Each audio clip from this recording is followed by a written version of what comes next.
slain an enemy.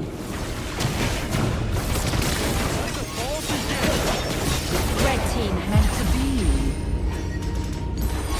The flower as a real. Red team has slain an enemy. Red team has slain an enemy. Red team has slain an enemy. Red team.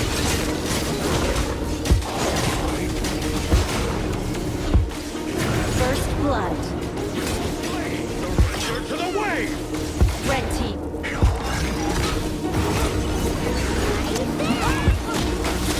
Red team has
an enemy.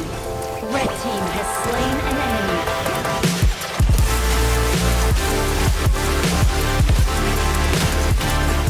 Blue team has slain an enemy. Red team has slain an enemy. Blue team double kill. Blue team triple kill. Blue team quadra kill. Nice kill.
王朝。世界舞台的交手确实让人血脉喷张。Fighting our way back to the global stage wasn't easy. We have come way too far to back down easily, and we don't intend to fall behind. With our blood, sweat, and tears, we will fight to the very end. It's been a full year since our fall to the Titans. We are stronger now, prepared and ready. 重回旧地，热血如初，那些胜利的喝彩依然在耳边呼啸。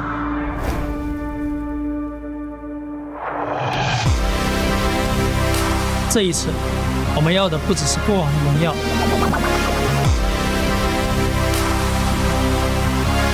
见证同门登顶，固然心怀敬畏。Feel your heartbeat raising. Goes like 3, 2, 1, that you counting down. To share this stage with Enoch is an honor.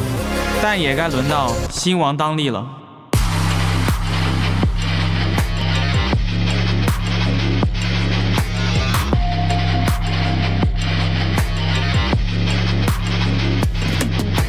这一次，我们要的不只是过往的荣耀，一战登顶，视为冠军，连霸开篇，方筑王朝。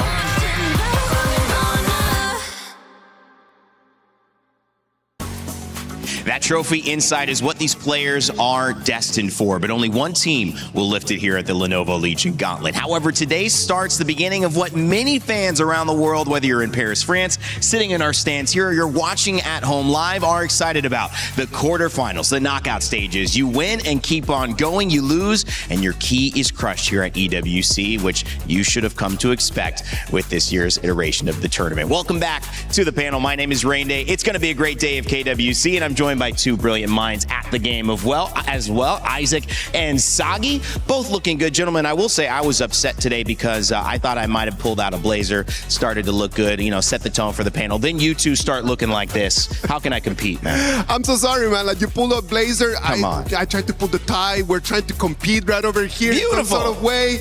But you know what? We're over here with our best clothes for the best competition that we're gonna have today, Sagi. Exactly the case here, right, Isaac? You gotta be wondering, right? We've been playing BO3s all the way from play-ins towards the group stage, and now finally coming in towards the playoffs, whipping out the best of 7, and then we are also having more global ban pick pressure on these teams. I can't wait. Best of 7 is going to be so fun. And for those who didn't catch up with us yesterday on how we got here, let's take a look at our STC rewind. And I want you guys to talk about what makes this quarterfinal special. All the teams fought through, whether it was the resilience of Vitality, which we'll see a little bit later, or maybe just Geekay Esports, who were waiting and watching, but had a lot of excitement when they found out who they'd be playing today. Isaac, it was, oh my gosh, action and action to get us I'm telling you, Rain Day, like yesterday I went to sleep and then I was like, why do I feel so tired, man? Like, what's going on? And just like, I look back at the games and it was just that. It was like ups and downs and then just running around, yelling, just being nervous for them. I was really, look at Sagi right over there just jumping on stage. I mean, the series yesterday, especially the one for Vitality against MIBR Los Grandes, that was amazing. Game 1, they had to fight all the way to the end. 3 tier 3 downs. And then, in a repeat for this final game in towards that playoffs against Black National. Amazing. 3 towers down, still managed to find a comeback on the side of Vitality. We know their stories. Resilience has been one of them, and that's kind of been what KWC has offered. We've been able to find these teams pick out their identity, and some come in with a very strong identity, Isaac. Some have started to develop it over their performances. I am telling you, I'm really sorry that my South American kings are all back, man. Like, I hope that the lads are going to stay here around. I know that they love watching the games, so I'm really looking forward to see them right over here. But talking about identity, man, like Team Vitality just becoming so resilient. Yesterday, they were trailing behind so many different times, and they were able to just come back, time after time. I mean, they had Momo excited in the crowd, even though I can get Momo excited about a lot of things. She's dancing with us in the green room. Shout out to Momo. But Sagi, there was moments that had everybody on the edge of their seat. I think the top two that we've seen yesterday was the first one, MIBR Los Grandes, going up against Vitality. That crystal hold just a bit, like the caster like to say, if you blow on a crystal, it's gonna go pop. And the next one was the insane comeback. 8,000 goal behind, still managed to find a comeback against Blacklist International. You'll be thinking, it's like, finally, Blacklist about to make history, make it into the top 8. But oh my, Vitality, Dream Crushers. That PKL, IKL, classic regional matchup, it exists all around the world. It certainly exists in HOK, but best of threes, gentlemen. Now we switch to best of sevens, and Isaac, that's a whole new ball game. A different game, and I'm telling you, like right now we're going to start seeing a lot of heroes that probably we have not yet seen in play-ins, we have not yet seen in group stages. We've been doing our homework, trying to put together like what is going to be the meta as we come into the games and to best of sevens. And I know that Sagi and I, we're going to try our very best just to put it out there for the audience, just to see like what are going to be the new picks. I'm thinking like Zhonghui Xiaoqiao or Angela, Liang Frost, Lorian Zhangfei, more of these farm lanes here, because towards the group stage thus far, we've been having enough farm lane picks, right? We got the Chicha, Long, the Floorboard Marksman, and Chano. Yeah, we've been pretty bored of those because in best of 7 series, that's when you're bringing all the big guns here. We've seen a few, right? Like, bored? I'm trying to learn these. Come on. I need to see them a couple more times. I didn't do group stages with you guys. No, we're having a lot of fun. You will see new picks, new heroes. That is what a best of 7 will bring us. But also on the line, not just the new picks and how you strategize to keep them alive in this global ban pick, but also what your organization stands to win if you are successful. The club championship leaderboard, thanks to Aramco, has given us a clearer picture on what not only AGAL, but Team Vitality, all the teams that are here have a chance to win. Virtus Pro, man, look at them. That's right right. Now, just rocking the 3rd place. They're going to have a tough opponent in front of them, KSG. They're going to have to beat them if they want to move forward. But being there in 3rd place right now for Virtus Pro, Team Vitality 4th, AGAL 5th. Oh, wow. All of these teams are still alive in KWC 2026, and they could come in complete in clutch for their club championship ranking hopes. Good point, right? Especially we're in like 60% of the entire Esports World Cup with multiple game titles here. So the upcoming quarterfinals coming in for some of these teams is not only going to be impacting their legacy in honor of Kings in KWC, it's also going to be impacting their entire club's run for that Esports World Cup club ranking. I know we have $3 million collectively in this prize pool, a little bit more than that. We also have multiple millions, I think over 10 million for the club championship winner. So much on the line as we head towards what this will be at the end of August. EWC continues on, but this week stands to be an amazing achievement for those who can complete it. Isaac and Sagi, as you know, we continue to move on, guys. This is a day that brings a lot of elation. It also has brought some sadness. The keys being crushed. It's a sacred part. It's a ceremonial part of what EWC has specifically, and this KWC is no different. Some people laugh, some people cry, some people are happy, some people are sad. But at the end of the day, even though your key is going to be crushed, you should still stand tall and just keep your head up because you made it all the way to the best stage. Of course, it would be lovely just to keep your key, but only one team is going to keep their key alive by the end of the tournament. You reckon they get something like a supplementary? It's like, oh, here's your replacement key so you can put in your trophy board at home. How big is the trophy board at home? Because the one here is huge. I mean, do they have to take an elevator to get to the top of it? I mean, only the best of best teams have that in their home ground, right? I mean, so far for the last 2 years, it has been Falcons here. But gentlemen, do bring me through the tournament bracket coming in for the playoffs. Yeah, the tournament bracket, I mean, the story, it's right in front of you. AGAL play Aurora Gaming, defending champions of KWC, obviously KPL teams. Kind of an idea for you to see where the KPL teams will be on display. We'll give you the schedule in a second so you'll know when and where to tune in for that. But Rocky Sports Team Vitality, that's a match we'll see today to end our day. And Geekay Esports and Team Nemesis will start us off. So 2 best of 7s. That means if you want to watch your KPL teams, KSG or AGAL, defending champions, that will be tomorrow. So we're kind of calling that KPL day. We'll also have a fun match in between. But let's focus in on our matchup to start the day. It's Geekay Esports and Team Nemesis. Geekay Esports come in as Group D winners. Isaac, they have been undefeated so far. They look like a team that is to be reckoned with. 2-0 against Nemesis, 2-0 against Deep Cross Gaming. Their games are short, well, except the last one that they had against Nemesis. That's right. It's just there's no lane where you can actually see that Team Nemesis could actually have a difference or to have an opportunity. It's just going to be very difficult. They're going to have to come up with something really that we have not seen yet. I mean, they has found success with the picks like the Lam, the Devara farm lane. Yes. Unconventional, but has relevant success. If not, we won't even be seeing the game boil down to a 28th minute double Tempest fight where one fight is all it took for the side of both teams to decide the game finisher. That was the longest game of the tournament. 28 minutes, 35 seconds between these two. So Isaac, you said they haven't shown that there was enough yet. But if I'm trying to be optimistic and I'm trying to say, there's got to be something to glean from 28 minutes. There's got to be something that you did right to get there. I agree. But the question is it enough to just make it last to 28 minutes? Can you find a way to be decisive and conclusive in your wins? Maybe even win early, put the pressure on. I think that the biggest question right now is how deep is their hero pool in order to play to a best of 7? Yeah. Yeah, of course, in a best of 3, you can still push it to 28 minutes with your best heroes. The Devara right over there was outstanding. The Lam in there was outstanding as well. All of these picks are really nice. But then as you play the best of 7, your hero pool needs to be, 7, 8, 9 heroes right over there per lane?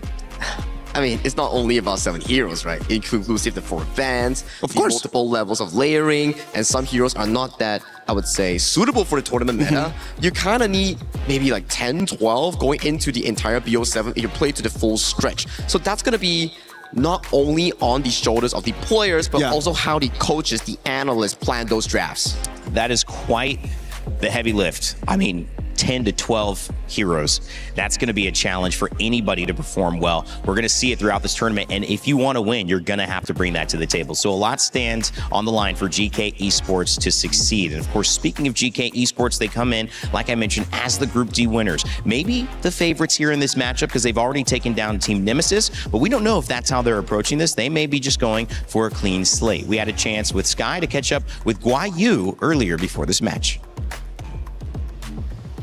Hello guys, I'm Sky. So I have Gui Yu joining for the pre-match interviews. Please say hi.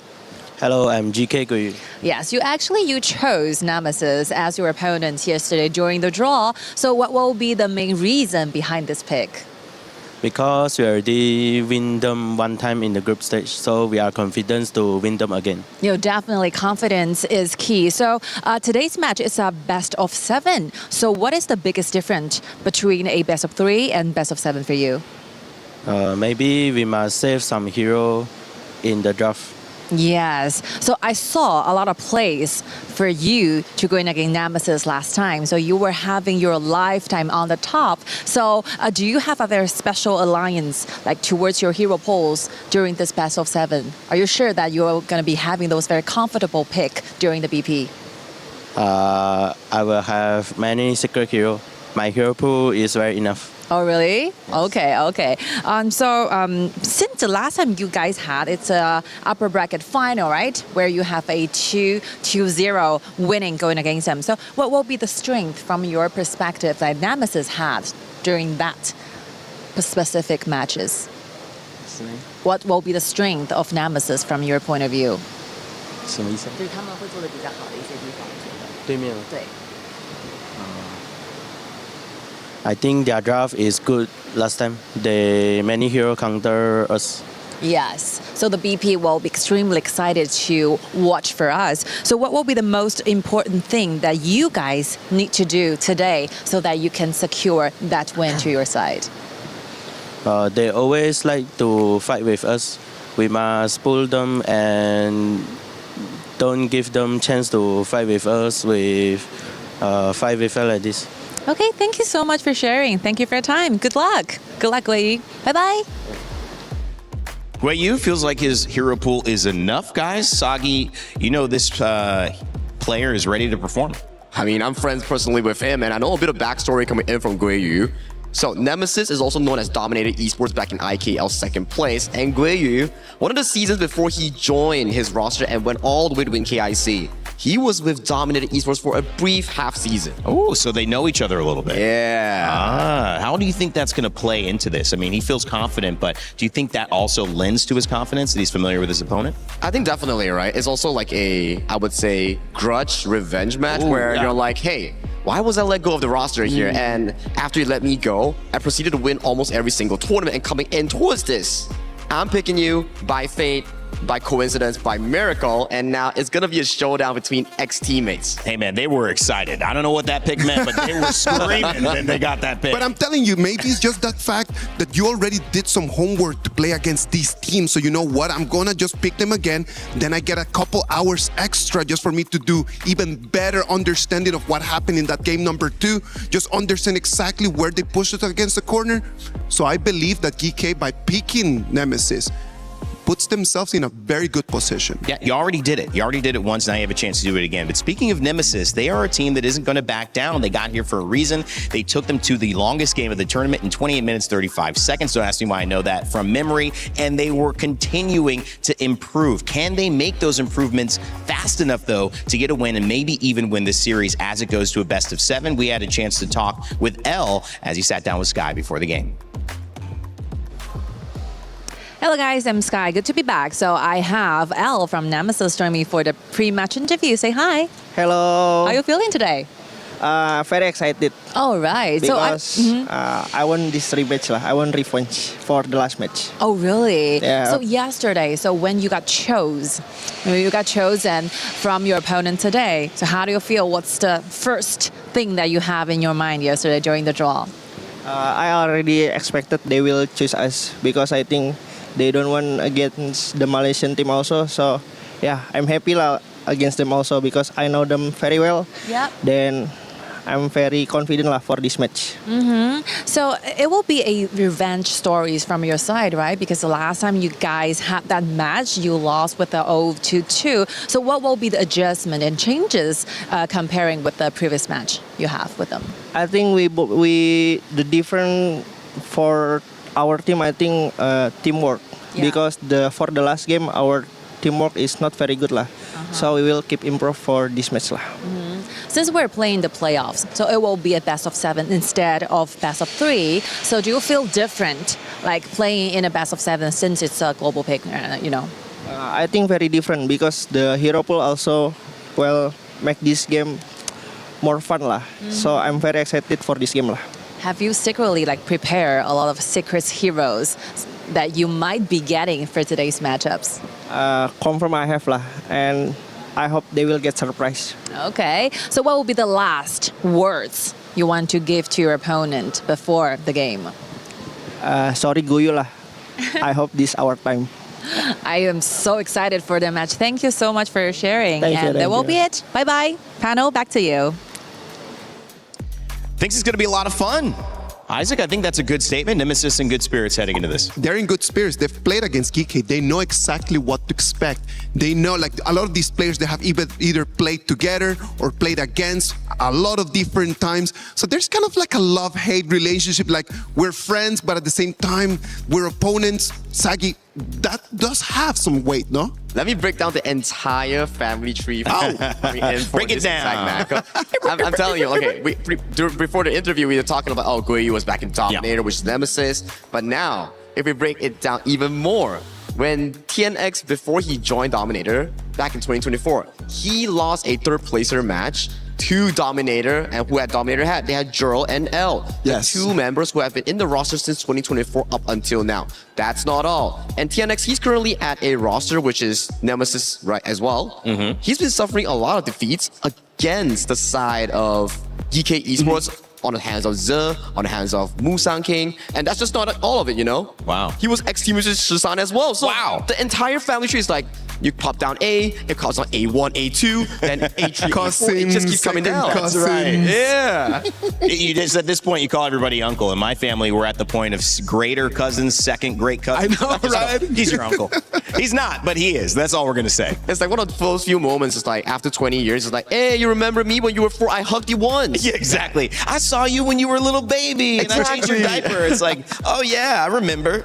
I remember, yeah. But I think these guys do remember, and funnily, going back off of it, the seriousness is that this rivalry and also maybe some of the slights, and you could take it as a slight, you can also take it as motivation, might be playing on the side of both GK Esports and Nemesis with something to prove. Both have got the upper hand at different times. One has let certain players go. One has now been a little bit more successful in that new iteration.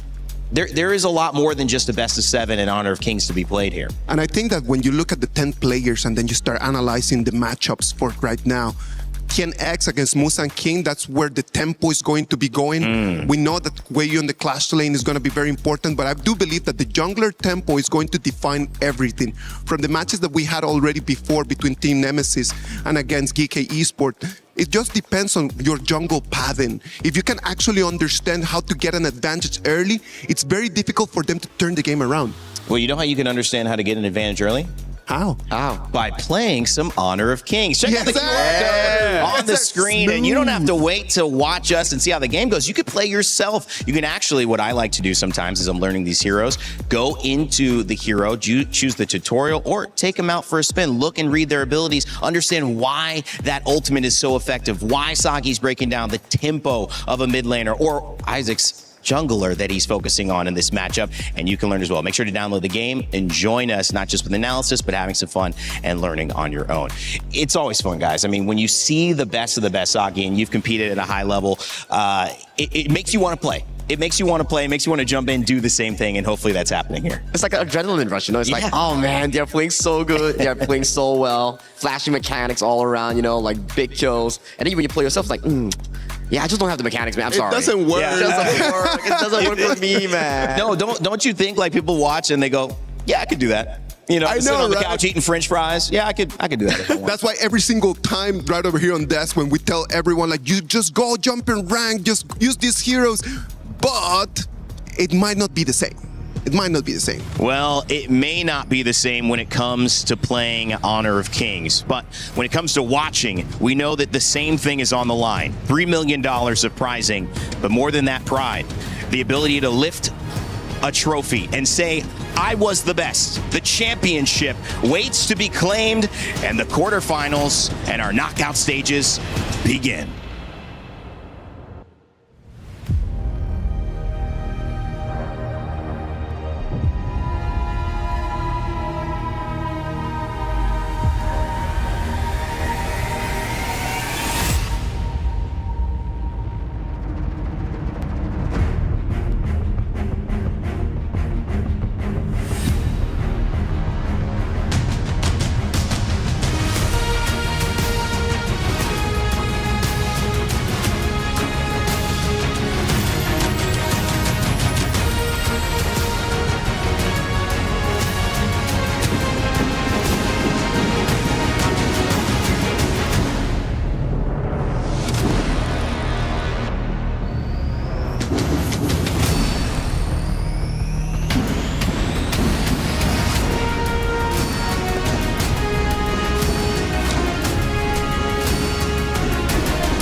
brand new day, a brand new chapter. And what a day we have ahead of us here at the Honor of Kings World Cup at EWC. This is the playoffs. 20 teams have come to Paris with one goal in mind: to win the championship. 12 teams have fallen, and now only 8 remain. In the City of Lights, the iconic Paris, every single team participating has arrived with a key, a symbol of their participation at KWC at EWC 2026. But it's only the nature of competition. It is bittersweet. And for every team that we find in playoffs, there's one that has had both their key and their hopes and dreams crushed live on the international stage. And as your two hosts, Mara and Milosh, we have bore witness to every single bit of that live and in person. Milosh, it has been incredible. But you know what? From here on out, the pressure only intensifies as the series will now get longer. Now, for the very first time, we will enter the best of 7 territory. We will finally see the possibility of something very special, and that is the ultimate battle. Ultimate Battle, my friend, is the cherry on top of what is already a beautiful, tasty cake that is Honor of Kings international competition. We're here. We live for it here at our wonderful competition. And now, Milosh, how about let's introduce our top 8 teams. Up first, introducing Kwai Show Gaming.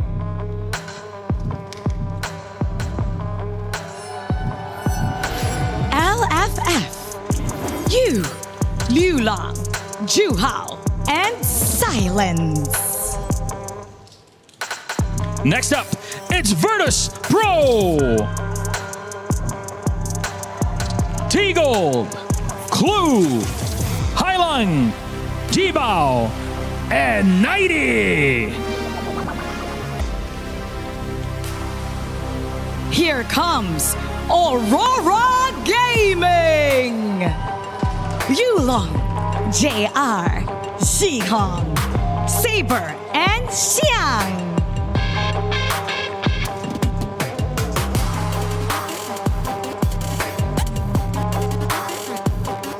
Joining us on stage, it's Rock Esports, Kongling, Xuan, Mutsu, Weipit, and Wendy. Put your hands together for Team Vitality. Bao, Zhenmith, Jiang Q, F1, and Lan Fang.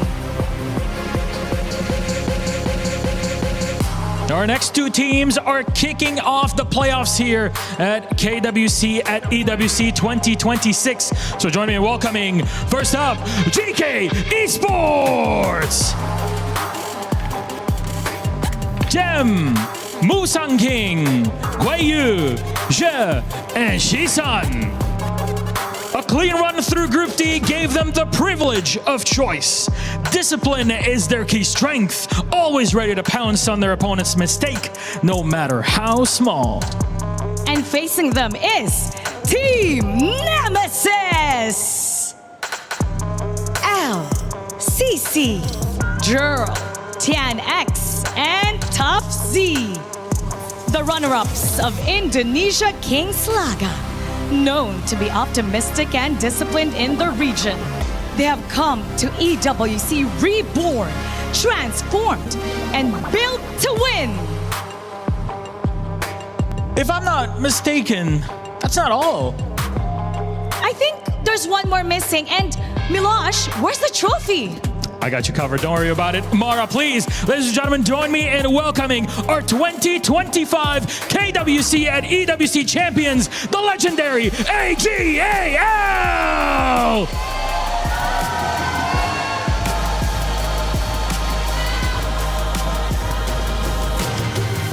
Shuai, Zoe, Yinuo, Sheng, and Ran!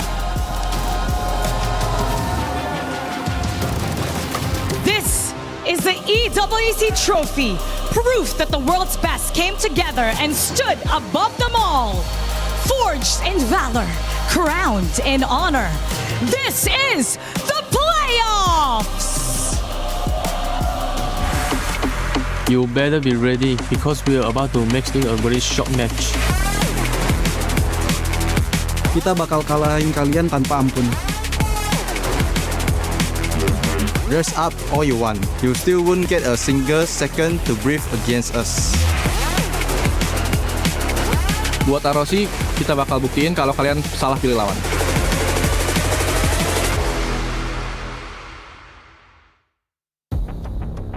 Wow, Mara, Milos, congratulations on an amazing opening ceremony. That was hype. I mean, seeing the players, seeing them looking at AGAL, that entrance, Isaac, I mean, that got me going. I don't think that they're looking at AGAL, they're looking at the trophy, man.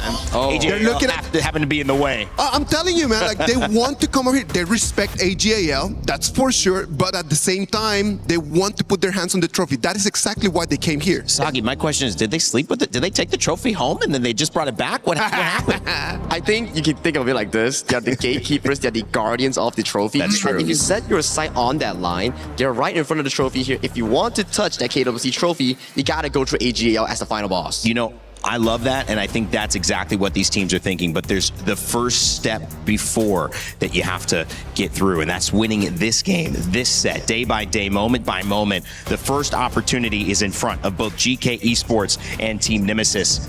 And we've got, I believe, Nora and Blam standing by, ready to go. Absolutely. It's going to be an ecstatic day today. And after that entrance, I have literally all the hairs on my body standing up as we saw those teams facing off at looking at the trophy, looking at AGAL there today. I am Blam, and with me is Nora. We're going to be breaking down today's action for game number 1. Well, I mean, like everyone is just confronting each other on the stage. Yes. And I know that everyone's just being so excited and gets so hyped about the knockout stage, about the playoff. But the thing is that we're doing a single elimination. Yeah. That's something else. Exactly. Tournament life on the line from the very first game you get here into the playoffs, right? Obviously, we have Geekay Esports going up against Team Nemesis for the first game of the day. As you saw there, they were trash talking each other in the introduction, and there has definitely been some wise words being said there, but there's definitely some family business like Sagi was talking about in the introduction. Yeah, I mean, like these two teams actually already been played once in the group stage, right? In Group D. So this is kind of like the rematch of the upper bracket final in Group D. Rematch of the rematch, right? But I mean, they both had the same result. So for me, you can understand why Geekay Esports went for this one, right? Yeah. They know they're going to beat this team. They are looking, as Shishan said, for a quick match. And as for Nemesis, as they also said, like they know well about Geekay, right? Yes. Even though they lost the matchups, but they're ready to get revenge. So that's something to do with these two teams. They're already being so familiar with each other and also highlight the draft importance. That's the one. I mean, we saw within that interview as well, L wants revenge. Like, he definitely wants to make it sure that the IKL representatives have a team to be the first semi-finalist. I mean, that's a very sort of like insightful thing, right? But also history to be made if the IKL representatives are able to get into the semi-finals. We've not had that yet. Yeah, and actually we can just break it down a bit more for you guys who actually didn't, or if you missed the group stage that they played, right? As for Geekay Esports, being the second place of MKL Spring, they got a clean 2-0 win in a row and just seed into the playoff. And as for Nemesis, as the second place of IKL Spring, they were put into the lower bracket by Geekay Esports, but with a 2-0 clean win against Boom Esports again, they just still made it into the playoff. Exactly. I mean, they both came here with a bit of ease, right? Obviously, we saw that Geekay was able to get there with probably say a little bit more ease than obviously Team Nemesis did towards the end there, especially yesterday's matches as well. It was definitely a hard bottle to swallow there for them. But obviously, Sagi was talking about obviously Guayu and TNX also being teammates last year on Dominator Esports, which was Team Nemesis before coming into this competition. But L was on there as well, right? So L not only wants revenge from that last series, he wants revenge against his ex-teammate Guayu. So definitely those players know each other very well and also speak to their journey. For example, Gui, you just mentioned, right? He's gonna be so hyped about taking into the journey into the KWC. And as for the other team members, a lot of team members are actually being their second time attending into the KWC, but lots of them just made it to the quarterfinal, which is the stage that they are right now. Yeah, exactly. I think we can't not mention Musang King, right? He's been here for every EWC appearance of HOK so far, right? Obviously, first year with LGD Malaysia. Yeah. Exactly. He was able to get to the second place against the KPL Dream Team. But then last year, that's where we start to get a bit of an interesting story, is the fact that Musang King and his team got knocked out in the group stage.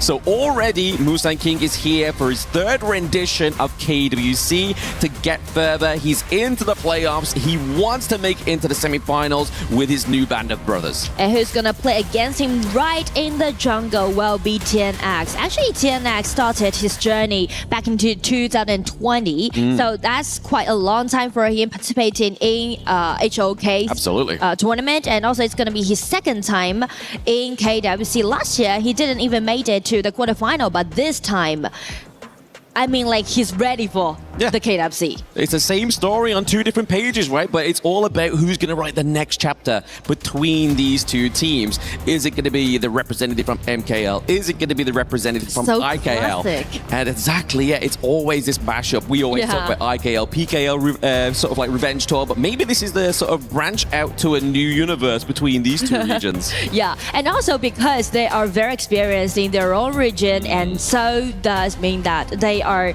not they can do very well in the best of 7, right? Because they played that first 7 in the playoffs back in their own region. But we are doing single elimination, which means no tolerance is going to be put into the playoff. And also the prize pool. You know, I'm always going to be... You're about the money, Nora. You're about the money. I like it. Right now, both teams in the quarterfinal are holding $150,000 in their hand. And once, if they won this best of 7, they're going to have $50,000 for extra. Exactly. I mean, it's really good right here. Like, obviously, either of these teams that win go into the next part of the bracket that potentially go up against, obviously, AGAL or Aurora Gaming if there's going to be a massive upset tomorrow, right? And then they can enrich their pockets even further. Like, if they take a game from AGAL, if that's their opponent to be, that's $10,000 on top of that $50,000 extra. And if they win the series, they get the KIC's first prize pool for just winning one game. $100,000, which is crazy. Well, everyone just going to be so obsessed by those dazzling hero ball. But if we put it into realistic way that they need to do it step by step, and step 1 is going to be game 1 in quarterfinal. Absolutely. I mean, this is the one thing that I was touching on within the introduction as well, right? This is a best of 7. It's no longer just a little bit of a best of 3, which can be over so quick. You can blink and it's done. No, this could potentially be a marathon between these two teams. Team Nemesis is going to be on the blue side here. We see that team Geekay Esports is going to be on red. So what are we looking for in this game 1? Is this going to be kind of a similar story to the best of 3, or will they kind of change it up just so they've got heroes to last them through all these games? Well, let's just break it down a little bit more. I mean, like, due to the results that they offered in the group stage, both teams, they got a 2-0 or 0-2, right?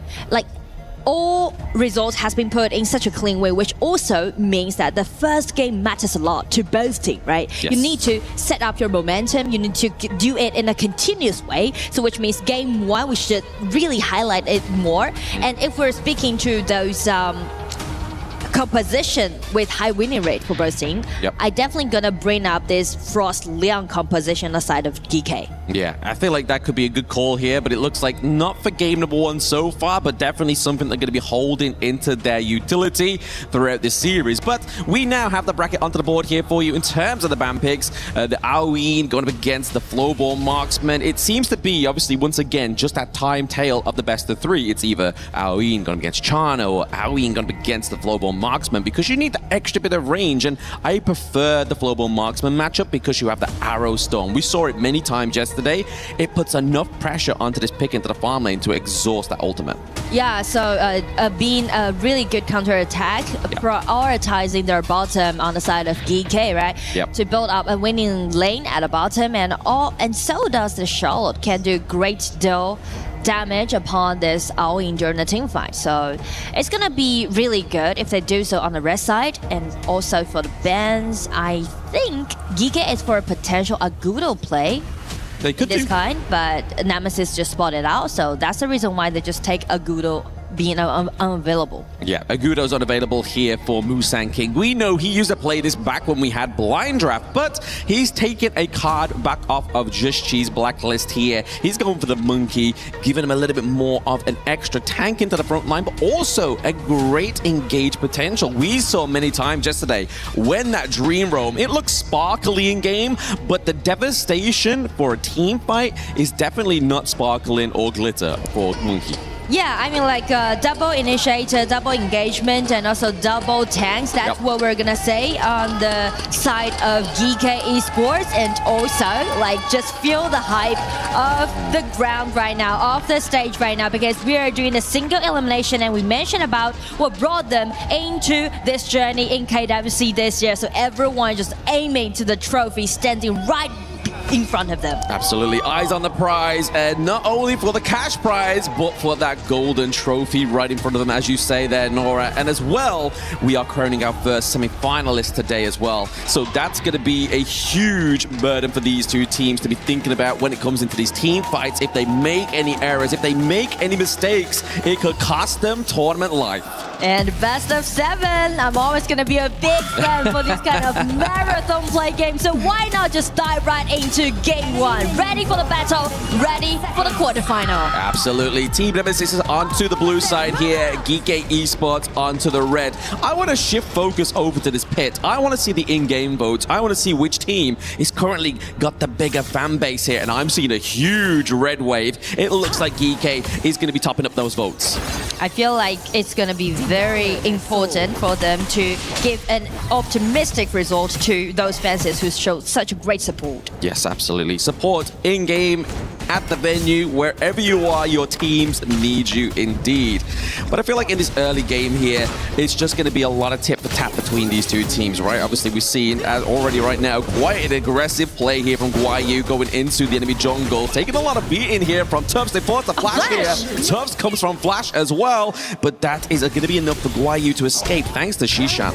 I mean, already being so fierce in like game 1, and in 1 minute, I just like that's too much for me. It's too much, but Shishan did say he wants it to be quick, right? So maybe this is why they just need to make sure they're not being a little bit too quick, a little bit too hasty here for the side of Geekay Esports. But to Nemesis' defense here, they do actually have a little bit of a goal lead so far.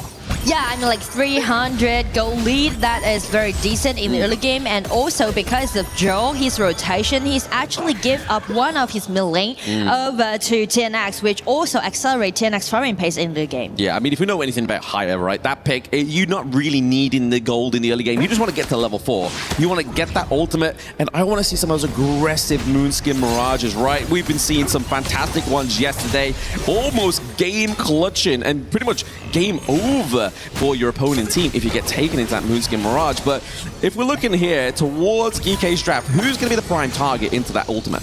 Well, I feel like it's going to be hard for him to get his hand on this Flowborn Marksman or this Garuda, so potentially it's going to be a Monkey or this Charlotte. Yep, or potentially, yeah, Monkey or Charlotte. I mean, you're going to take away that Dream Roam, take away that big chunky tank here from the jungle that just stacks up that passive, gets that shield, but as he's stacking up the passive, he does more damage from it as well. Yeah, so actually they really need to focus on the timing that Haya is going to break out his ulti, but also both ulti matters a lot for the jungler, for the mid laners. For Shisan this time, Garuda need to do the pushing at the bottom with this Zhangfei, which allowing them to build up the advantage in the mid game. Yeah, it's good. Obviously, having that Wings of Judgment from the Garuda, right? You're already doing a lot of poke damage before you get into the team fight, which you want it to be more successful, but onto the side of Nemesis, you can imagine that L is going to be the one that's going to be body blocking a lot of that damage, right? Making making sure that CC or Jill isn't taking too many unnecessary shots. I mean, it's very classic to see Zhangfei play against Lapu Lapu in Yeah. one game so far in KWC. But speaking of the winning rate, I would say Zhangfei win the upper hand. Oh, yeah, absolutely. He has the bigger win rate, but I feel like you make a good point there. Like, we see so many Lapu Lapu going against Zhangfei. You forget there's any other support heroes on the actual game itself. Like, they just keep bringing out these tanks, but into a best of 7, they have to keep bringing out these ones as well. They do a good play here. Nemesis is able to force the flash here from Shishan on the side of Geekay Esports. That's actually very crucial because we are stepping into 4 minutes mark. It's not only about the tyrant, but also the pushing strategy, which is mentioned, right? Without a flash, Garuda will be a little bit difficult for him to push at the bottom.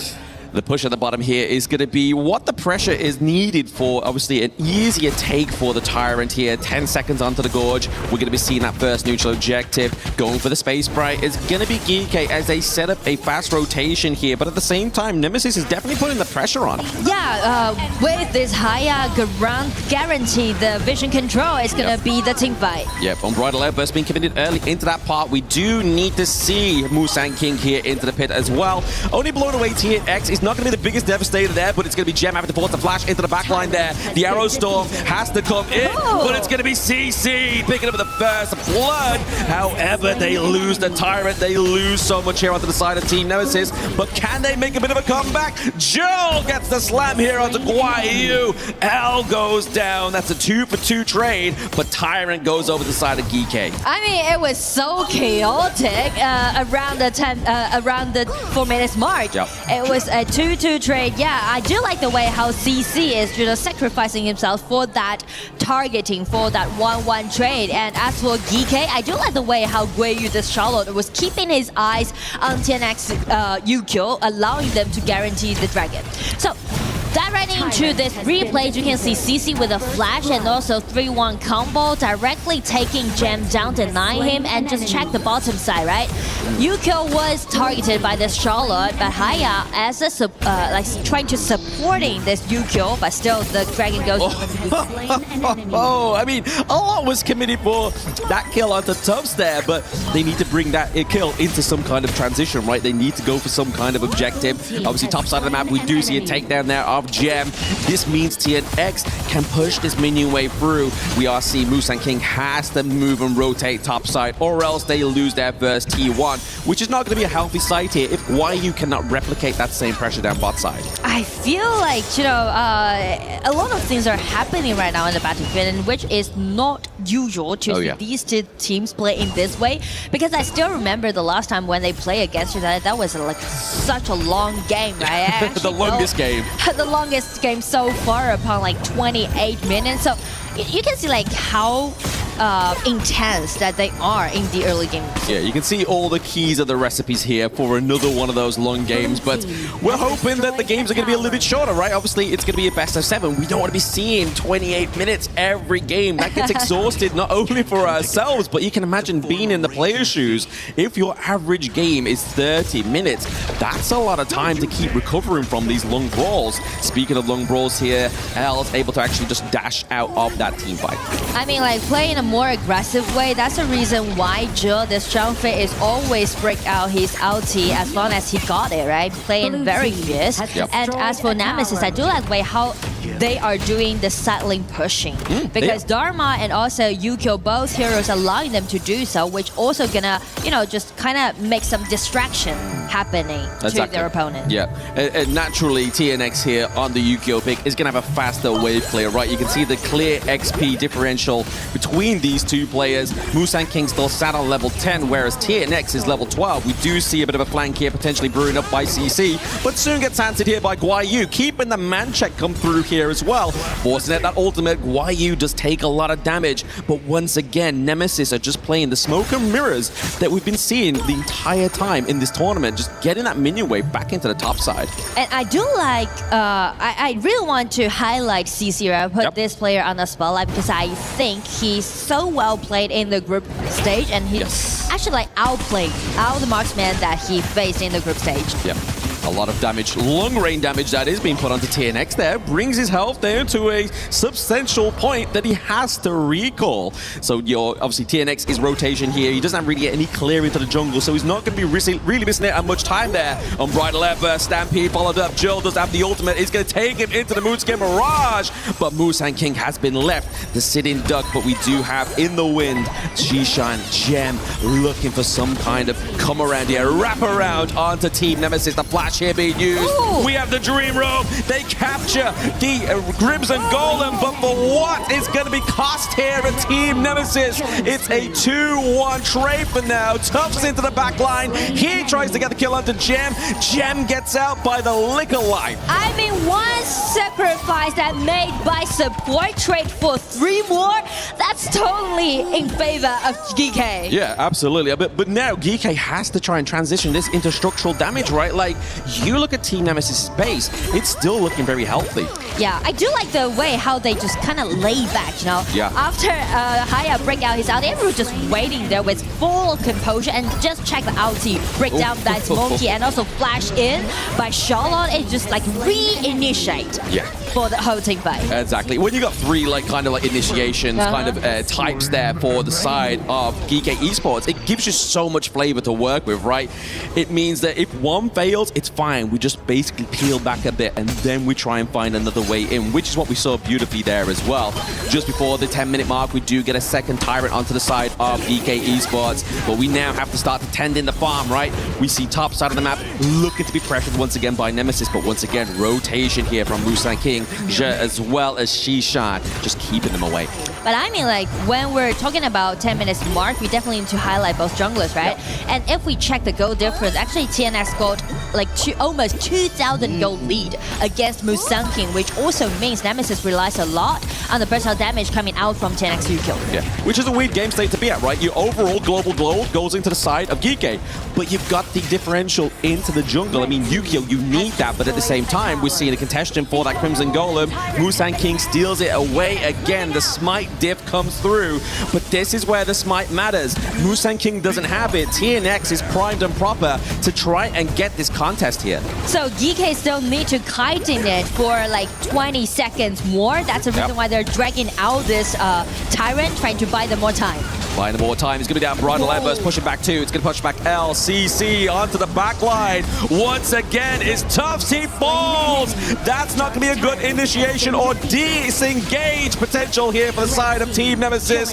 Gem takes down Earl, and L is on the run. They have the Tyrant. TNX is just trying to capture any kind of means of stopping this escape here. But I mean, just check the coordination that Geekay has about those team fights, right? Actually, they are in closing. They're moving in groups, so which also isolates Tufts in that case. Yeah, it's a hard isolation, right? If you're committing on a Dharma, it's going to mean kind of pretty much a life or death, right? Because you have no real disengage here onto the side of Team Nemesis unless you get that Lapu Rising Tide ulti or a Moonscape Mirage onto like somebody that's already aggressing Tufts into that backline. But we know that Dharma, when you're currently 0-3-1, is not necessarily going to have that great itemization what you need for that. Yeah, I mean, like, definitely the damage dealt isn't that sufficient on the side of Nemesis, but it's more about their purpose, right? Because actually they're trying to vie for the Tyrant, and, you know, as a result, it's an open misground. Yep, open misground, but the higher ground trying to be claimed here by Geekay Esports. Takedown of L. Once again, that repositioning, a Raging Tide is not going to be coming through here. Forced back to the base. TNX very low. He doesn't want to blemish that 2-0-1 KDA, right? But at what cost is it going to be this T3? We have the Vanguard here. I mean, in the mid-game, the most painful thing that Nemesis is suffering right now is because how they're gonna eat up all those poking damage dealt by Geekay. As you can see, Flowball Marksman with a red buff and also Garuda with such a long attacking range, they can just easily take a lot of HP down before the teamfight even happens. Exactly. It just shows you the benefits of this draft, right? Like, Geekay was struggling in the early parts when obviously the fight was coming into close quarters. They weren't able to get that kind of initial fight that they really wanted with that long-range damage poke, the Winds of Judgment here once again. Yeah. Just placing down, Just knocking like out the this. minion wave, but it's going to be the Raging Tide met with the Unbridled Outburst. The T3 top side has been taken down. They have the Vanguard here. It's coming through. It's going to be shut up to the back line with a Stampede as well. TNX is trying to do his best with the burst damage to take down the Vanguard. Tufts connects Musan King onto the back line, but it's not enough. They don't have the damage. They have the minion wave here into mid. Nemesis have to mount a defense. Oh, game one goes to Geekay. Such a clean operation that Geekay did. Well, it kind of be a little bit chaotic in the early game, but they just pulled themselves together in such a quick way and just check the settings that they made around the 10 minutes mark. Show their composure, show their experience, show their determination to game. Yeah, they're just like the kettle that I use frequently in the green room. You're just waiting for it to boil, and then when it goes ding, you get the hot water, you get what you wanted and what you came for, and that's exactly what Geekay came for, is game one victory.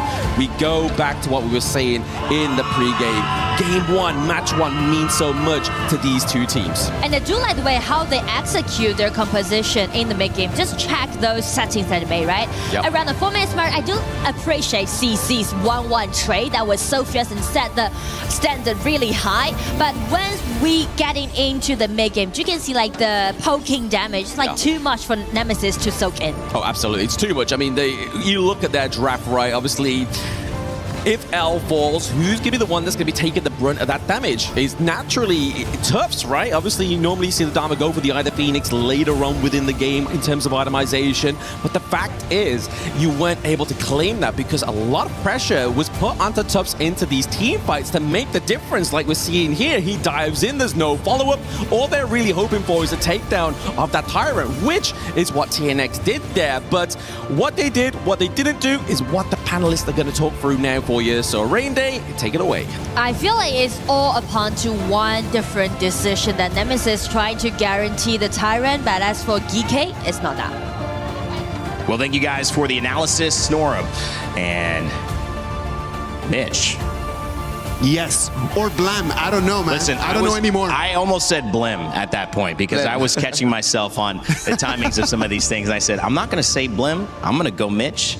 And we're gonna keep it true. Whatever it is, we're saying true things here. And speaking of that, I will say that it was a great game for Musan King on the Menki. Did not die. And that was also a major element of this whole team from Geekay Esports. They kept themselves in the mix, Isaac, but how did they do so well? How did they turn this game into their favor? I think that that's the difference between best of 3 and best of 7, right? Like heroes like the Monkey just come in right now and they become like the first pick, something that you would not have seen in the play-ins or in the group stages, right? Because there's so many other options out there that you can actually use. But right now you need to be thinking, all right, what if we go into game 5, into game 6? So the Monkey right over there was a good pick, and Musan King just taught us exactly how to use it. TNX also, pretty good game, even had a steal on one of the objectives, but it didn't work out. So what was stopping Nemesis from capitalizing on some pretty good jungle play as well? I think if we can jump right in towards this like illustrator that we have right now on our lap, we can analyze the draft here. So if we were to bring it up, the video clip right here. Come on, King Sagi is asking for the production, guys. So let's talk about draft, right,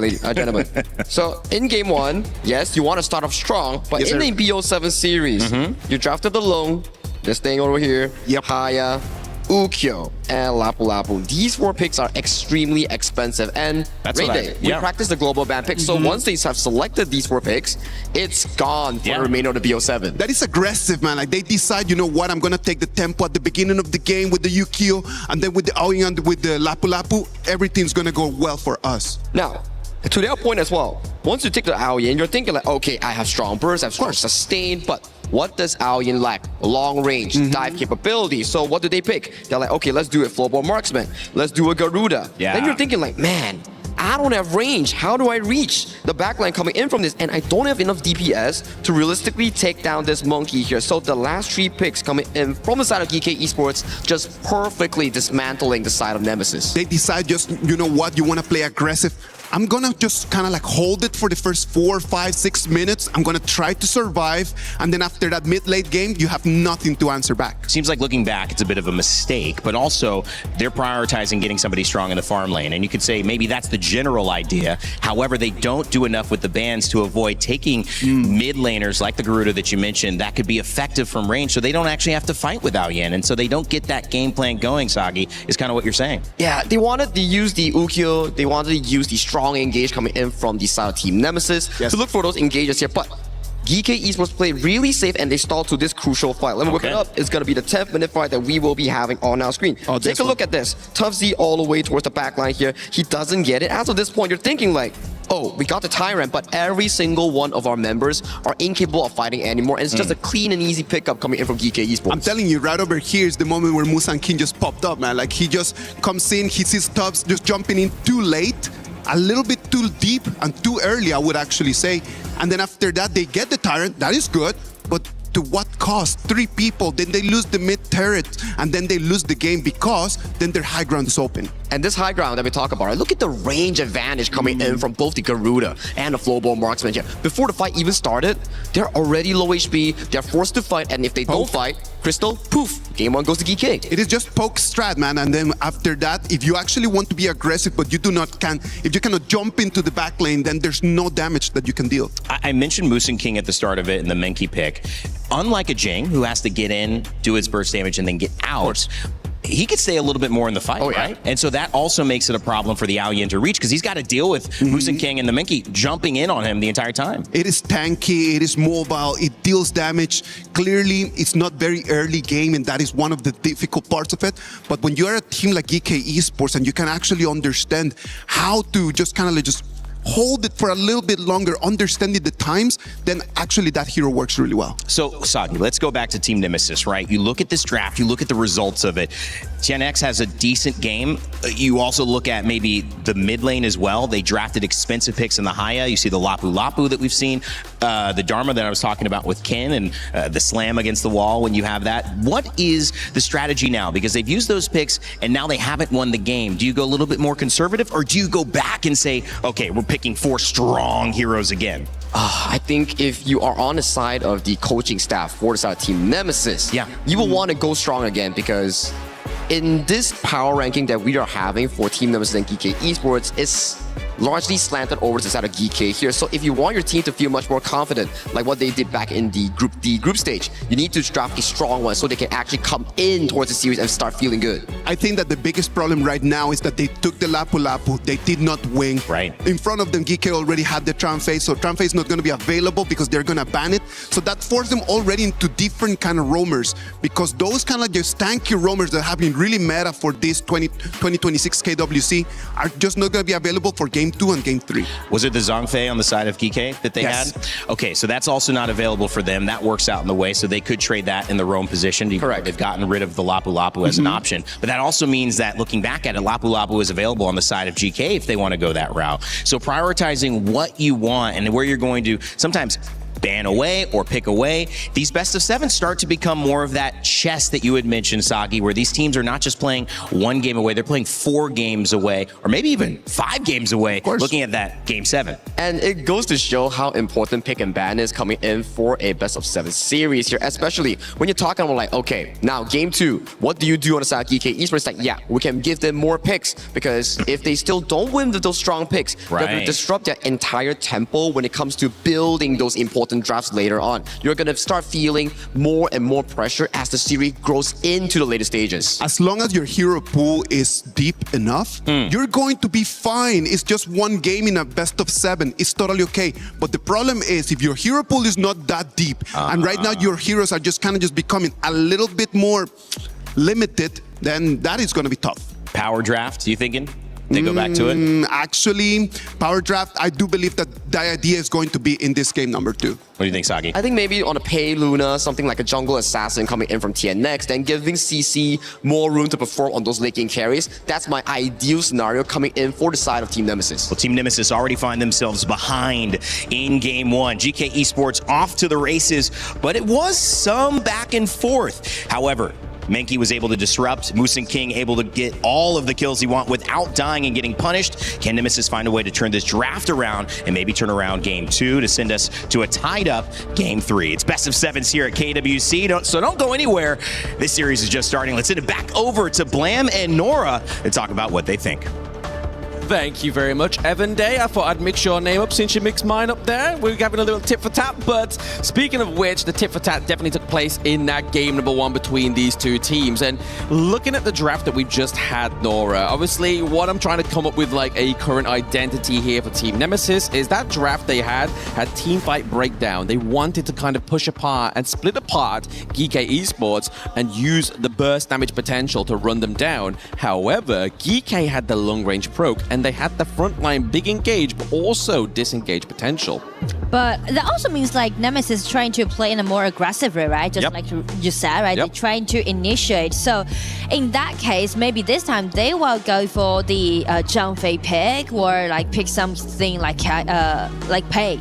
Yep. On the side of Nemesis. It's available, right? I mean, that definitely gives TNX kind of like a green light go here because Pei has not been banned. They banned out the Aoyin because they picked it in game number 1. They don't want to see the Princess Frost and Liang combo that you were talking about in the first pre-game as well here, Nora. So for the side of Geekay, they're like, you know what? Let's give some AOV love. Let's pick the Lorian here, and Shishan's going to be navigating that one. What do we think about this? Well, Lorian, I do love this Lorian pick because Lorian can be so well-rounded in this patch, right? Yep. You can gain the priority in the mid lane, but at also same time do a lot of burst of damage at the team fight. So I do like it, and also I like the way how they just grab this Pei away. Paired up with Channel, build himself up a winning lane at the bottom. So I do like the way how Geekay is doing right now. Yeah, I love the 4D chess aspect of this draft so far, right? Obviously, we don't ban out the Pei, we don't ban out the Ali, but we ban out the Mai Shiranui. Knowing that the fact is kind of like, okay, so Mai's not here, so we've not got one counter against the Ali. And also the fact that Mai's been banned, they're like, okay, we're going to go for the dire deal, like Isaac said on the panel there. And now it's like, because they've had to lock this in, it gave over the complete disguise saying, hey, we get the Pei instead. So really, here for the side of Geekay, they go for the Pei, and we know Musin King loves the Gudo, which is kind of more of like a passive, but keeps that same kind of momentum. But Pei, he's full aggression. He is ready to go when it's the 1 second of the game. And I do like the way how TNX is respond to this play by using his signature hero Jhin, right? Yep. It's kind of spicy right now because like both assassins play as a jungler. It's always going to be so entertaining to watch. Very entertaining, but even more so, once again, you catch out these kind of synergizing picks within the heroes, right? Last few days, we've seen the Jhin come up. We like to see get paired with the Lu Bang, right? It's my personal favorite delivery system synergy. You go in with a Jhin, you use the ult, you get the shield, you get the burst damage with the magic as well as all that damage you coming from the Jhin here. So a good ban over to the side of Geekay once they knew that Jhin was coming through. But onto the side here of Team Nemesis, they ban out the Lapu Lapu, they ban out the Yanet. So into the bot side of the map here, we're looking, if we're going for a tank, we've only really got the Liang Po, right? Yeah, I mean, Liang Po can be a really nice choice on the side of Geekay if they're trying to, you know, scatter the whole composition.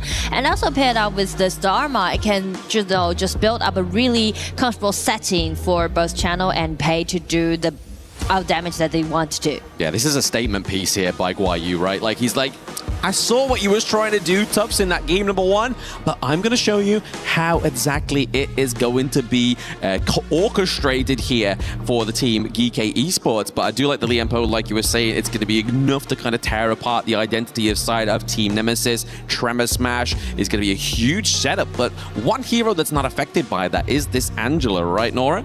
Yeah, because Angela needs to do the burst of damage combined with Die Dis initiation. So that's going to be a little bit problem for them to test out if their synergy is there or not. Because due to the mobility that Geekay Esports Heroes has, it's going to be a little bit troublesome for them to do so. But if they can't do it, it's going to guarantee them the full vision control of the riverside.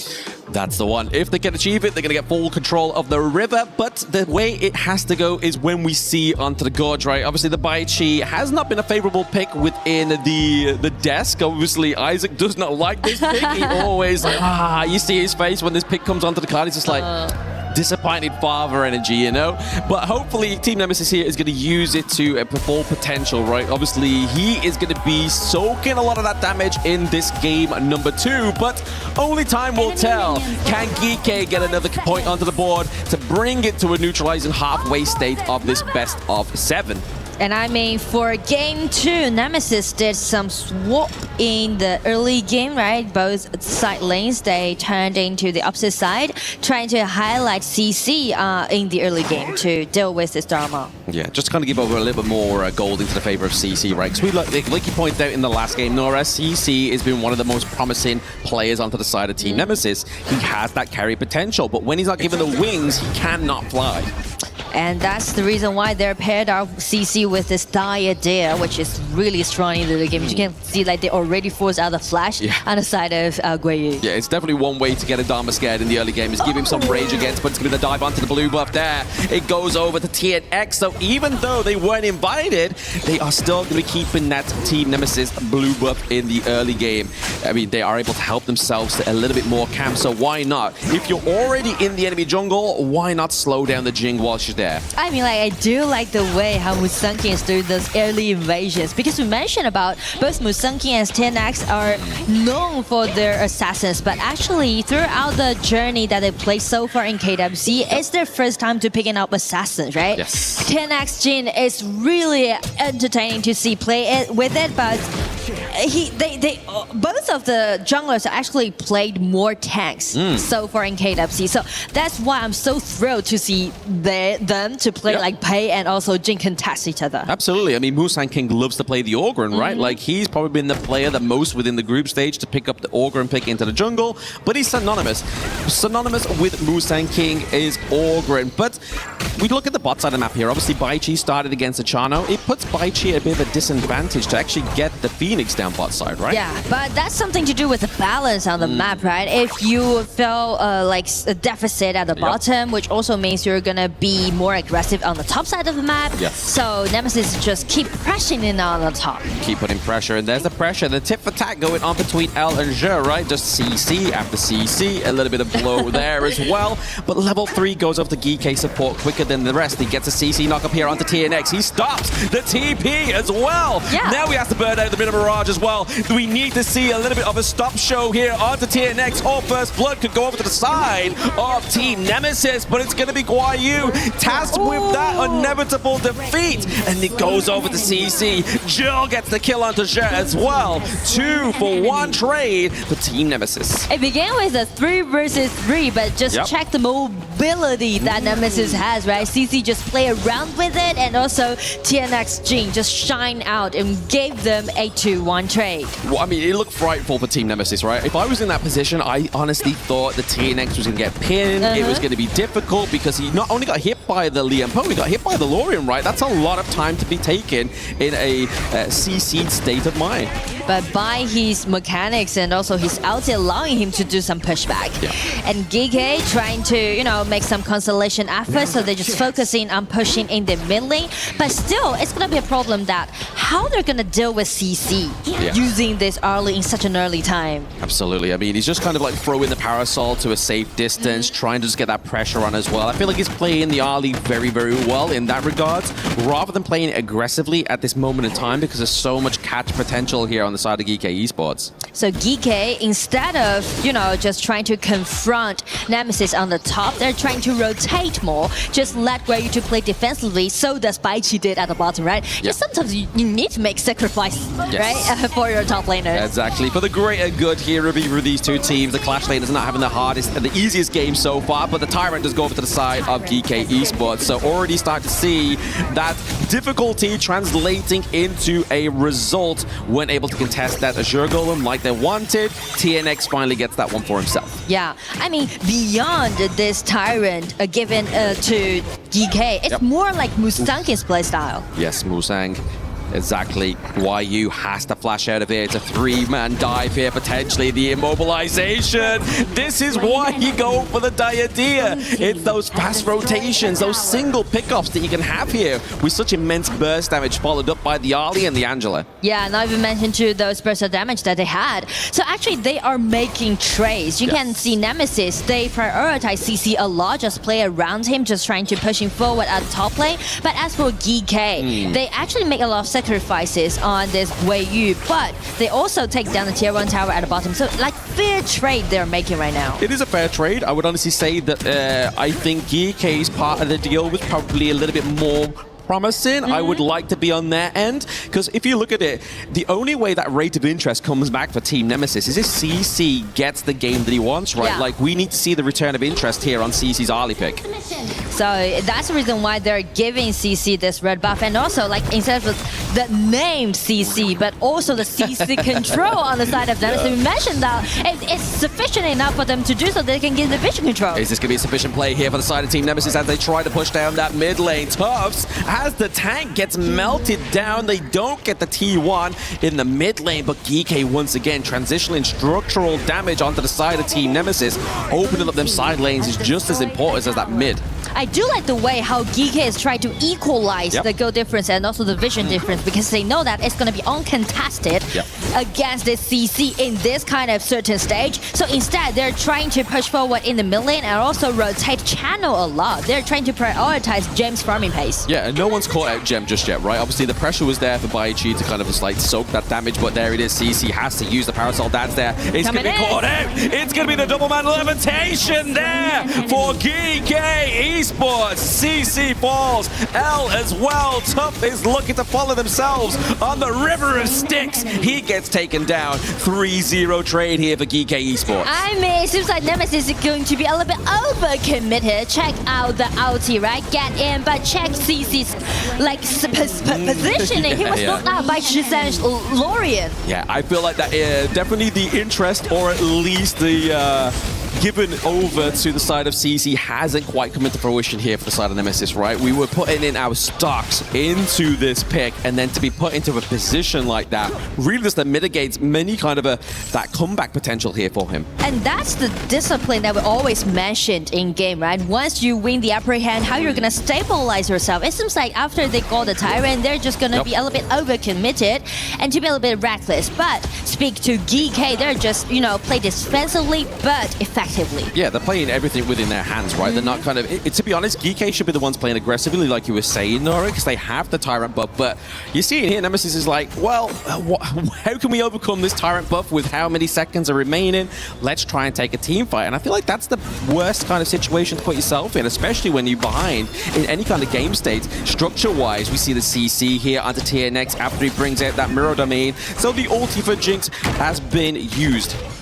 I mean, like, in that case, I do want to highlight Musanki's playstyle, right? Because of his pathing, he's not only doing those early invasions, trying to harass TNX a lot, but also distracting Nemesis, pushing strategy on the top. You know, he's buying a lot of time for himself and also his teammate. Absolutely. He's playing the paint very well, right? And we expected nothing less, because this is Musan King. We know he is one of the best jungle players within Honor of Kings Esports Global, but there it is. We see a huge transport here for TNX into the mid lane. Forcing the flash out here for Lorien. He overcommits. They need to get that T1 to make that play worthwhile, but Tufts falls. There is no minion waves to get the result that they want. L has to flash. Use the art link to stay safe. It was Nemesis trying to make some trouble against Geekay, but it's Geekay again making a nice counterattack and pushing back. Yeah, no, you saw the aggression, right? Obviously, this replay, you saw it's already past the point where TNX made that huge dive with the mirror clone, right?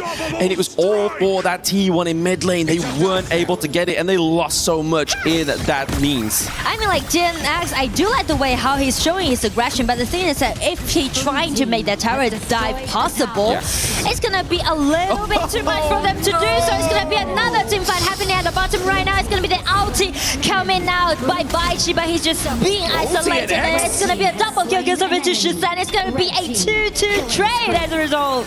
At least TNX got a little bit of something for that one, right? L already overstated that play. He got caught out by Guayu, but then TNX, the Lord and Savior of the side of Team Nemesis, was able to pick up a double kill at least, but it just means the inevitable still happened. They're still behind in the gold, so they aren't able to kind of get as much of an impact as they would. If this was like a 4-minute mark team fight, it would have been a lot better for them. And I mean, like, speak of impact. Don't we lost Gem this channel, right? He's farming up in a sneaky way, actually. No one's actually putting Gem on the spotlight.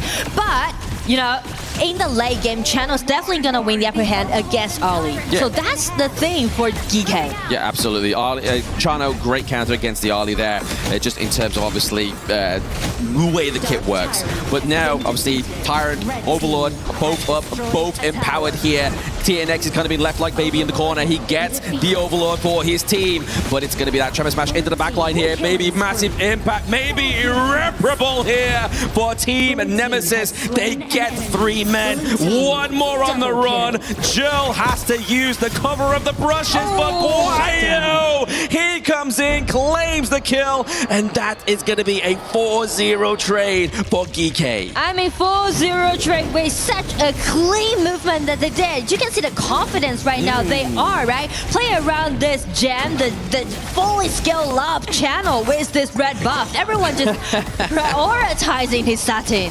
His KDA is like a 404 computer error, right? It's making Team Nemesis crash out at this moment in time. But you look at Mustang King's itemization as well, right? The Pure Sky, he's looking to just keep himself alive a little bit longer within these team fights. Because if you look at Geekay's actual draft, there's not a lot of sustainability in terms of like a healer or anything like that. And also we mentioned about how important like CC and also the CC control matters on the side of Nemesis. So Pure Sky made by Mustang King, allowing him to just, you know, eat that burst out damage up for the initiation. Yeah, the initial damage, he's able to survive that first wave, which just means it's a little bit more easier for them, right? Because normally sometimes Pei dives in, he gets caught out, you're already at that disadvantage. But speaking of disadvantages right now, not only in the damage dealt, but in the minion wave here, top side of the map, Jing gets taken out. Jill forcing the flash, CC immunity is not going to keep you safe from the damage. Tufts falls down as well. TNX and game 2 for Geekay Esports goes this time. 2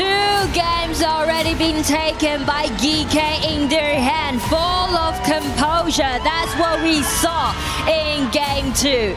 Even though they faced a little bit of trouble on the top side of the map, and as you can see, Guayu just played defensively and they turn into another strategy.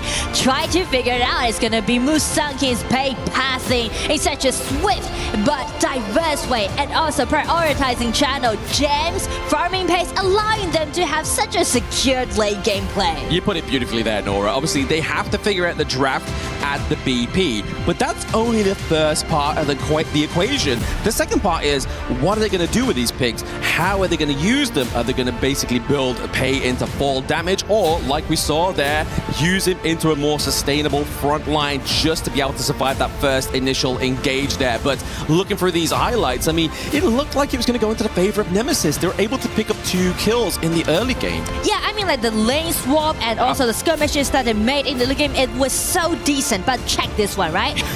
Around 6 minutes after they win the upper hand, it's gonna be like a little bit overcommitted and being reckless to commit that mistake, and which allowing Geekay to ball them more time and just push back. Yeah, I think this goes back to obviously the story, or at least the ethos of these teams that needs to be is discipline and also decisiveness. But to be more decisive, we're gonna get this breakdown here from the panelists. So Rain Day, take it away.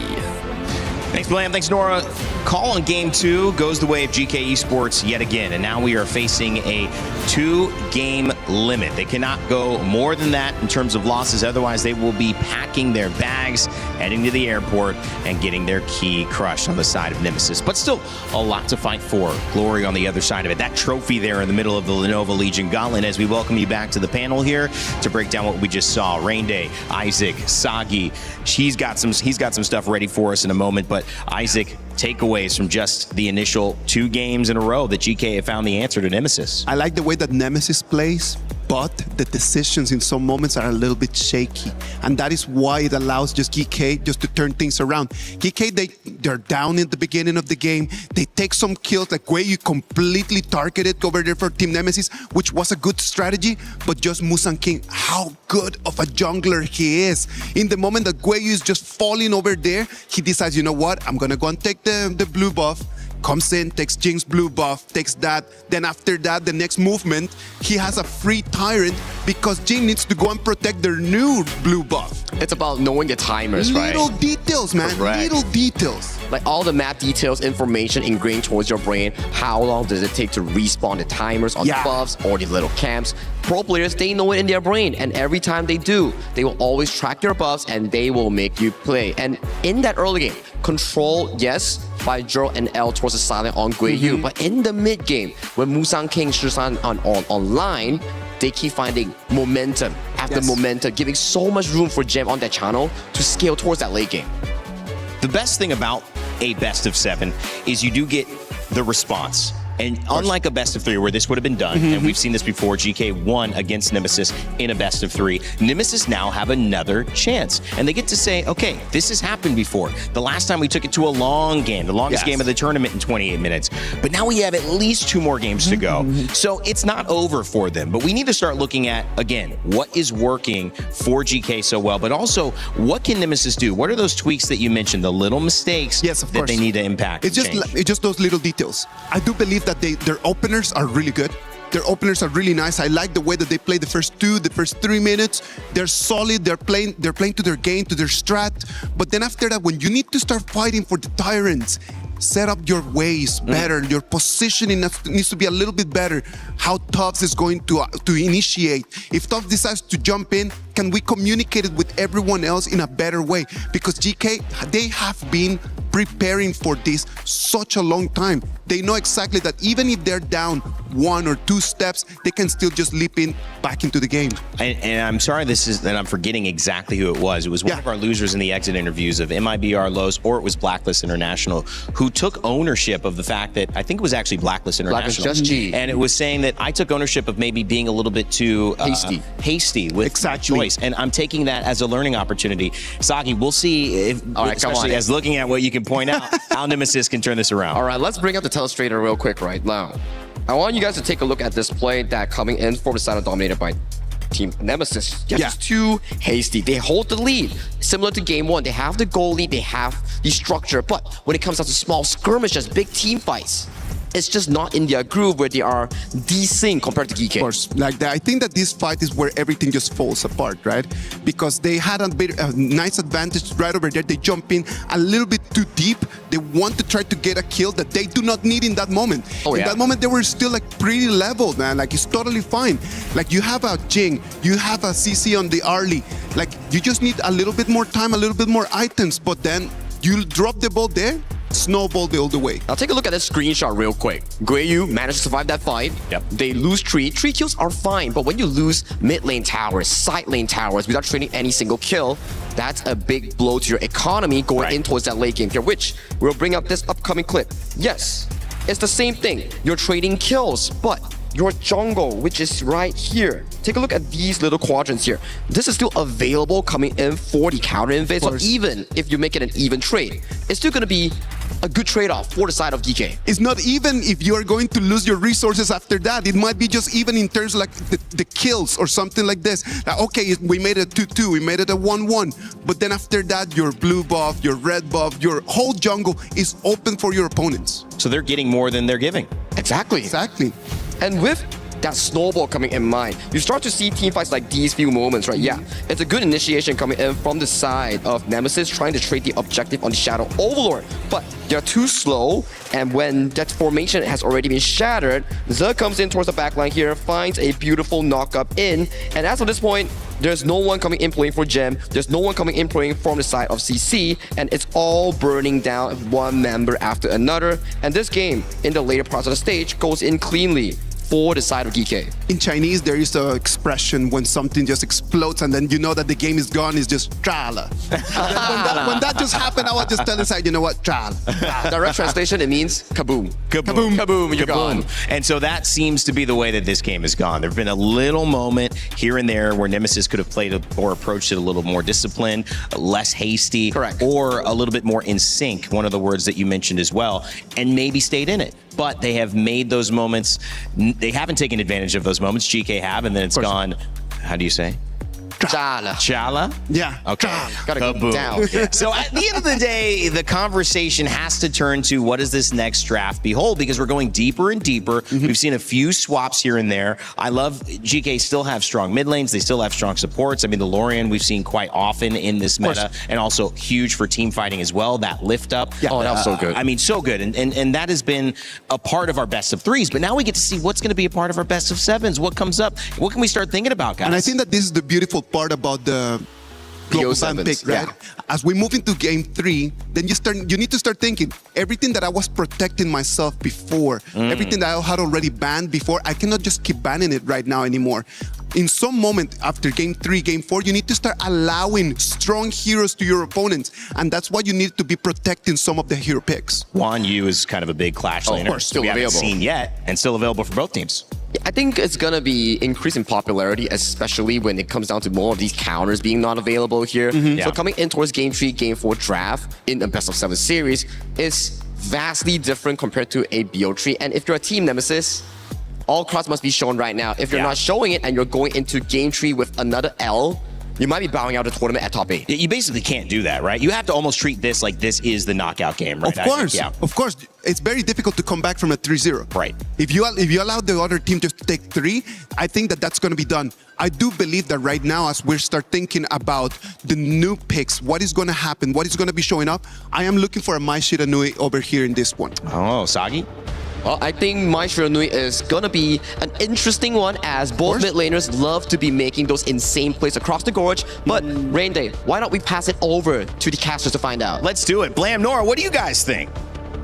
I mean, there's a lot of emotion going on right now as well, right? Obviously, for the MKL fans, they are in elation. They are 2-0 up, whereas the IKL representatives, obviously, at the venue or online, are definitely feeling the burn here, Nora. I mean, we are at the victim of the global ban pick right now, and there is a lot of picks that have been taken off the board for both of these two teams. I suppose the question is, who's going to be better in the long run? Well, I feel like due to the draft, it's more about the mindset, actually. Yeah. You can see like Geekay with these kind of advantage, they can go whatever draft they want. But as for Nemesis, just like you said, right? Pretty expensive heroes that they used in the previous matchup. So this time, I would say it will be more available for them to take a Byron pick or a Guan Yu pick on the top instead of like Bai Qi or Dam or those like Miracle Maker or Chance Seeker heroes. Yeah, absolutely. Maybe something that's going to set up the plays for somebody else to take over the reins, right? But for the side of Geekay Esports, they have the Yarli being picked up here as well as the Annette. So they're running through these AOV heroes, right? Like the only one left for them to play maybe in game 4 for Guan Yu would be the Florentino. And I do like the Annette pick, you know, allowing a lot of things happen during the team fight, and also this early guaranteeing themselves a winning lane at the bottom. And on the side of Nemesis, this time they are trying to play safe but strong. I really like the draft, right? It's really solid. You just poke like double warriors for your composition, also like double tanks that you can see on the side of Nemesis. Really well-rounded. This was the thing we were alluding to in the last game. We're seeing Mustang King pick up the Orgrin. So actually we got the triple A here for the side of Geekay Esports. Annette, Arlie, and Orgrin. So Mustang King gets one of his big picks. Gem has actually had a stellar performance before on the Arlie pick as well, historically. But then we look towards, obviously, the banning part. So the next part is obviously taking those counters away from Orgrin, right? The Agudo and the Luna.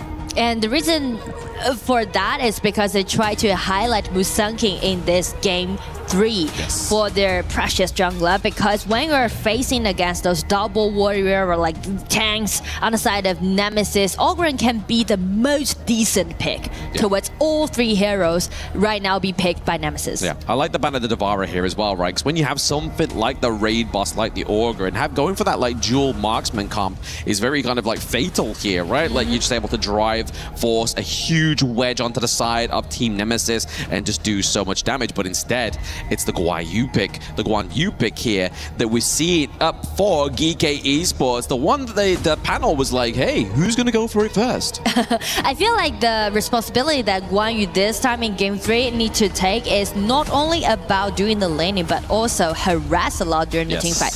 There's no need for Guan Yu to step in and aiming for the backlaner. Instead, the only thing that he needs to do is try to make threat happen, and that's enough. Just play in a more psychological way. Yeah, exactly. You put it in a good term there, psychological. Like, if you don't know where the Guan Yu is, you're kind of just like, ugh, like, where's he going to go you're going to hold it. Yeah, in a moment's notice, he could be here and we could all be crying. But we're actually seeing the second Hino for this entire tournament. The only other player that's played this hero is Shishan, and that was in the group stage. But now Nemesis is like, okay, let's try and slow down the barrage of those structural damages, which obviously using the Fate Rewind here for Hino's ultimate, you're able, if you use it correctly, is bring those structures back up. I mean, you know, like the strength that we can see on the side of Nemesis is solid enough. Or just give me the kind of feeling that is it like over solid, because you know it's not that mobile, right? And also you might be kind of kite or baited by Geekay in this game, and also how you're gonna deal with a split push that might came out on the side of Geekay. So it's all about the drop and also the execution, that how you're gonna deal with such a strong but muscular composition aside of Nemesis. Yeah, I mean, they definitely have a solid front line. They have the poke potential as well as the burst potential here from the Chicha. So for me, yes, taking a lot of the brunt of that damage is gonna be Musang King, but it's all about that early game, right? If he can kind of start the scaling on this pick a lot quicker, it's gonna be a lot harder for Team Nemesis to actually run him down. But I mean, this is going to be Game 3, and Geekay 1 game away from the match point, but will Nemesis allowing that happen, or using this kind of well-rounded composition to make a pushback? I mean, it'd be a heck of a statement here for Team Nemesis if they're able to get a victory against Musang King and Guan Yu on these huge 2 picks, the Ogren and the Guan Yu. A lot of focus has been put onto them ones, but the Xia here pick. The Xia pick into the mid lane for Shishan, obviously good anti-tank potential for the damage reduction using that second skill. But also kind of amplifying somebody's late game earlier on. Because he can upgrade this early to level 15, level 20 after this.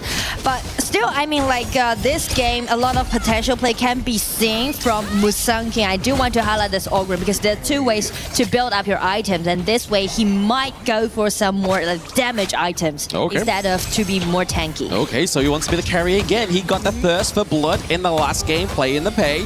So now he wants to go for the carry potential on the Ogre here rather than going for that raid boss, going for the Giant's Grip instead. But there we're just seeing it once again back to kind of like vanilla HOK gameplay. Bot side of the map just going to try and contest the Phoenix here. We feel like a good game state's been built here for Team Nemesis. Yeah, because of the tankiness that we can see on the side of Nemesis, allowing them to secure the river side.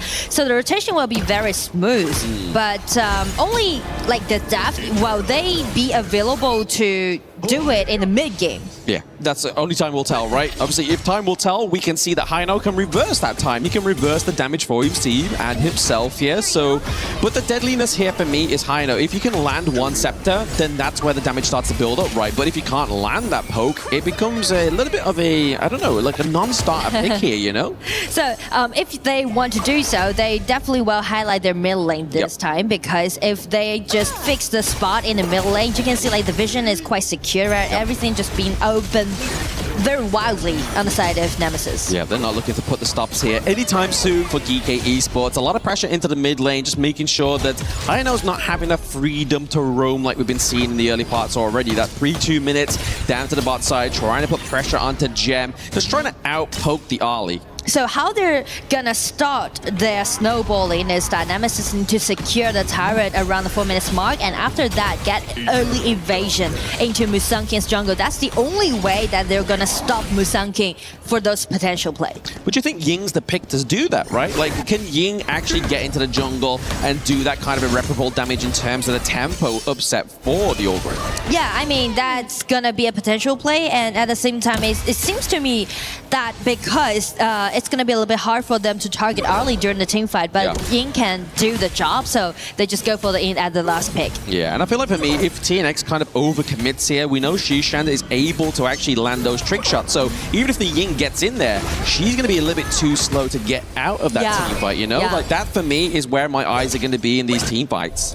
But still, like, speak of the power pike both composition has, Geekay can definitely allow... Ooh, forcing out the unbridled outburst. 3-4 minutes is what you want to be doing when you're against a Zhang Fei, but what you don't want to be doing is letting Gem fall too early on. Musangking as well, looking like he's in trouble, but we are seeing just the sustainability of this pick on his own, just in that team fight. Not even mention to with this and that, just like we said, right? A lot of potential play can be seen by Musangking, but the thing is that how could this Guan Yu coming out behind the Nemesis formation? You know, that's a little bit threatening to them. Oh, absolutely. It definitely is kind of like a curtail in any kind of progress that they was really hoping for in this. I mean, you saw Shishan's cheeky smile. He was just like, hee, we got the play, you know. He was very excited about that one. Well, a lot of credit can be given to the top duo on the side of Geekay in that case. Absolutely. But 4 minute mark right now. Obviously, we saw a big brawl into the mid lane. Not quite going for the Tyrant just yet. You see that Earl is just trying to kind of like offset the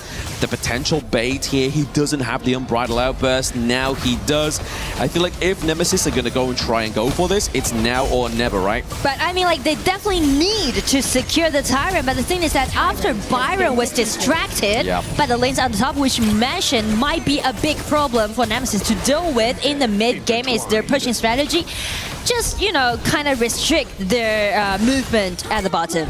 I feel like what Team Nemesis is doing well in this match, though, is actually putting pressure into these side lanes, right? We're seeing a lot of pressure for Geekay being transitioned here into the mid lane, but bot side, he uses the bridle outburst. He's going to catch onto none. He pushes Brot and pulls CC into the T1 territory there. The Stampede is being used by L, but it's being slowed by the Smite as well. Double kill for Musangking, and the Universal Law there, placed down by Shishan, just completely wipes out that minion wave down bot side, but you saw the high note ult, right? It brought the structure back.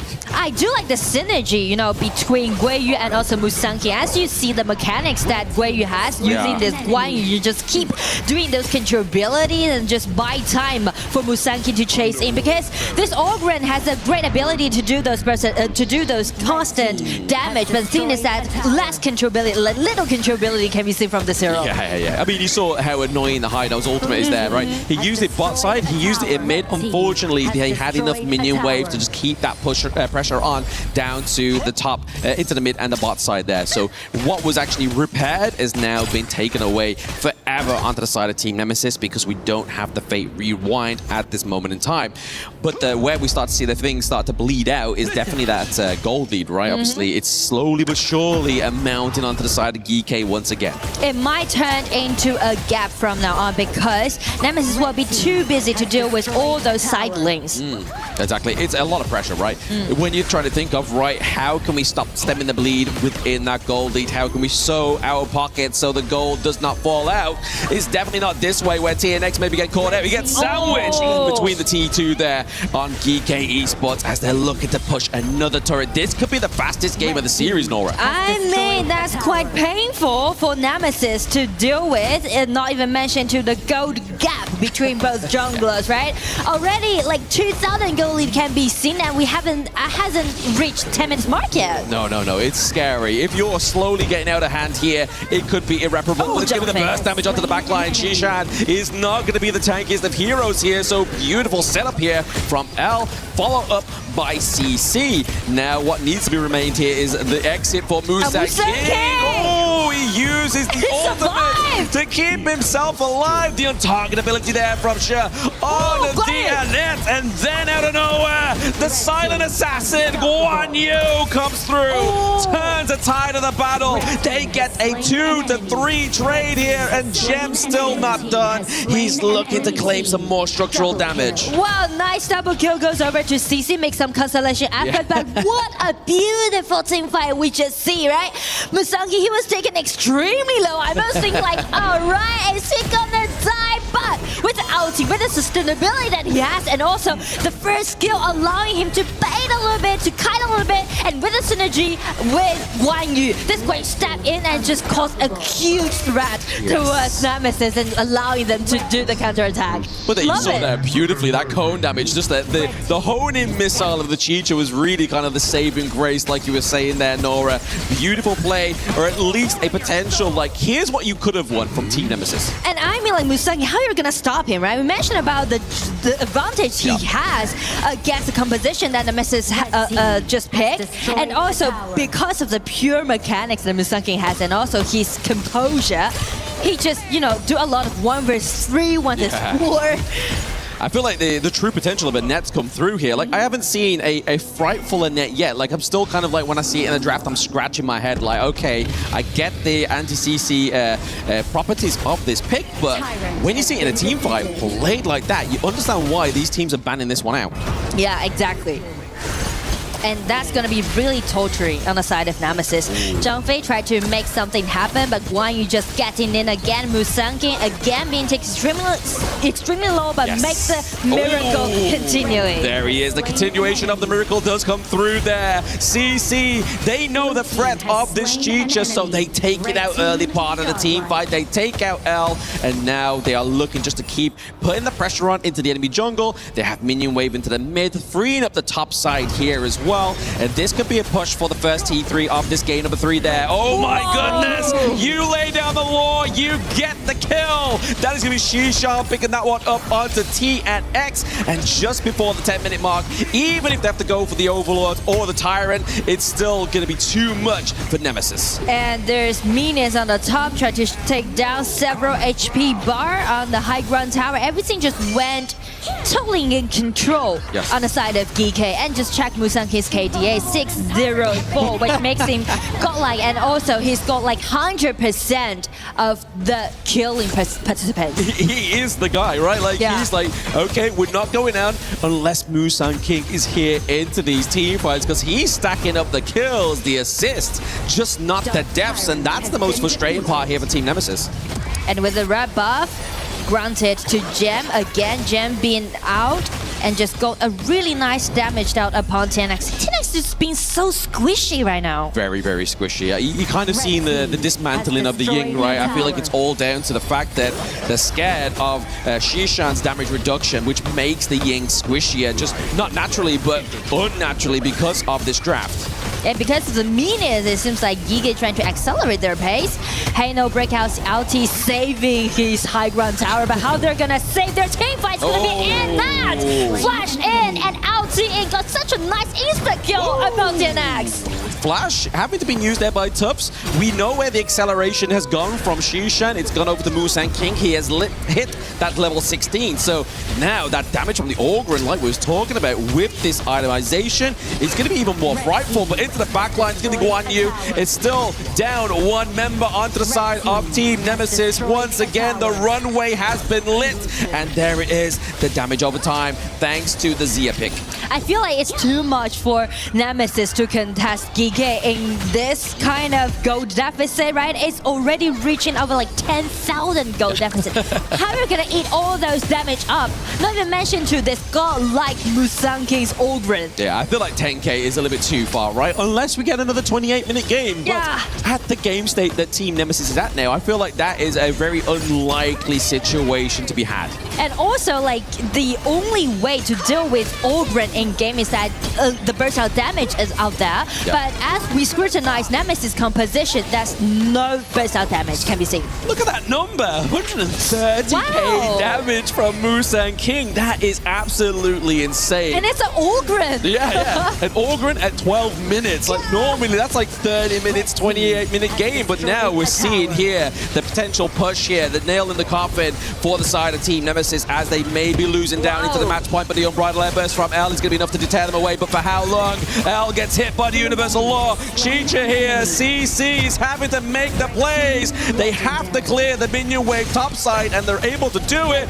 But Levitation, he gets the knockdown onto Tufts. And there's still minions on their way. Depends on Geekay whether they're trying to close out the game, gaining the match point. Musang King getting 1v4 and sending in all those minions, breakout item and buying them more time. Legendary it is, and it's gonna be game 3 goes over to Geekay Esports. Wow. That is the fastest game of the series just far before Geekay Esports get themselves to game point. They are literally one game away before they are crowned the first semi-finalist of KWC 2026.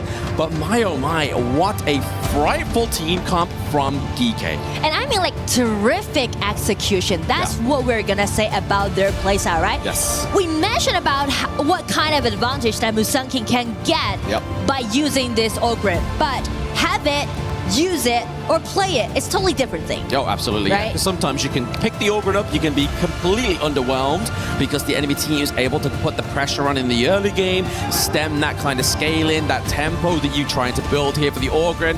But you're going to be seeing it in these gameplays here. These replays are really going to show you the pairing of the Ogryn, of the Annette as well. I feel like Annette in this comp made the whole difference with that ultimate. I totally agree with you. I mean, in the early game, I do like the synergy between Guiyu and also Musang King. But after that, from around like 8 minutes, it's all to like Annette with this Ogryn in the front. Yeah, absolutely. I mean, you see more of a fun sort of like happiness on the side of Geekay on stage, whereas Team Nemesis are kind of like scratching their heads mid-game like, this draft really isn't it. It's not really been given the green light go that we really wanted here. And why did we give over the Ogryn and the Guan Yu at the 3rd game within the best of 7? Yeah, and not even mentioned too, they suffered a lot in this game 3, right? Match point goes over to Geekay. And if they want to make it, they need to have at least the ultimate battle. Yes. Which means you need to have 3 victories in a row aligned to do so. And that's very exhausting, but we're going to take a bit of a break because we're exhausted before seeing all that gameplay. So let's give a break over to ourselves and Rain Day can take that one away. Thank you, Blam and Nora. That trophy in the middle of the Lenovo Legion Gauntlet is what these teams stand to win. And with one game, it will be Geekay Esports who march a little bit further on their way towards their ultimate destination here in Paris, France. Welcome back. My name is Rain Day. I'm joined by Isaac and Sagi here on the panel to break down that action. But after 3, gentlemen, we're starting to lose a bit of traction for those who are thinking Nemesis can pull this one back. What we're looking at now is Nemesis having to win 4 games in a row against a team that after 6 games of playing, they have not beaten. They have not lost yet. Like Geekay right now in the whole KWC 2026 just has not lost a game. And that is surprising, man, because the top level competition of in here, like when you came over here already to quarterfinals, you're expecting that it's going to become shorter and shorter, the distances in between the players and in between the teams. But this game 3, it was the biggest gap that we have seen in between.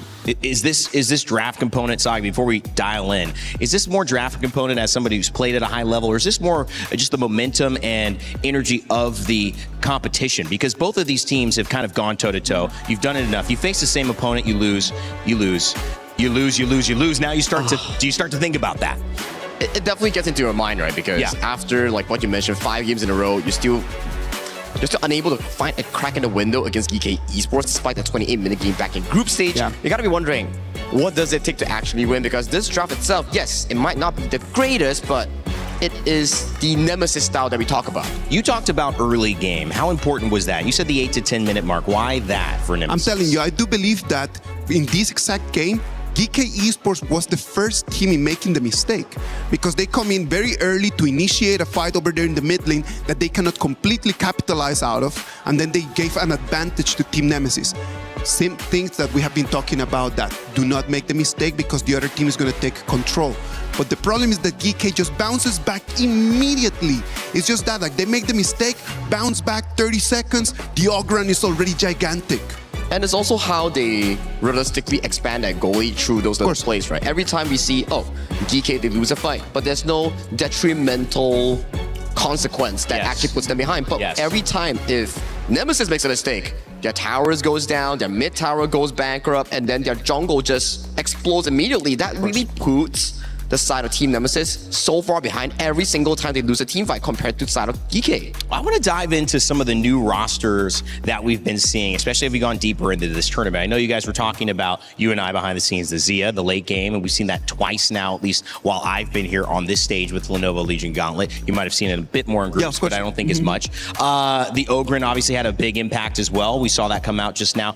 Walk me through your thoughts on just these lineups, the drafts, what you're taking away as we get later and later into this, and what these heroes do and bring to their compositions. All right, whip out the telestrator right now. Let's talk about that picks that you mentioned here. All right, first things first, we check out the first 3 picks here coming in from the side of Nemesis, right? Yato Chicha, Zhang Fei, and Byron. Very clean, very strong, early to mid game, like we talked about. Rain Day did mention that. If you have these 3 heroes, you're looking to win out the laning phase, advance the jungle here. So, something that Geekay did really smart.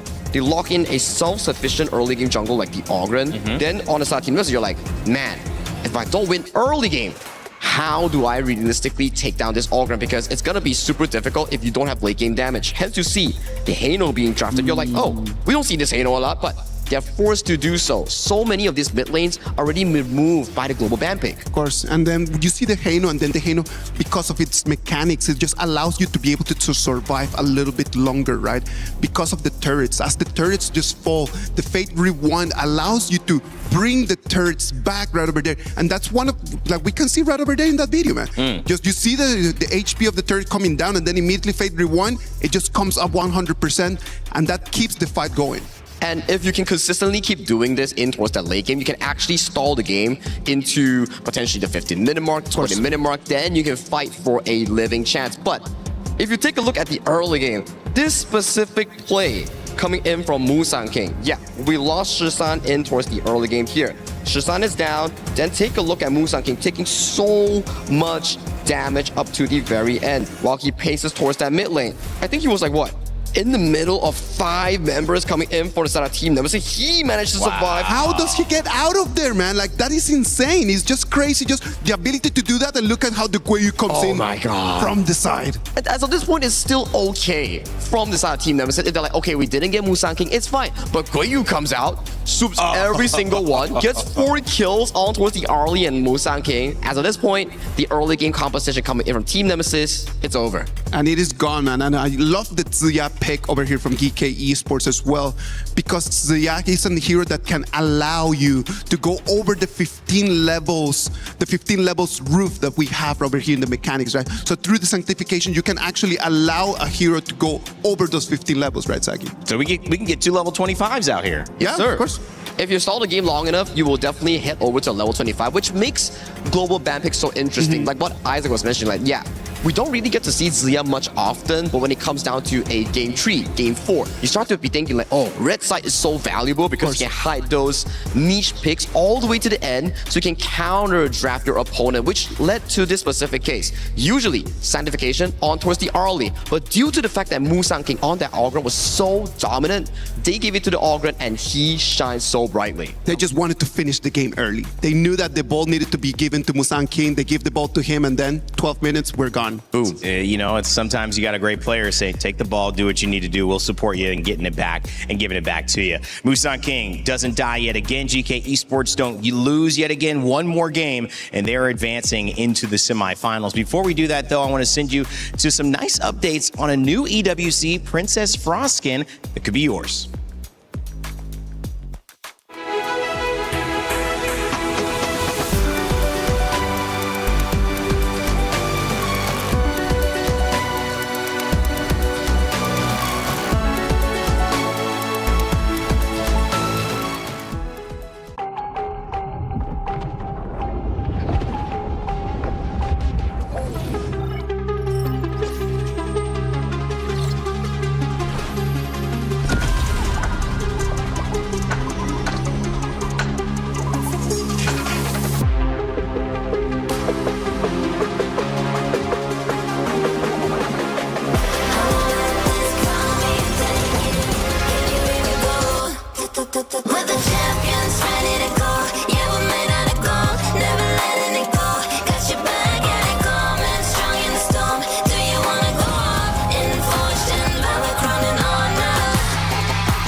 is home to the best Honor of Kings players in the world. Pressure at its peak for AGAL. Everything comes down to their captain.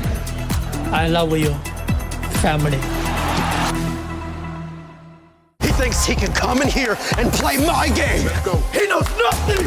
Let's go! Tyler 1, you're done. Raw energy. Half for half and blow the house down.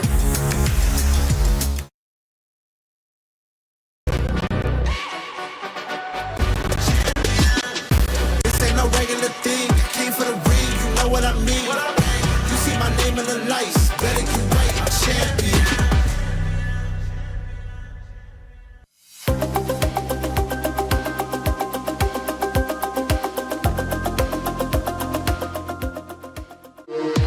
We were there. For every click, every clutch, every respawn. We were there for the years of grind. And we're here. Now. The proud founding partner of EWC. Powering the biggest event in gaming. Shoulder to shoulder with the world's best. Making history. Greatness deserves a stage. Lenovo Legion. Reach your impossible.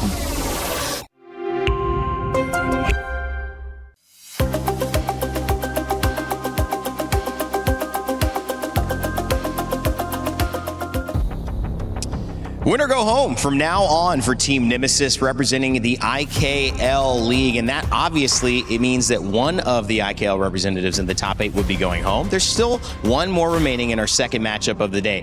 For Geekay Esports on the other side of things, guys, it is going to be keep the undefeated streak heading into the semifinals, which is a statement for the rest of the tournament bracket here at KWC. Rainday, Isaac, Sagi, before we throw over to our casters for this maybe final game, some final thoughts here as we head into it.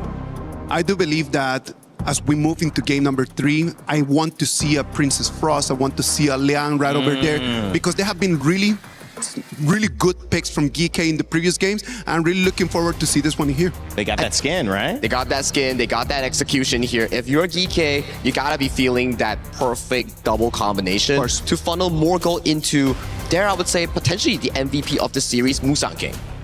He has played so well. This entire Geekay team have played so well. It's starting to become a pretty similar narrative. It's up to Nemesis to change it, to put a crack into it, to somehow disrupt what has been undisruptible, the reign of Geekay Esports. Will it continue, or will Nemesis find themselves for the first time on the board? Let's send it back over to Blam and Nora to kick off our 4th game.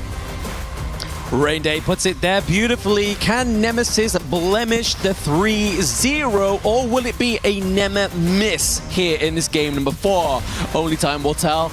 Bam pick on the way. There has been plenty of heroes already been taken up from both sides. That's 15 heroes apiece that aren't available, Nora. It becomes thinner and thinner, and down to the wire is the BP. And in that case, Nemesis this time, they just pull it out. You know, all cards that you have, you just need to pull it out. You just need one game get back first. But as for Geekay, as we said, so far in KWC, they stayed undefeated. 7 wins in a row right now. Yeah, absolutely. On the blue side, they just go for a safe all-in pick, try to put it in quite a nice way. I think this is a nice pick to have going into game number 4, right? Like, you normally think, oh gosh, like what's available still left in the farm lane, but the fact is that all-in is still available here. Means that you're already playing at an advantage for the side of Geekay, because you know that Gem, once again, can be left alone. He can be an independent person, just purely down there, but trying to catch him is going to be this Mai Shiranui and Guan Yu. The most interesting part is that actually there's a potential Frost and Leon played by Geekay. So that's the reason why Nemesis on the red side this time, they're prioritizing this Mai and also Guan Yu. Try to, you know, a little bit predict what Geekay is going for. Exactly. They do say it's a 4D chess game, but they're like, you know what? We're not going to give it you. We're going to go for the Lapo Lapo. We still have that tank in our bank, but we're also going to go for the mid lane Hu1 here. So Shishan going for, again, just more of a utility, right? Zia can do the damage, but here, Hu1, you're looking to just get and catch out, and at least like long range poke the Mai Shiranui, right? And also, both Loon and also this Yu-Huan allowing them to be untargetable during the team fight, which going to cause a big trouble towards Guan Yu and also this Mai. So that's how I love the draft that Geekay so far did on the blue side. But due to this Anat, just allowing them, to have a wide open window for them during the team fight for the initiation. Yep. So I would say Nemesis, they do need some assassins for their jungler to make sure that they're going to secure that insta-kill. Exactly, because if Mai gets caught off in the early part of the team fight, it's like, where's the damage going to come from? Guan Yu's not going to be dealing the damage, and Net's definitely not going to be dealing the damage. But this might be the new wombo combo of KWC, right? Like the Net and Guan Yu combo definitely aids the team fight into your favor. And hey, here's the answer. It's the Eren. Eren. Well, Eren with Anat at the bottom during the lanings, I do think that they can have a waning lane at the bottom on the side of Nemesis. Yes. And the thing is that once Eren being so immobile and once all his teammates just left him and just dashing in, who's going to protect our lane, right? It's going to be all on CC himself. Yeah, a bit of an interesting last 4 picks here, 4 to 5 picks. I mean, this could even be like Clash Lane, Arthur, Jungle, Umbrosa, but I feel like it's something that Guan Yu plays himself, right? Up into the top, Guan Yu plays himself, sorry. Umbrosa top side, Arthur into the jungle, just giving over that thick front line here for the side of Geekay Esports. Because something about the Umbrosa is they can do a lot quick damage in that lane, but it's giving the doing here for the side of Nemesis. That's kind of out of expectation, to be honest, which also means they will put CC under the spotlight because all the members and all the heroes that they picked is trying to play around CC, play around Eren this time. But again, being so immobile, how Eren is gonna defend himself by those attacks down by Yu Huan's skill 2 and also Umbrosa dashing in, right? It's gonna cause a big trouble, and also they just need to make sure that CC is going to be really comfortable in this match point. Absolutely, but I think the thing that I fear the most here is that TNX isn't on the carry pick right now. So it's all going to be down to either the Joel in the farm in the middle lane, or you're looking at trying to see that CC can pick up the reins of being the carry in this game number 4 for them to potentially get a point and basically further this best of 7 into an ultimate battle. But it is going to be Mustang King on the Arthur here. A lot of front line and need to build that anti-heal onto the side of Team Nemesis. And since this is their match point, Geekay is trying to put it in a more solid way. Yep. They are trying. The Geekay are definitely like, okay, so let's see what you can do, right? Obviously, it's not typically their best draft here that we have, but Gem does get the Aoin. Generally, a really good self-sustained marksman down to the bot side here. But still, they're looking to try and take away a few of these camps early on. Well, I mean, with this Arta gaining those camps and also the vision control, well, goes over to Geekay in the early game. But check the laning. Both side lanes are actually played head-to-head. Do a lot of H3 trade.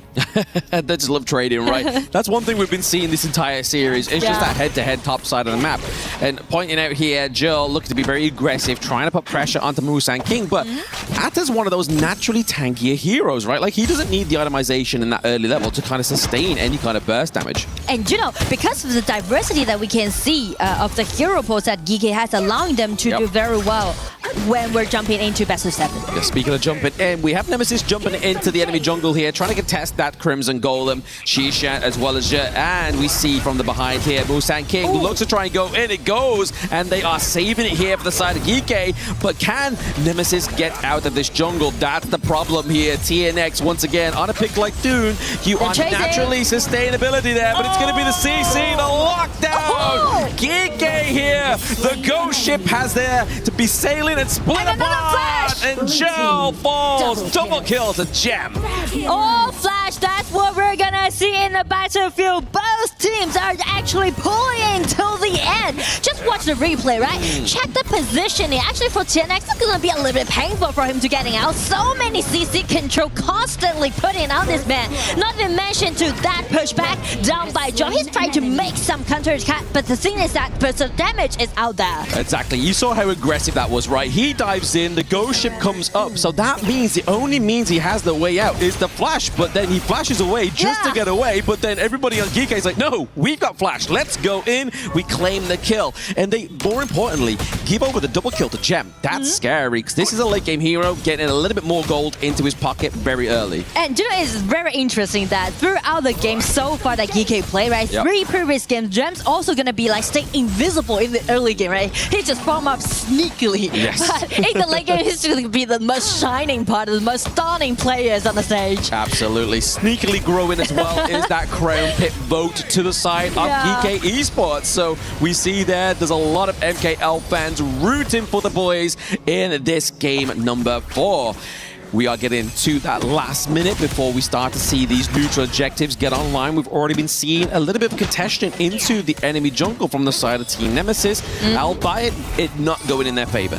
I feel like the first thing first for them is trying to guarantee the vision control, play around TNX Dun. But the thing is that, speaking of that 4-minute mark, is the damage dealt sufficient? Because you can see like CC actually is doing a lot of 1-1 HP drain at the bottom. You saw the effort there. CC almost drove that ultimate out of the side of Gem, which would have been fatal for him. Obviously, we are looking to hold that for Naus as well as on the Lapu Lapu. That Rising Tide is going to be a difference maker in these team fights around the neutral objective. And both teams are actually highlighting different side lanes. Geekay tried to free this Umberosa, preparing for the Tyrant. And as for the mid lane, it's going to be Mike jumping in again. Nice HP trade, but because of the sustainability that Yuhan has, allowing them to push back a little bit more.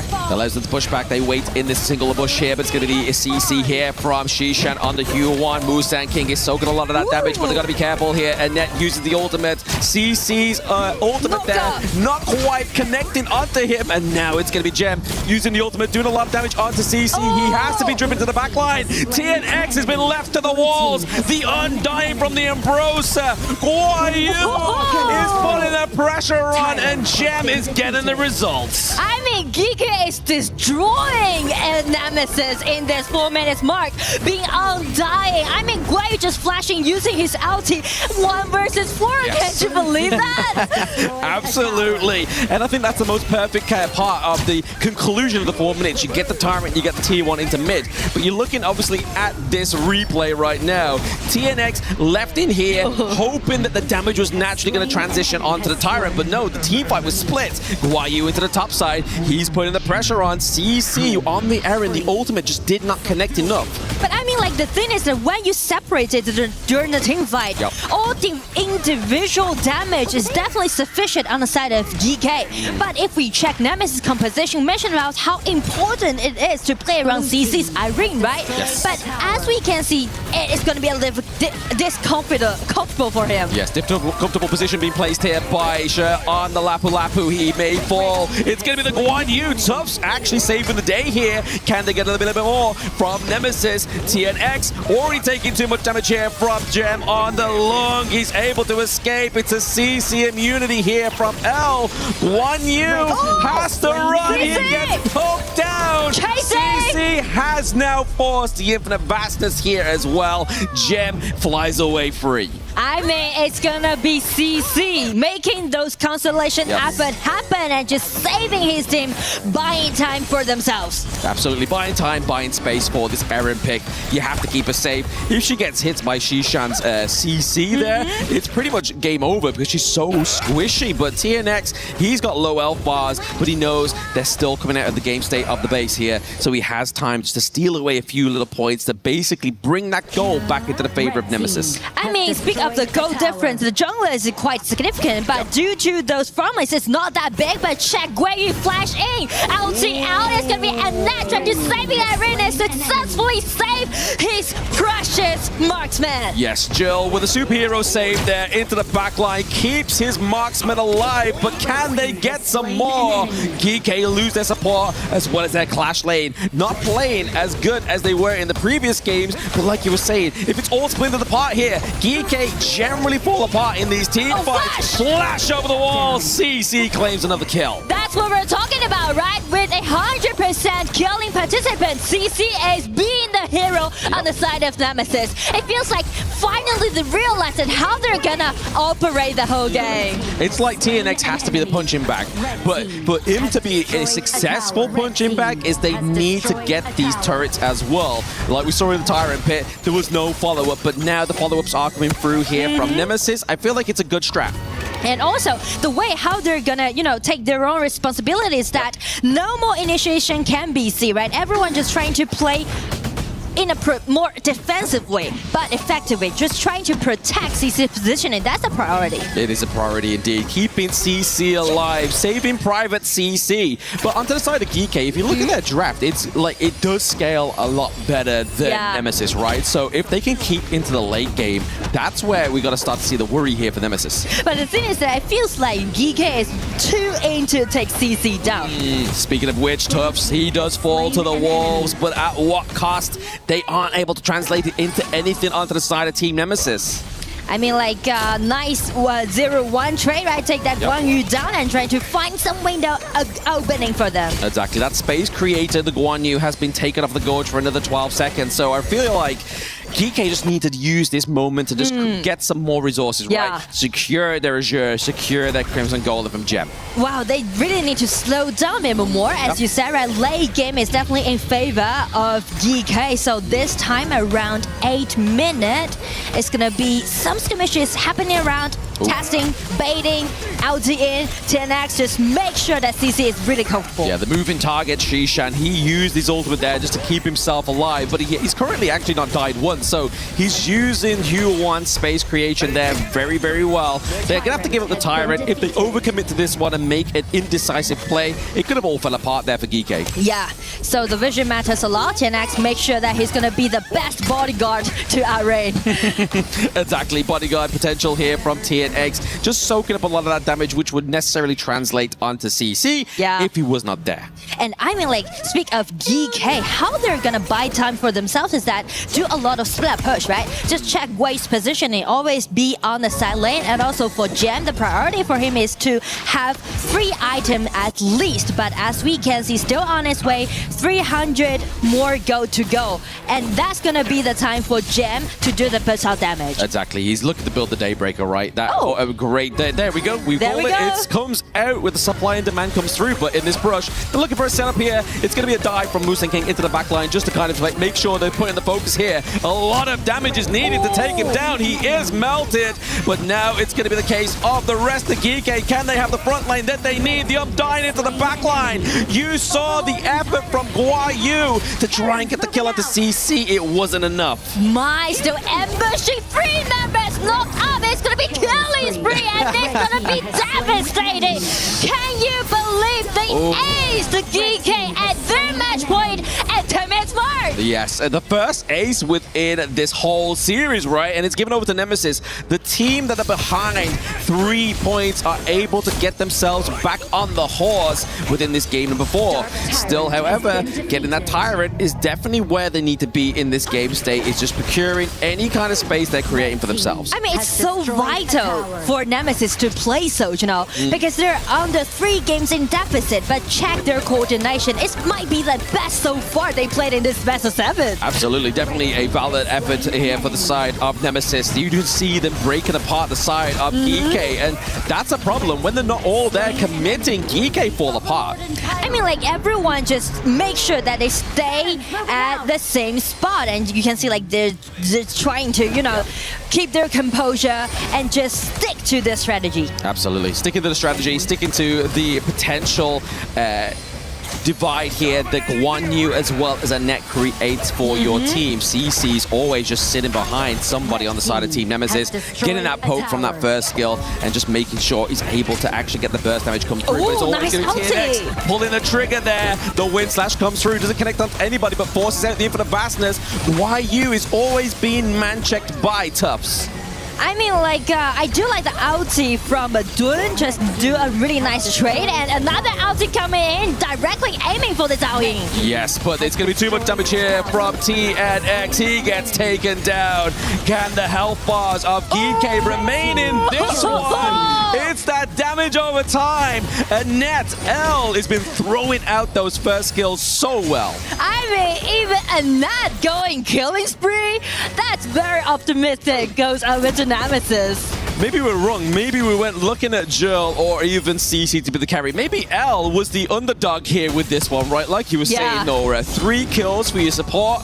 That's not normally what the support should be doing. Exactly. And also, that's something that Geekay really need to slow down, pull themselves together a little bit more, because the priority is that not only take CC down instantly, but also bait some of those, precious skills. For example, the flash from CC or the ulti from Mine. Exactly. We're getting right about that game state now where the goal difference is becoming a little bit more of a lesser thing, but obviously itemization is still going to be classified in this one. However, Shadow Overlord does go over to the side of Nemesis for now. They're still looking for the right moment to pull the trigger here to summon the Shadow Vanguard. Obviously, mid lane is already been damage dealt. Did they look to put it towards the side lane? Looks to making an easy effort top side of the map. But also, that's going to be some time for Geekay trying to make the pushback happen, because the side lane tower is still standing there.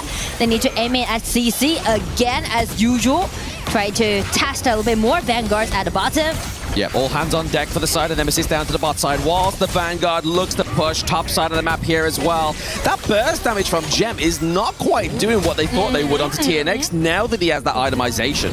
I mean, like, the reason for of that is because almost all of his burst damage was dealt on TNX Dun. That's a problem, right? Exactly. All be soaked in by the tanks on the side of Nemesis. And that's the whole point. I mean, look, if L takes the hit, that's what happens. You lose almost more than your health bar, half of it as well. But then we see Shadow Vanguard here, second attempt onto the T3, top side of the map, that gets taken down also. We are seeing the potential last front here for the side of Geekay as they are about to lose their blemish-free scoreboard here. Well, Geekay is definitely on the edge of the game in Game 4. And also, this might be the most painful game that they went for so far in KWC. Very painful. I mean, 14 minutes, not quite as obviously fast as what they did last game. Mai and Guan Yu coming looking in. for a stalk onto the back line, forcing out the infinite vastness, but he comes in with an aggressive invade, but he gets caught out. The win slash connects. The Kachu sends the knock-up from Joe, means that Gem gets taken down, as well as they need the minion waves into the bot lane to force this game. Number 4, into the best of 7. Nemesis are not out yet. Got them 1 game back.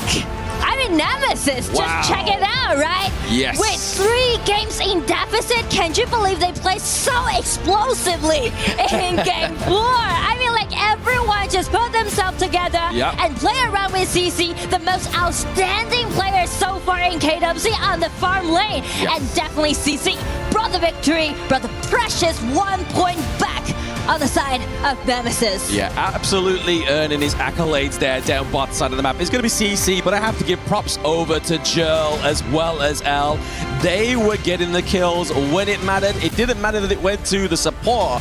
What mattered was the impact of these team fights, which is what we're going to be seeing in the replay. I mean, in the replay, you can see everything just went so out of control from the very first minute, actually. It hasn't been 2 minutes yet, but still a lot of initiation can be done by Jurl's Mai, right? And do appreciate Guan Yu and also Mai's performance in this game. They just caused such a great harass towards Geekay. Yeah, massive upset there for Geekay within that one. They weren't quite sure what to do within those team fights. I mean, for the first, obviously, few minutes, they got that 5 kills on the board over the 1 there. But it seemed like it was going to be their game, but they're not quite written in the stars. So Nemesis takes 1 point. Let's see what Rain Day, Isaac, and Sagi have to think about that one. Thank you, Blaminora. It's going again. We are not done. For many of you who've been watching, maybe thinking that would be the end. Even rookies standing up in the crowd saying, give me another game. I love it as Nemesis find the answer. It took them 5 games, but by the time they were here on the stage facing a potential defeat, looking to book those airport tickets back home, they said, no, you can't crush our key just yet. And now, maybe, guys, we start to see a little bit of hope enter back into the arena. They just directly canceled their taxi, man. Yeah. They canceled the taxi. Canceled the Uber. They booked them a car, and they were like, no, hold up. Wait. Cancel that. Yeah. Cancel that, first of all, because we still want to play a little bit longer. Such a beautiful game, man. It was really nice because it showed us what they needed to do. It's just when you analyze like the decisions that Nemesis just made in here, they decided, you know what? Let's put KNX over there on a tank and let's just pass the ball to someone else. And that someone else was Gerald. For me, Gerald was amazing. It was the key to turn things around. Not only giving vision, not only giving initiation, but giving damage as well. The key play coming in from Gerald that we will be seeing later on, that was the deal breaker coming in for Team Nemesis in finding that comeback moment in towards that late game here. My oh my, I think Gerald, he definitely was feeling it. And I'm telling you, I was talking to the Chinese casters a couple of days ago, and they were like, Mai Shiranui is like the best mid laner right over there because there's no one that can counter it. It just has burst damage, it has mobility, and in the moment that it initiates in multiple people. They had a lot more control in general, and all that comes down to a conversation, Saki, between your mid laner, usually your clash laner, and your jungler to help set that tempo. Did you feel that combination worked well for Nemesis for the first time in the set, finally? It was just not only well, it was more than well. It's well done, perfectly being executed coming in for the side of Team Nemesis. Gerald coming in on the initial engage, then Tough Z comes in with the Guan Yu to sweep everything up. Yeah. We have a little clip here coming in on the telestrator. Take a look. Actually show you here. King Saki demands. It's your turn. Breaker here. Yeah, team fights, everything was looking good. Team Nemesis and also Geekay, they've been playing back and forth coming in towards these team fights. Take a look at Gerald here. I want you guys to see what he's doing on this Mai Shiranui. He's stealing all the way to this little point here. I know we can't see on the minimap, but he's right here, right over there, right now. Yes, the moment that he comes, beautiful 3-man revenge and getting that ace. And as of this point, it's 10 minutes on the gorge. You get all these objectives available, and if they pick this up, they are on track. And what happened next? They just cleaned house easily.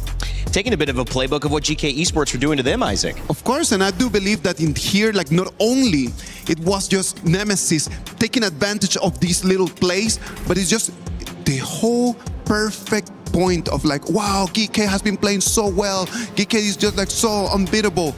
It kind of fell apart in this one very easily because they wanted to finish the game too quickly. It was very cool. It was very good for them. The initiation, the whole beginning of the game was really good for them. They give Gem a couple kills. It looks pristine. The Lapu Lapu steps in a little bit too deep. Drop falls, and then it was just 0-1, 0-2, 0-3, 0-4 for him. It was a very difficult game for the roamer. I think all in all, in the end, right, it really falls down to how you structure your drafts. And I would say that this is the most Nemesis draft that we have seen throughout the entire course of the tournament. Strong engage coming in from the side of mid lane and also clash lane, enabling brawls and team fights. And with the help of the individual play coming in from Gerald on that Mai Shiranui, of course, they are slowly but surely crawling back in towards the series. You can say, yeah, it's 3-1, but you have to start somewhere, and that was a very good start for Team Nemesis. Yeah, and 3-1 is, again, it's the big picture, but the small picture, the thing that you can control is only your next game. So if you win one game, you know you just got to go and do it again. Then you focus on, all right, how do we do it again? That comes later. They still have to get through this one. Many people at home probably were ready to go take a lunch break and say, okay, I'll come back when the next series starts. I've seen Rain Day enough. However, I think that now, when you look at this one, guys, we have to start saying, okay, what's the tether connecting the success we just saw Nemesis have, their draft, and what they might be able to do in the next game? Because our pool is getting more and more limited. The Guan Yu is going to be out for them as well, which was helped a lot in the clash lane and creating the engagements that allow Gerald to also combo with that and just be so successful. So how do they do it again, Isaac? So right now, what we can see is just that both teams are moving away from, well, what happened in this game number 4, it was they moved away from giving the ball to the junglers and they just passed the ball to someone else. Yeah. They decided, you know what, let's just put it on the clash laners, on the farm laners. And that is something that we start seeing as we move into game 5. So for Nemesis, it worked really well. Maybe what they want to do is just to put TNX in something of a tankier option for a jungler and just really focus and continue working on what has been working. Putting pressure on Guiyu has just really limited his performances. It's a very good point, right? First 3 games, we see TNX on the jungle assassin. He has pretty good games, but it's just not something that you can actually hold off Musang King and also Geekay. But when in game 4, he swapped over to the Dune, a classy tanky jungler that has been not so popular but still sturdy, he allowed more room for CC and Jurl to take more control of the game, thus carrying those late segments of teamfights. I do believe that that might be just the key to open this game. Yeah. Maybe we're going to move into the next game and we move into game 5 and it's going to be just something like another tanky option right over there. The attack would be available for them as well right over there. It's something for them to explore.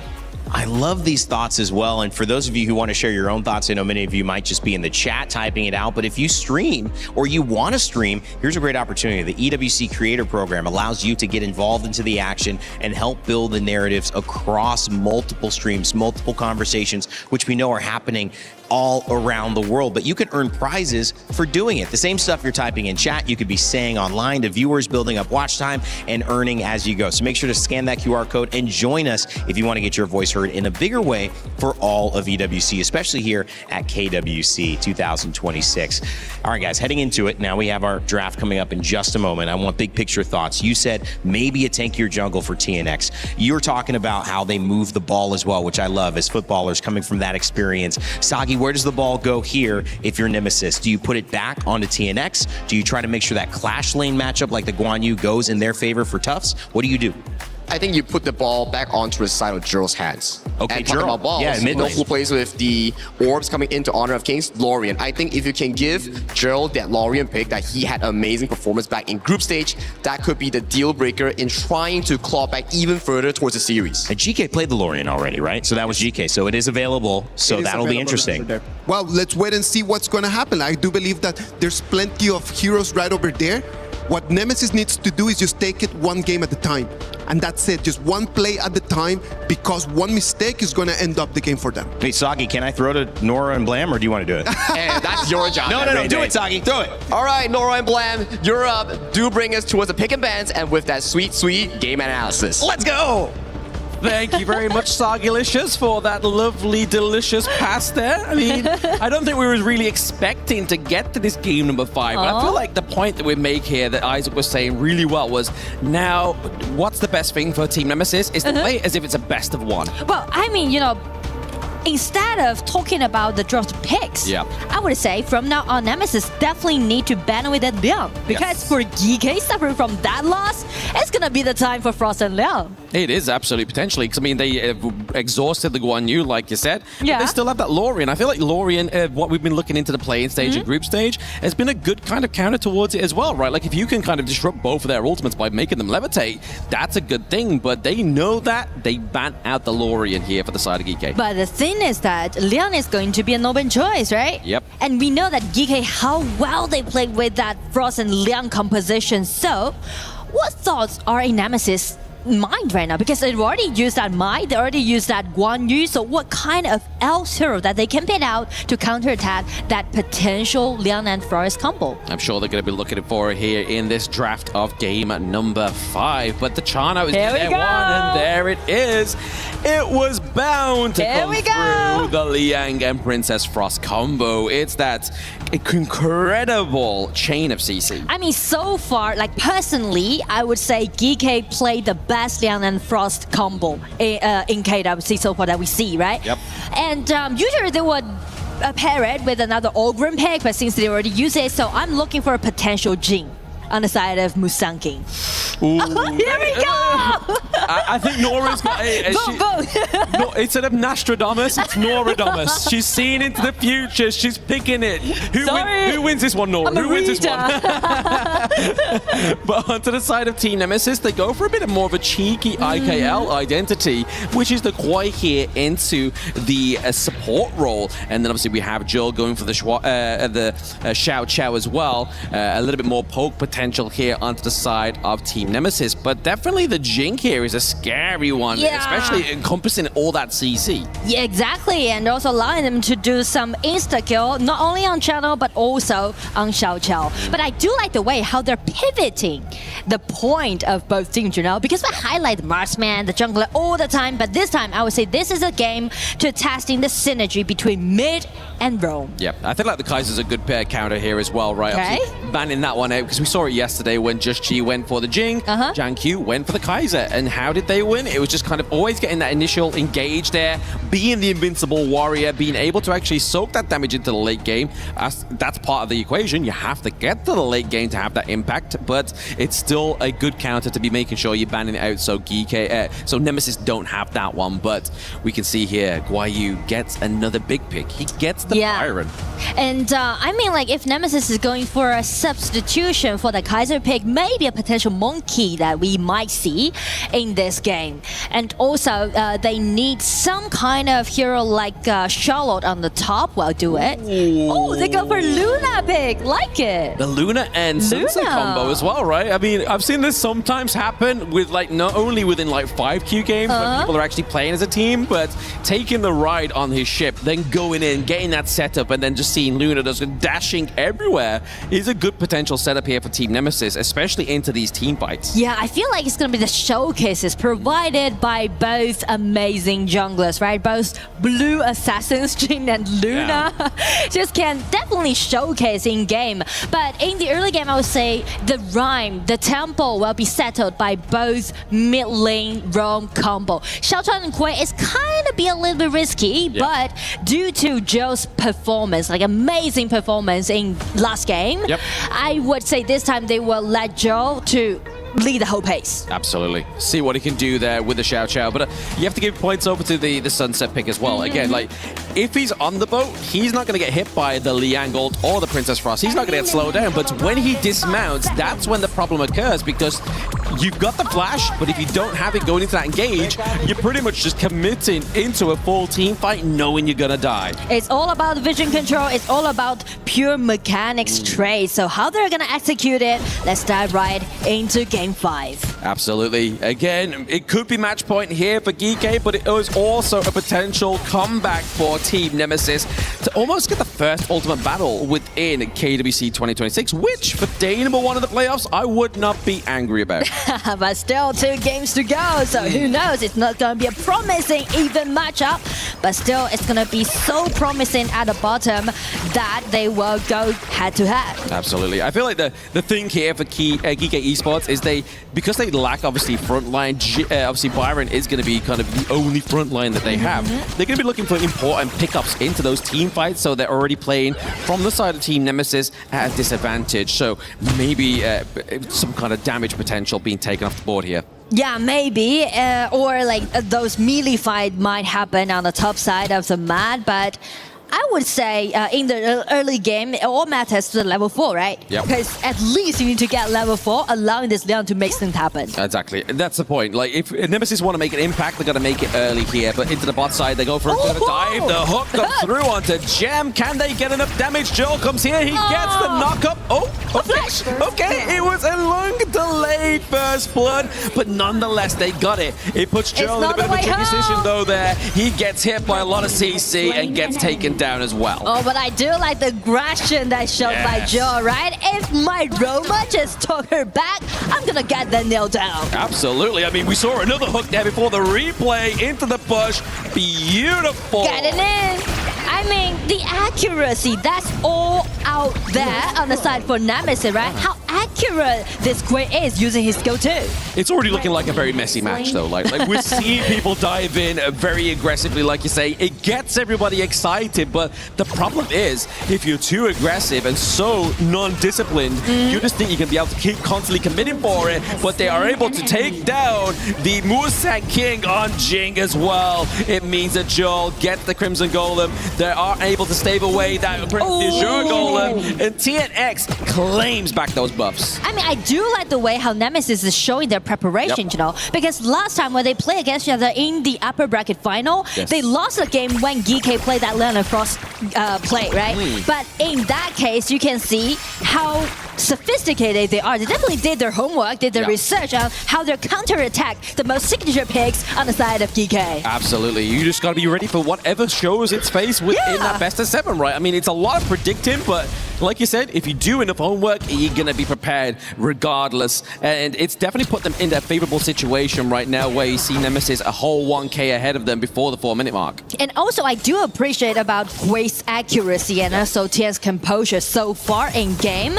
And the accuracy right now. Suppression, but he's able to calculate that all up. He's like, hey, you're going to be locked. Lasso, he brings him into the team. But is that going to be enough here for Nemesis to claim some more? Gem falls down. 2-0 trade. The Wolves are just playing around bot side of the map. It is like so chaotic, right? Everyone just burst out all the skills that they had. Check out Liang, right? He actually got the first hand, but by Quay's skill too, just allowing them to do the counterattack. It's so beautiful. Like, that's definitely one way to counter the Liang, right? Especially if you're leaving so much space open. And that can only happen when Guayu is not in that team fight. Exactly. And Guayu was taken extremely low in that case.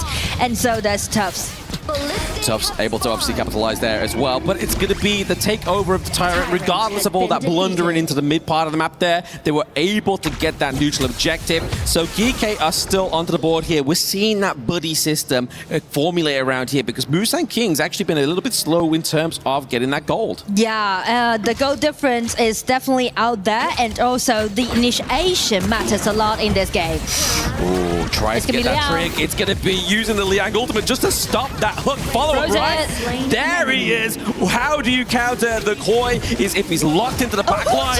There it is, the finesse there. He brings it in from the Shadow Clone. He's able to escape here and enable Gem to get and Luna at the bottom is also chasing in 1 versus 2, make those tower dives happen, but TNX isn't going to be a little bit overcommitted. When you get hit by that T1, T2, I mean, you saw the aggression. That's the problem, is if you're over-aggressive, you lose your health bars, and at the same time, you're going to get punished. Yeah, and I mean, like, after all, it's only going to be a Frost, right? It's only going to be a Leon. Is it really worth it to sacrifice your jungler for that mid lane? I would say no. I would definitely say no. You are literally hindering TNX's next few minutes when it comes to trying to get on top of Musang King's Jing, right? I mean, you're already seeing it here. 500 gold difference has now occurred because of that whole play. Yeah, so I feel like Geekay actually bought more time for themselves and also even up the gold difference between those junglers. And for Nemesis, CC is farming up really well, right? 4,200 gold with a 300 gold lead. So I would say Nemesis still relying on skill 2 provided by this Quay will be the thing that they might to do. Yes, they know it's on cooldown now, so they know that the hook's not going to come through if they decide to go for any kind of play here. But it looks like Musang King is just going to make sure the Azure Golem goes over to his favor. And luckily for Nemesis, I mean, it may not be in a moment's notice, but Guayu is looking to get rid of that T1 down to bot side. So if that's the case, CC is going to have a harder job farming up safely. And I mean, the vision control is totally unbalanced right now. Yep. Unbalanced. There's a pick. He gets it. He's pinpoint accurate. They get the knockdown onto Musang King. They take down Guayu as well. TNX onto the back line, looking to get rid of Gem. He tries to misplace the Frigid Prison to make sure that TNX took the bait, but he didn't. I mean, like, check out the accuracy by L. This man's on fire. I mean, how precise he was, right? Getting his first end on Musankin, the string being so mobile and just deny Jing from the first place. It's very hard. Like, you think about it, that's a very hard play to make, right? It has to be pixel perfect and well-timed. The creation of space has to be made there so the hook connects. Yeah. But L is making it look flawless. I feel like Geekay didn't really prepare for that potential skill too, right, by Quay. Because actually Musankin is available to use his skill to dodge that, but the thing is that he didn't see that coming. You didn't see that coming, but what might be seen, a potential comeback here is going to be Nemesis trying to get the T1 down to bot side. They're able to get that as well, so they're kind of trying to get a prioritized game state for themselves somewhere else, because obviously mid and Clash lane is already in the favor of Geekay for now.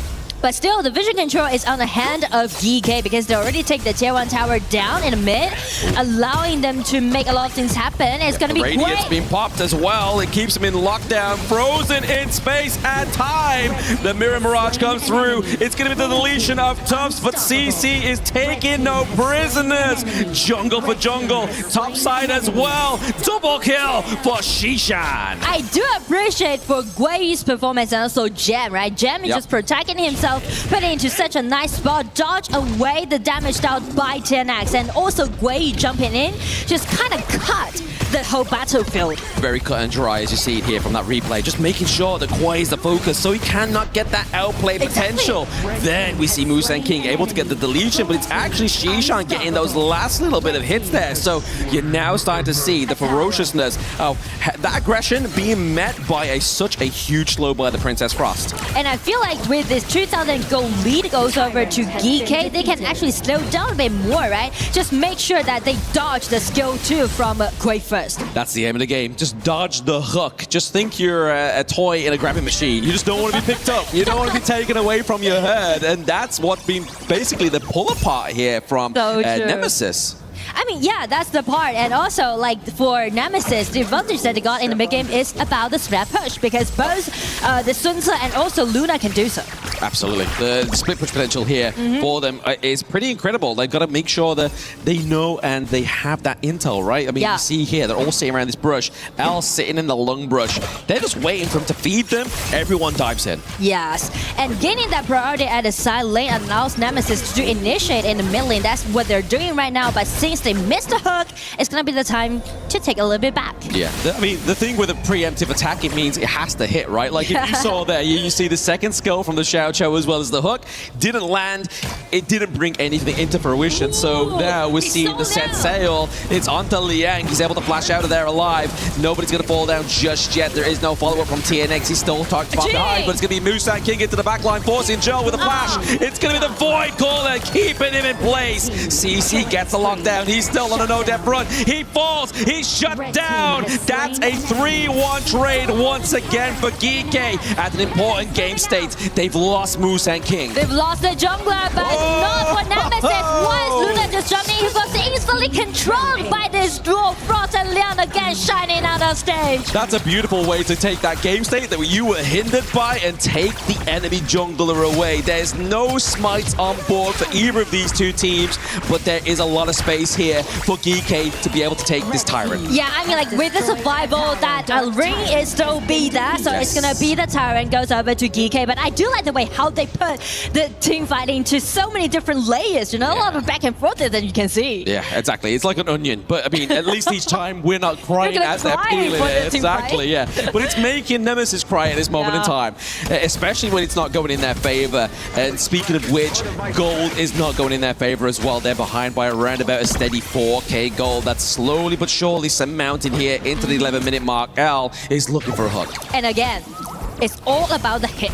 Yep. Well, L hook a ring at this certain stage, buying them time, saving the team to push back, or else it's going to be Musankin dashing in and get that denial on CC. Yeah, I mean, you're kind of looking at here in terms of itemization as well. Shishan and just looking and be like, okay, if we are going to be the ones that's being pulled, we do have the Splendor. Exactly. But it's got to be a perfectly timed Splendor. You need to predict that whether L is going to hook or not. Yes, exactly. It's going to be like, okay, it's a kind of case-by-case basis, right? Yeah. If it's going to work, we need it to work. It's then going to transition into a much better team fight for us here as well. Joel using that poke just to try and clear out this minion wave here, using the Radiance as well. There it is, the Splendor cancels it just in the moment's notice. Byron into the back line. He is mobbing up the damage onto the side of Nemesis. Has just fell by at least 66%. And now Tufts falls as well as L. This is looking scary. It is a quadra kill here for the side of Geekay Esports. They ace Nemesis, Musaki dashing in fearlessly because they know it's gonna be their match point, and with their signature picks, this Frost and Leon and also Musaki dashing in minions on their way is going to be the victory. Goes over to Geekay Esports. Absolutely, the redemption arc for Musa King does follow further into the story. The next chapter for the MKL representatives has been written. Here is your first semi-finalist, Geekay Esports. And it's gonna be the double kill when they play against Nemesis, just like what they did in the upper bracket final in the group stage, which made them getting into the quarter, but this time they made it to the semi-final. Absolutely. I mean, definitely a stark difference for Musa King this year, right? He's going to be so proud of himself and his team. But also, Guayu, right? Both of these players, like we spoke about before this match even started, were both denied access into the playoffs in the last KWC. But now they are together, they are a band of brothers, and they are here to make a statement. And to me, personally, I feel like this team, Geekay Esports, have grown more mature. Yes. Because you can see they fell behind. They suffered a lot from L's accuracy, right? They did really good job, and also check out Joe, right? Play so aggressively. They definitely fell behind in the early game. But the thing is that after this, everything just went so well in favor of Geekay Esports. Yeah, that quad was a masterpiece at points. Yeah. Like, there was a point in time where maybe Geekay were thinking, how are we going to overcome this one? But they adapted very quickly, building the Splendor, making sure that he was the vocal point, right? Like, if they hook somebody, use the Frigid Prison, lock him in place, follow up with the Winter is here, it becomes so hard for Hell to be the playmaker. And I do love the way how Musanke is sacrificing himself, right? Try to make sure that he got a secure damage down upon the backliners, and also the synergy between Guayu and Musanke at the last team fight. Yeah, very beautifully played by them both there. The Byron, the Jing, so well done. But it also is sort of very well complemented by that crowd control couple, the Liang, the Princess Frost. I feel like they wouldn't have been able to do it without every member of Geekay. Yes, Gem is 0, 2, and 7, but at that moment in time, someone's always going to have the lack of kills. But let's hear it from none other than Geekay Esports with the interview on stage. Yes, my friends, we're here with our victors, Geekay Esports, and of course, Guayu joining us for a quick set of questions after this big victory. Congratulations, though. What does it mean to you to qualify into the top 4 and get even closer to the win on the crown? I felt we are lucky because I think we haven't against the team that can give us pressure. It was a choice. It was a great choice that you had in yesterday in our draw show, and it worked out really well. You win twice now against Nemesis. Very well done. Now, you had a great Guanyu in Game 3. Game 4, however, there was a loss. You almost won it perfectly cleanly as a game. How did you recover and take the win in Game 5? Last year, my Guanyu is very bad, but I always learning from KPL now. I like to see the KSG silence. His Guanyu very good. It was good inspiration, taking it from another legend in the region then. And your next matchup is either Kuaishao Gaming or Virtus Pro. Who do you think will be playing against you in the semifinals? I think, of course, is KSG. Okay, I mean, they're great for a reason. Anything you'd like to say to Kuaishao Gaming then, since you're so adamant that you'll be playing against them in semis? 小雨，你给我低调一点。 Very good. And finally, anything you'd like to say to the Geekay fans that have been supporting you for so long, and now especially in your big run from top 4 onwards? Thank you for our fans watching us in live now. We will be more stronger. Thank you very much. All right, now let's bring in the rest of the team. Come on over, GK. Come on over, Guayu. And let's all go to the back because we have a key to crush. Come on over, gentlemen. A big victory here for GK. And that's going to mean a key crushed for Nemesis on the other side. We'll be saying goodbye to them.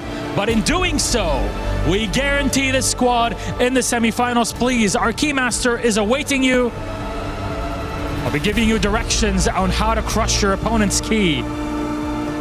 It's one of my favorite things here at the Esports World Cup at KWC. And as the last seconds draw in, that's Team Nemesis out of the tournament. Yes, I know, it's scary. But they're done, they're dusted. You know what's scarier is being the team that gets crushed. GK advanced to the semifinals. We'll break it all down with our panel. Well, you could hear it, and if you're in the studio or watching at home, you could see it. That reaction from Guayu, formerly top 8, kept him apart from his trip to the championship, but now he has broken past that barrier and finally entered into a semifinal. He may be able to look even more past his 2024 successes here in a new reign in 2026. And his message to KSG means that they better watch out. Welcome back here, Rain Day, Isaac, and Sagi, to close out this set, to kind of also put some words as to what this means for Team Nemesis, who have gone home, which is, of course, a bit disappointing for them. They'll have wanted to do a little bit more, but it was really Geekay Esports who had so much of their number throughout this tournament, the second time they played them. The better team won. Yeah. It's just like that. Like sometimes sports can be a little bit tough, but at the end of the day, it needs to be fair, and then the better team won. Right over there in the game number 4, Team Nemesis came up with a good idea. They were able to win that. In game 5, the beginning of the game, for me, it looks like when you're in a boxing match. And then for some reason, you kind of just lower your guard, you get hit. For the next 1 minute, 1.5 minutes, you're gonna feel drowsy, man. Yeah, you're gonna be a little dazed. bit dizzy, and then your feet are gonna be a little bit weak. And that was the first 6 minutes of this game number 5. Geekay Esports was not playing their best at the beginning, but after they just kind of recovered, they kind of just started breathing in, they became the top boxer that they can be. To Isaac's point, right? Team Nemesis was finding a lot of successful jabs. Yes. But when Geekay Esports came in, they found the perfect uppercut, and that was just KO, done, and you're next. You knew that was over. There was a moment you guys said, that's game, that's GG. That's game, It happened right after that. Those mistakes, you can't make them against a team of this quality. No. Like if you really want to make your way all the way into the top 4, then you need to be almost perfect. Yeah. And that's what we're fighting for right now. Like top 8, that is really nice. That is a very good achievement. But top 4, that's creme of the creme. Top 4 is one of those timers where you're talking to yourself like, man, one more win and I'm a grand finalist, and another win and I am a champion material going in for potentially that stage trophy that you've been seeing all day long. And the beautiful thing is top 4 means you get a chance to fight for 3rd place, which is $280,000. It's $200,000 guaranteed for Geekay Esports. So they've been just excited the entire time. They were excited in the draw show. They were excited after the win here and crushing some keys. They're just excited about everything. I just believe like the only moment where they're not excited is after they win. Yeah. Like after they win, like they're like the chillest, man. Like they just take off the headset, put it on the side, and like, all right, let's just go. But what an accomplishment, Saki. You mentioned his journey. You were kind of filling me in on Guan Yu and his ability to play. I also wanted to highlight his looking towards really the top dogs, KSG in the KPL, one of the best teams in the world, and especially in China, and silences Guan Yu. He says he took lessons from that to improve his own game. I think it's always good to learn from a considerably more supreme region like the KPL. They've been winning every single tournament, like back-to-back KWCs, and right now they have 2 top-tier teams in both upper and also the other side of the bracket here. So if they can actually learn from them and adapt towards their gameplay style, maybe, just maybe, there might be a Cinderella story for the global teams. Well, he may have to go up against Silence if all things go well the next day, and he's expecting that to happen, Isaac. No, he's really looking forward to that. Playing against your mentor. Of course. It's Kobe versus Jordan, right? Come on, like if you have a chance to play against the best. Why not? Just put me in there. I'm already top 4. What's the worst thing that could happen? If I have to beat him to make it to the championship, it means that I am final material. If I am not final material, just keep me there. Just keep me in the semifinals. You don't want to be final material if you're not ready. Of course. If you're ready, you want it, and you want the challenge. So ready to take it up. That's going to be a good matchup. Of course, KSG still have to play tomorrow and still have to win their game. We're expecting that they'll have a good advantage, but you never know. This is that type of tournament. Standing by, though, it's always difficult to do these exit interviews, so we appreciate everyone who did it. A jungler who had a great performance, couldn't get it done as a team for Team Nemesis. Tianex is standing by with Sky to talk about what it means to be going home with their keys crushed.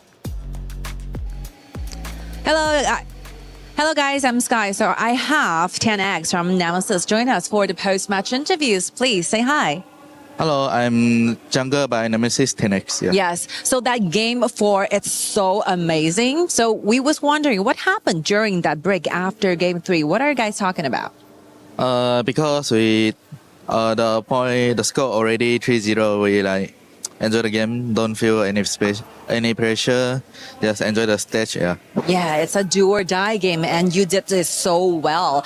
So after all, you have made a huge step getting into the KWC 2026. You met a lot of very strong roasters by this way. So how would you describe the whole journey here in Paris? This is amazing. Like can against strong team in the international tournament. Yes. And get a new experience. And I'm happy can against Geekay also. But I think we wouldn't do our best. But in my mind, I think we can at least go to ultimate better. But by the way, congratulations Geekay. Yeah, thank you so much. And I think we can consider this as a very valuable experiences, and you will improve definitely in the future. That you are facing new opponents, right? And you came to a new venue, especially in Paris. So how do you like the environment here? Does it feel differently than the one you're used to in Indonesia? I would say Paris is an amazing country. The food is so good and have many beautiful press. Yeah, I like this press, and this is my first time to come to Paris. Yes. Yeah, I'm happy, and the tournament stage is very, very good also. Yeah, I really like it. Yes. And now our journey already finished. I hope we can do our best to improve in the future. Yes, of course, and hope you can enjoy Paris if you got time. So very last but not least, you got a lot of friends and family members supporting you guys all the way coming over to Paris. What will be the thing you want to say to them? Thanks for your support us. So sorry we are lost, but we will keep improve in the future. Thank you. Best wishes for you, Tianex. Thank you so much for your sharing and time. And this will be it. Panel, back to you. Bye-bye. Well, thank you. It's always good to hear those exit interviews. I was reflecting upon this, having some early morning coffee at the hotel, and I saw a clip of Michael Jordan, who we just mentioned, talking about the USA losing in the Ryder Cup, which is a golf tournament, and saying that, you need to have that loss sometimes. Of course. Not as a counterpoint to winning, but as a part of winning. Winning includes losing. Winning includes taking these lessons. So you can kind of make that argument for Nemesis. They've learned something valuable, but also for Geekay, having been undefeated, taking that loss, probably going to help them out heading into their next semifinal. In order to grow, you need to lose sometimes. And that is just very important in sports. Like it's 70% trying to win, 30% just accepting that sometimes you just need to take the defeat so you can actually find out the little mistakes that you need to improve. If you're always winning, you're going to start believing, oh, I'm perfect, so I'm not totally fine. And it's going to be very easy for you to actually fall. Let's take a look at what's coming up later on today, because we have 2 matches, 2 best of 7s.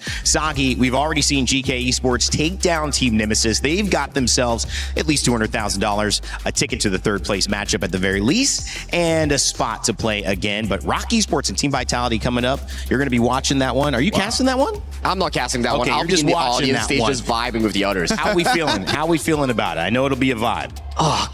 This is just a very cruel day coming in for the IKL fans, because they just lost Team Nemesis, their 2nd placer, made history having 2 back-to-back IKL teams qualified to the top 8 of EWC. But Is this where their journey ends? Because based on power rankings, based on what we've seen thus far, Rock Esports has been looking dominant.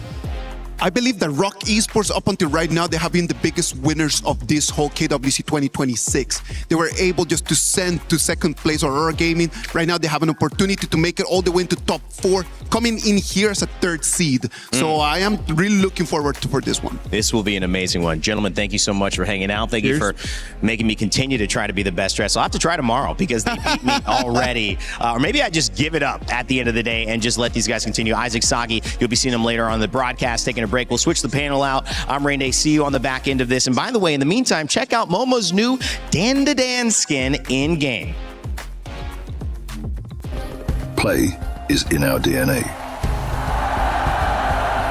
Whenever we let it out, it becomes our superpower. Now imagine an entire city being built to supercharge it.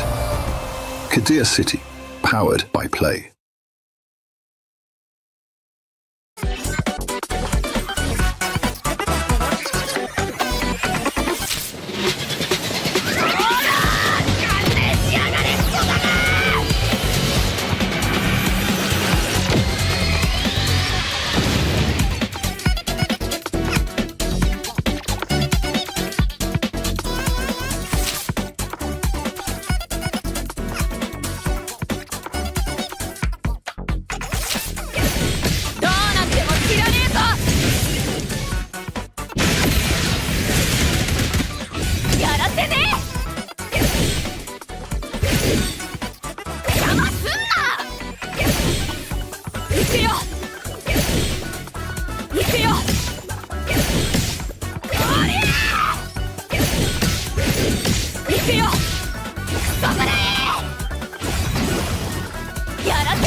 He can come in here and play my game.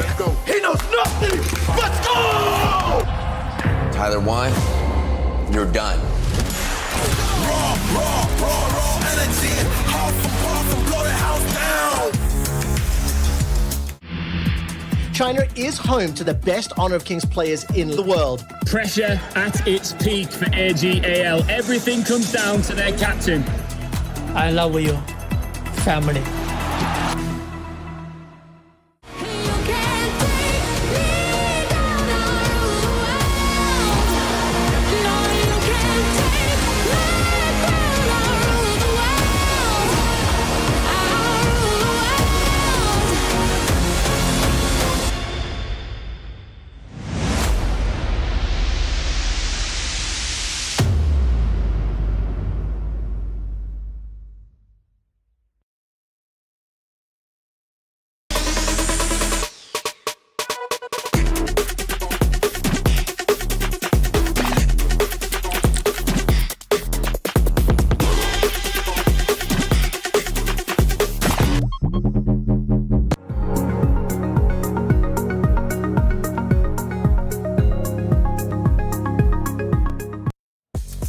Well, we just saw Geekay Esports move on, and unfortunately for Team Nemesis, they were not able to keep their key and their dreams alive. Both crushed after a 4-1 victory, but best of 7 means anything can happen, and that Game 4 made us think, could it be a comeback? Well, this game that we're turning your attention to now, our second and final series of the day here at KWC for our first knockout show, we are going to see potentially an even tighter matchup versus Rock Esports and Team Vitality. Welcome back to the panel. I'm Rain Day. I'm finally the best dressed person here at... Oh, man. One day I'm going to get it. But of course, we got the lovely Chantel and Ken joining us yet again, guys. Looking great, sounding great, hopefully, and ready for a great show.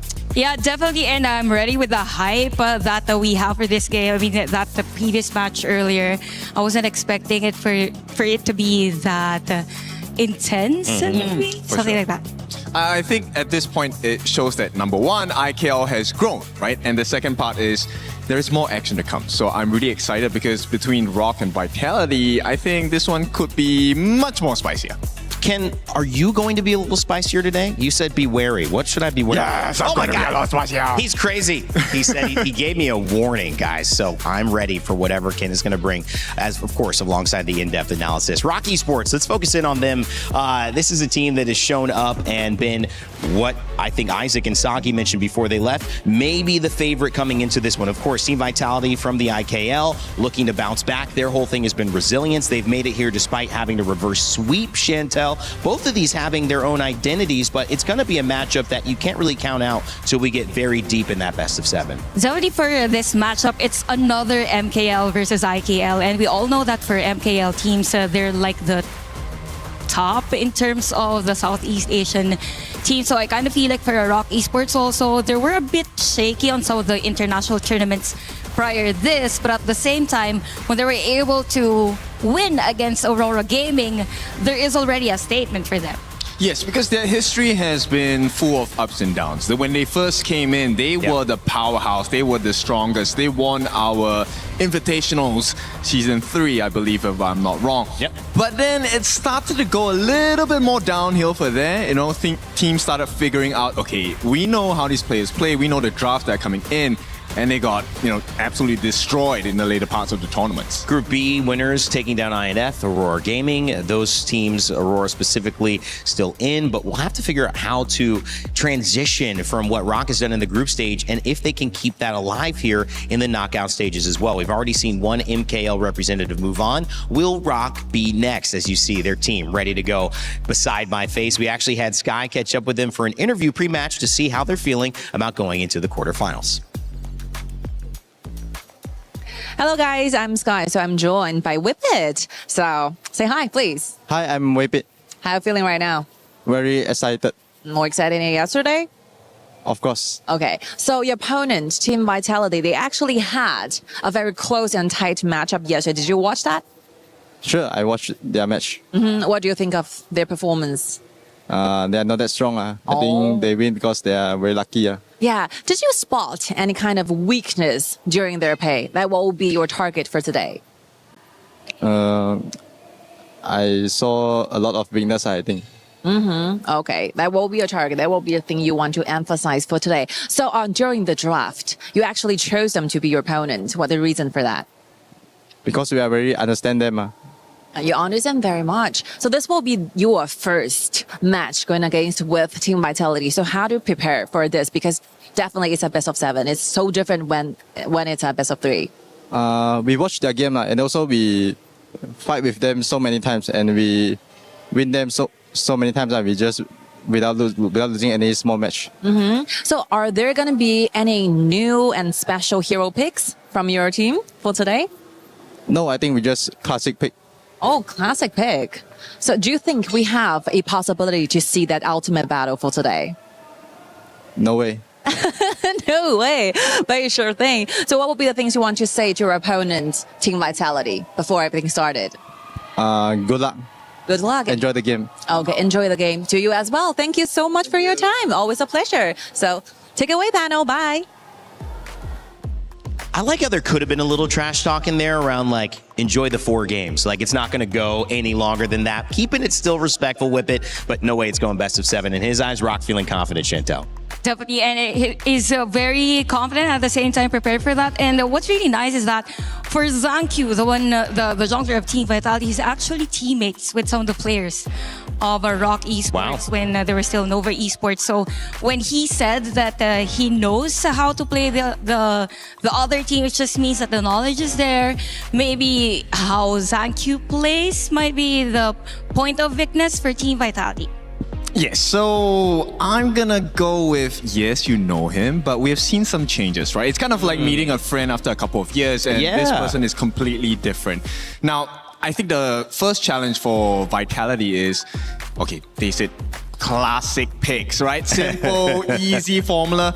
But that is the truth. Rock does have a lot to offer, and it's up to Vitality to push them to the limit and draw out their actual cards that they should be playing. Yeah, I think that's a really important part. It's going to be up to Vitality to do what we saw them do 2 games in a row, which is why they're here, which is show resilience, whether it was coming back and pushing a very long game or extending a series, reverse sweeping back as well. All the way from Jean Q with his yes, one-word answers and signature style in interviews, or to Ball's performance. We had a chance to talk with him heading into this matchup. Hello guys, I'm Sky. Good to be back, and here we go. We got Ball to join us for the pre-match interviews. How are you feeling? Any different feeling than yesterday? I think I'm feeling the same. They're feeling the same. Yes. But yesterday the match is really intense. So do you feel like you need to do different things for today's matchup so you can win easily? I think we need to fix more on our early and our draft, I think. Because yesterday a bit messy. Yeah, that will be the improvements we're going to see for today, right? Yes. So how did you reset your mental and physical state within such a short time? Because the last game you got was yesterday. I think just get enough sleep lah. Because yesterday we play again tomorrow. Yes. It's like no time to rest. So tonight we just sleep until our body good condition. Of course. But actually you got picked during the draw ceremony yesterday, right? So your opponent is going to be Rock Esports. How do you feel about this opponent? Of course, it will be really hard because they are also beat Aurora in the group stage, right? But I think we have a chance lah. We can still try our best. So before everything started, it's going to be a specific player you guys want to target towards. It's going to be that player? I think no lah. I think they all play really good, so I think we need to do our best as a team. Okay. So what will be the things you want to say to your teammates before things started? I hope we can enjoy the game and play in scrims lah. Thank you for your time, Bull. Always a pleasure working with you. Thank you. Thank you so much. This will be it. Back to you. See you. Sometimes you've taken the bait of these questions, Ken, so I'm going to go to you as well. He didn't say there was a specific player they needed to focus on, but if you are Ball, and you're not, you're you, but you're answering that question, who is that player that they need to shut down or contain if Vitality is going to be successful? Xuan. 100%. This guy has been the wings for the side of Rock Esports, and year on year, we've seen this guy help Rock Esports climb back from the grave, and it's very scary. He's the #1 target you need to take a look at, right? Give him the worst laning phase possible, give him the worst heroes if you can, and hopefully Vitality uses that advantage to take a game. Series, we'll talk about it later. Yeah. Chantel, I think that's a really good point because you sometimes look at these things as elements of one player thriving and trying to shut that down, but it's impossible to avoid that this is a team effort and you cannot play individually when it comes to getting these types of global achievements, whether it's in the map and grabbing a lord a tyrant, or it's in the moment of winning a team fight. Yeah, of course. I think also that's the same formula that Team Vitality has coming to KWC because before they are heavily relying on Zankyu, right? But with the rostering, it goes to show that they had the supporting cast already to amplify how great Zankyu is. It's more like of them playing individually great and playing great as a team as well. Well, make sure to play great by jumping into Honor of Kings. You can go ahead and play right now if you're waiting, where you want to do something while we're talking here on stage. Use that QR code and get ready. Jump into some ranked and have some fun. Okay, coming up, we've got a great matchup. Our second series of the day is about to kick off, and it is going to be a good one. Rock Esports trying to see if they can break down what has been the most resilient team in the last 2 days who have had barely any time to turn around. Let's send it over to your stage to get our players walking out and begin our second series of the day. It's going to be a fun one.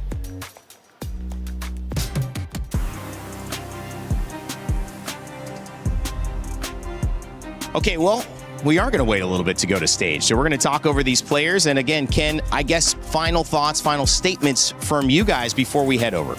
I think we take a look at both teams being the superstars of their own leagues. This is the world stage, and you only have one chance. A lot of pressure on both teams. For the side of Rock, they have to make it work. IKL on the side of Vitality. Last chance, last IKL team. Definitely also for IKL, for majority of the international games or international tournaments that they played, they always end up 5th to 8th place. So this is the time for them to go a little higher for the region. $200,000 on the line with a win here. That's one heck of a couple of games of HOK. I can't say that you'll earn that when you download the game off that QR code, but these players certainly stand a chance. $280 for third and $1 million potentially on the line with $600K split for first. They're fighting for it all here as we begin our second series. From this point forward, every series could be their last. This is the playoffs of the Honor of Kings World Cup at the Esports World Cup. Milosh, we witnessed our first best of 7, and? Well, it was a bit of a washout in some ways, right? Geekay had control in the vast majority of the game. Yes, they dropped one game in the series, but regardless, they proved to be the better team. They made the choice yesterday. They played Nemesis, and they're able to beat them not only in group stage, but on the main stage in best of 7s. We're hyping it up. Maybe we'll go to a game 7. Was not the case, but that's fine. A key is crushed. That's good to go. We have our first semifinalists ready to go, but our next game coming up, it carries a little bit of baggage, Mara. Our second series of the day carries a little bit of history. Rock Esports versus Team Vitality yesterday in the draw. Rock had the opportunity to have the first pick, and Muchi had his eyes set on Zhang Q from Vitality, a player that he knows all too well, a former teammate. And so today, familiarity becomes ammunition. Rock Esports got to pick the matchup. Team Vitality can make them regret it. Let's then not dilly-dally any longer, introducing our first team, Rock Esports! The Big Birds triumphed in the KWC group stage, and when presented with the opportunity, immediately dove in for the choice. Reinvigorating after beating MKL rivals Aurora, they look poised for yet another international run full of success. And up against them is Team Vitality! Resilience is their identity. Belief is their weapon. And until the final crystal falls, they're never out of the fight.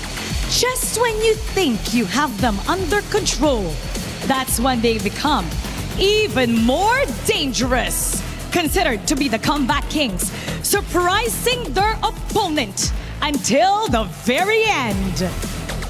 Big Birds against Bees on the other side. Who will sting harder in this matchup? So please, Vitality, please, Rock, you may go. Gentlemen, place your keys, take your seats. And of course, for team captains, remember to shake hands before we start our matchup here. Zankyu and Mutsi, two players who know one another quite well. There's the little game from Zankyu. They're ready to get this one started. So let's break it all down on our panel before we get started with our game. Thank you, Milosh and Mara. Rock Esports trying to go against Vitality. I mentioned a bunch of numbers, but let me clarify here. First place, $600,000 and a chance to lift that trophy. And if you can take down the defending champions, which is going to be a tall task of AGAL, even more to you. But on this side of things, at least $200K by making a semifinal. That is a lot to play for. And Chantel, Ken, this is a game that we are hoping to see be as competitive as possible. We've got that potential final game 7 where it's blind pick, but to get there, we need to see one team take control of the series and another team bounce back. And given that we are already in a best of 7, it begs the question, do you get your favorite heroes on game number 1? There's the hero economy. Are we playing our best duo combos in terms of the latter portions of the game, something like that? It's more like them choosing the better poison against the other. Yes, so you have the cost, but it is not the price, because the price you pay might be a little bit more expensive. If you don't win with the heroes you want and you get, you might regret it later on. It's kind of a fallacy to consider value and longevity when it comes to not overspending in a game of winner takes all, because there's no chance to conserve or get that back if you don't win. So everything spent to win is worth it, even if you spend it enough and you have to claw your way to that finish line. The team that conserves may not have a chance to get back, as we saw earlier in our set. So both set of fans, they don't want the game number 7, but on on the panel here, We wanted to. You two. We want the I would 7. love to. That's the 50-50 mark. I want all the action in the world today. Me too. And Chantel, you kind of got a little curse going on with long games, huh? Long Oh, series. it's not just me. You too, Kim? Our friend Kim Dolfo has the curse as Domain well. expansion. Oh no! You are stuck with us. Game 7. that is a funny domain expansion. Imagine you're late for a meeting and then you see Ken and he starts to hit his ultimate. Oh no, this is double trouble, especially if Chantel is around. Best of 7 would be a fun one for all of us at home as well. So if you're watching, let us know in the chat. What do you want to see? A fast one. You want to see it go all the way? We've got the chance here. We'll see if the players take it. To get it over to our casters to begin the draft, it's Rookie and Holler for game 1.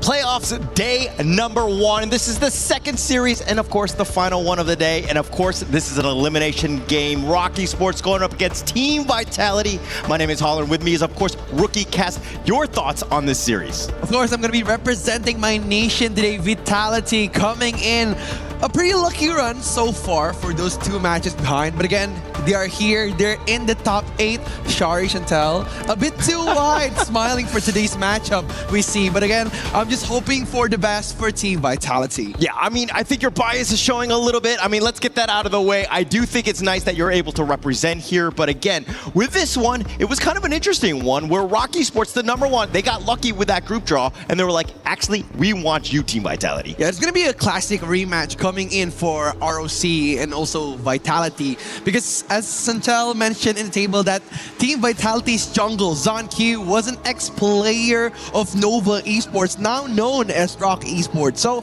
we're going to see a classic old friend matchup coming in for the draft. And again, with the banner picks coming into this match. While the friendship was definitely there in terms of ex-teammates, how would you feel if you were selected? If you were that guy, if you were ZonQ in those shoes? I mean, like, they're good friends, right? We have seen the handshake before. Right, like, right. He played on. It's still fun against those 2 players. But we're going to see, is the match going to be a heated one? Coming in as the first pick, the flex for Team Rock Esports.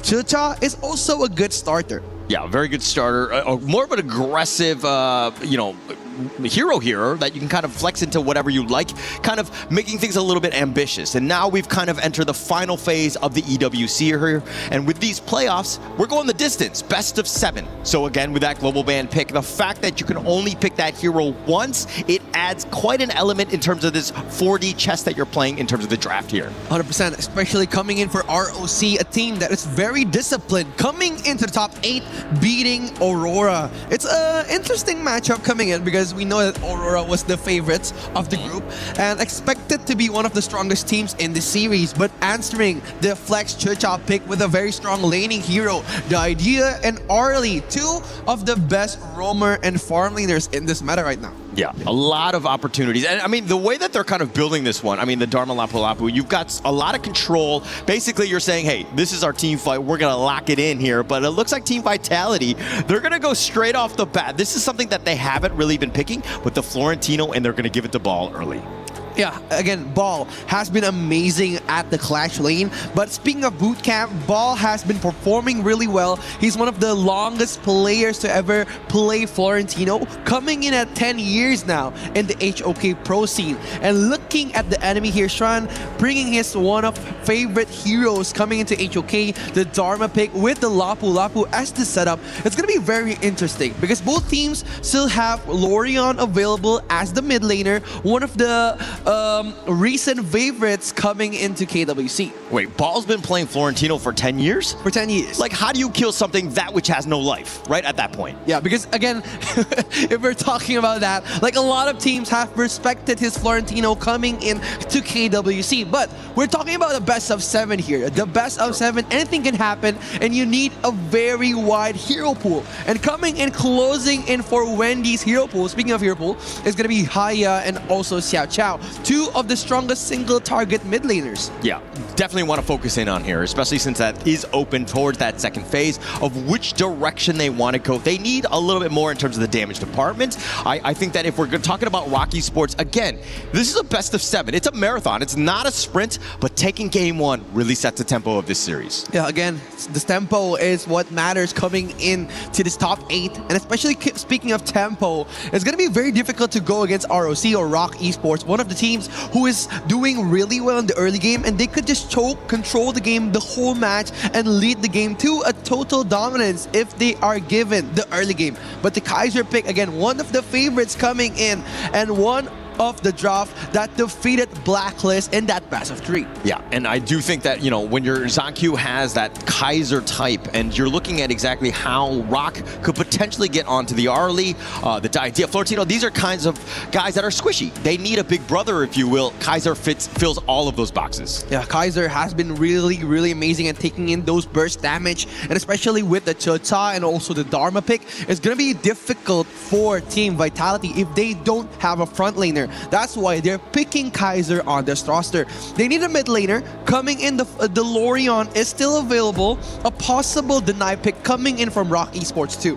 Yeah, and also going back to the draft, I mean, with the bans, the Zaciao is like that perfect mid to potentially counter the Arlie, right? When you see the Parasol, you know where that light step is going to go, and being able to Honey Sweep Breeze it will just basically just execute her on the spot. Yeah, especially coming into this new meta, this new patch, early game is everything. When you control the tempo of the early game, you can hold the game as long as you want, take the game to the late game, and destroy the opponents just by that small of a lead. That's why Xiao Xiao has been very dominant this whole tournament. Getting those early game damage with the fan and with that knockup could be very annoying, especially coming in with that Kaiser pick from Team Vitality. Better to be safe than sorry. Definitely be safe than sorry. Right here, the coaches, it looks like they're going to shake hands. They're going to be getting underway as we go into, of course, game number 1.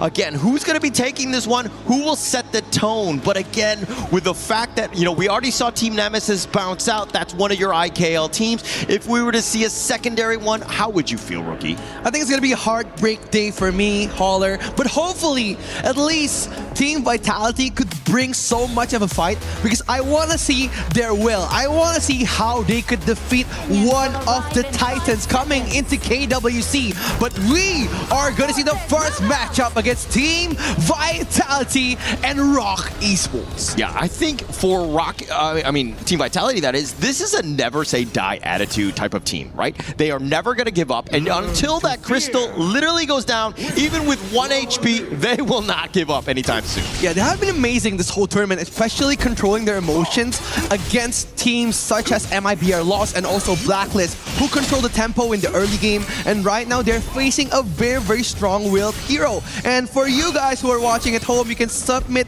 your voting and also your support to HOK. Don't forget to follow our social media for all of the eSport news across the globe. Yeah, and as we look in towards this bottom lane, I mean, Lanfeng, it looks like a little bit of action in the bottom. Waypit just kind of getting a little bit of a stun, just saying, hey, I'm still around. But Genmyth, with this rotation, I think that if we're talking about who needs to be making that initial contact, that aggressive move, which team do you think needs that?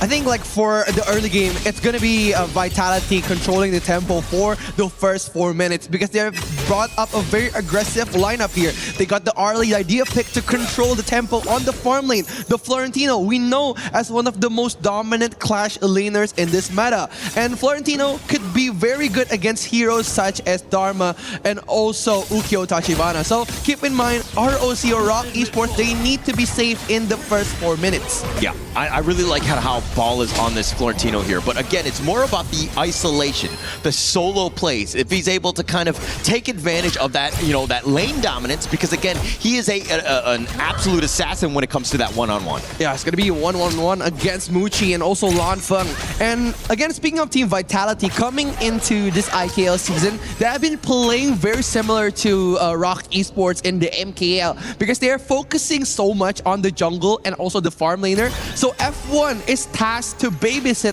Lanfeng for the 4th minute, making him so comfortable that he could carry after the 10th minute later. Yeah, you would think that both of them would be very familiar. I mean, ZonQ coming in, I mean, he was on the Rock Esports side. He knows how that playstyle will be. So he'll just continue to bring that dominant playstyle that MKAL really likes. Yeah, and I was wondering, like, Wendy coming in with the Zillia pick, like, the Sanctification could possibly go to Kongling or to Muchi. But if you're talking about late game dominance, I think Muchi could possibly be the single solo carry that Rock Esports needed.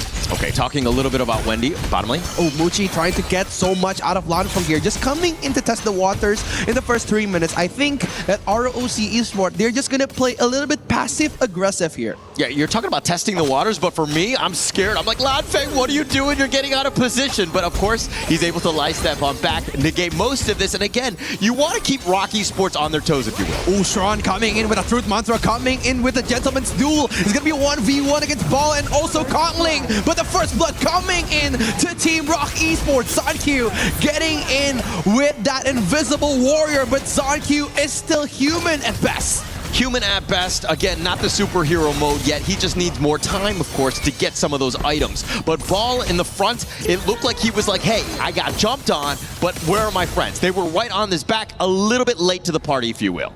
I think if we're seeing Florentino pick, a lot of the teams that are facing Florentino, they're gonna focus on the Clash lane because of the laning solo potential of Florentino is amazingly big. That's why they want to shut it down as soon as possible. That's why Ball was initiated almost every time on the first team fight. They want to pressure the Clash lane. Yeah, for sure. And Ball is definitely one. Lanfeng is number two. And you've seen it in terms of how they've been rotating, the bottom and the top. Again, trying to get on top of them to limit as much as possible. And getting, of course, first blood onto Ball is going to put him further behind. And that's scary. Looking at Rock Esports roster, getting the 5-second Tyrant kill alone has been so dominant in the first 4 minutes. And right now, ROC, they are trying to dominate the river here. Yeah, they're trying to dominate, but look at with this universal law, paving the red path, the red carpet, if you will, right into the mid lane, kind of setting them up.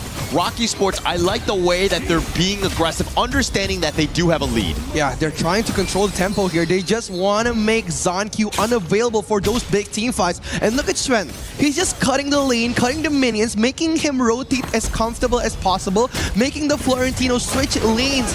And right now, ROC or Rock Esports, they're trying to take a control of the early game. Definitely trying to take control. I mean, if we're talking a little bit about this draft here, Team Vitality are kind of picking heroes that are kind of not the top tier, but they're definitely more comfortable looking to thinking that this series is going to go long. They're going to have a lot of other choices as we go on. I mean, I think the Arlie and Diadea, they were like, okay, we're going very hot and heavy, and then Rock kind of responded in kind. But I mean, if we're talking about valuable picks that will be available, but as I go, Wave Pit coming and going for Lanfeng being the sole target here. The Florentino Ball trying to dance around with that triple threat coming in. Ball gets picked off. Double kill for Kongling. Rock Esports, all gas right now, no breaks, finding the moments, right? If somebody's trying to go into your jungle, they're gonna make beat, they're gonna pay with their lives. Yeah, I think it's very interesting looking at Vitality's plan coming into Kongling's jungle while he's being so dominant this game. The first 5-minute gold spike has been going to Rock Esports. Yeah, I mean, this entire game, right? I mean, we're heading the 6-minute mark. They're invading, they're taking away the Crimson Golem. This is very frustrating, especially as a jungler. ZonQ's got like, okay, we are definitely behind. How do we get back in? Maybe we find some sort of pick off in this mid lane here. I think they need to hold the game. No more aggressive gameplay until the 10th minute because right now their gold spike has been falling behind. Look at Sean opening the vision for Team Rock Esports, looking for an opening, but the flash coming in from the Ball. Florentino dancing around. The Raging Sea connects to 4. Look at the players coming in. Muchi getting that beautiful kill onto Ball and F1.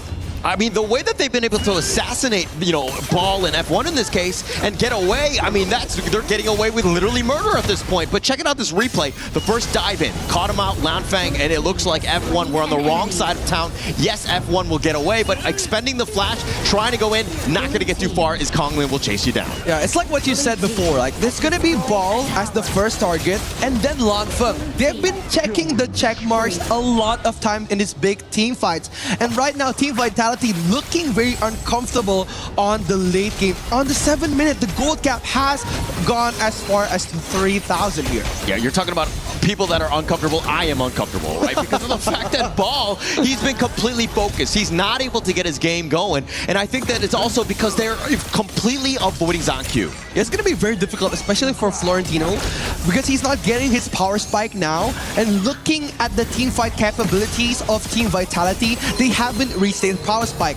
And comparing it to Rock Esports, they've been playing really well. They're doing the gold sharing mechanic, getting so much gold on every lane as possible, making Team Vitality as difficult as ever to join those big team fights. Yeah, and Team Vitality here, I mean, I do think that late game they'll probably be in a better spot, but are they able to see the late game? Especially with Rock Esports, you have the Jia, you have, you know, the Dharma that can potentially just turn a team fight. I think it's going to be very tough for Vitality, but they need to find their moments to really come back into this. Ooh, it's going to be the Rings of Judgment coming in. ZonQ trying to poke back the damage. The Raging Sea connects to ZonQ. Ball going to disengage. Muchi coming in to chop the defense. Team Vitality getting picked on once again. Yeah, Ball tried to go in at the same time as ZonQ. They were in tandem, but Ball was like, okay, he had to bail because he got focused. That left ZonQ isolated in that little pit, was not able to get back to safety. And it looks like Rock Esports, with this 4K net worth lead, are starting to do way too much damage.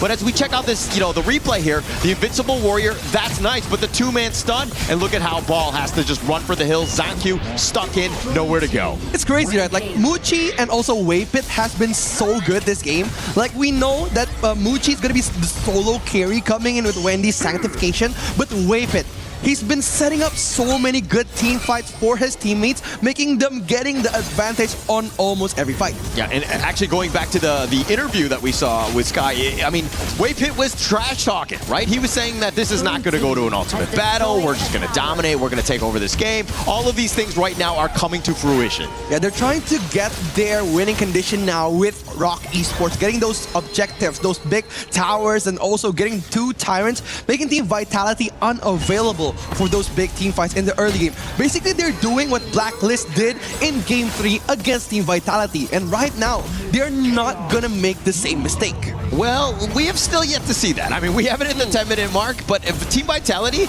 it seems like they don't actually wake up until they lose all their T3s. Yeah, it's going to be very interesting coming in for the Kaiser pick here, because they need a lot of items to make him very, very sustainable for those big team fights. But right now, Genmid has been covering so much for ZonQ, and ZonQ isn't dealing the damage that they've predicted that they wanted in the early game. Right now, the focus on Team Vitality is to focus on giving so much gold to Lanfeng so he could change the tempo of the team fights. Have to change the tempo, but this, I mean, the Shadow Tyrant is going to be easily picked off. Look at how the fortifications up in front with these 2 members from Waypit and Wendy. It's like you can't even get to it. The Shadow Tyrant already taken down. I think that was like a bit of misinput coming in from Waypit. The Raging Sea trying to capture Ball just in the nick of time. But again, Gentleman's Duel not only gives you a bit of a dash, but a CC immune passive to your body. So Ball could not easily get caught by that big bait coming in from Waypit and also Wendy. But again, looking at the items here, Ball is going to try to be the second layer of the team fight. The Blazing Cape for that anti-heal capabilities, and also Pure Sky, making him survive in the long team fights. I mean, that net worth. Ball is actually, he's died the most on the team, but at the same time, he's the highest net worth. So at the same time, something seems like like very ironic in that sense of just not having the right distribution in terms of the gold here. Yeah, Ball's going to be very interesting coming in with that side lane push for Team Rock Esports, just pressuring another point here, but Rock trying to find an opening. Not able to find this. I mean, this is also the slow sieging from Rock. They have all the time in the world. They have a massive lead, but they're going look at Ball diving in with the Gentleman's Duel, trying to find someone here. Waypit is going to be their target. ZonQ opening that ultimate, but they're just going to disengage Rock Esports, just poking the bear around. Yeah, poking the bear, but at the same time, Ball needs to stop being a gentleman. He needs to be the crazy guy that he was yesterday on that Charlotte, with being able to dive deep, getting to that back line. He has not been able to do so because of the way... Whoa, look at that! Smooth Monster coming in! Ball being the target, the man with the mark on his back. A dangerous trade coming in for Rock Esports. All by himself, just going into the mid lane. I was saying he needs to be less like a gentleman, but hey, you can't be giving up yourself like free food here. He's all the way by himself. Rock Esports making him pay. I mean, it's scary, right? To be the guy with the target on his back on every team fight. Making him uncomfortable is Rock Esports' true mission.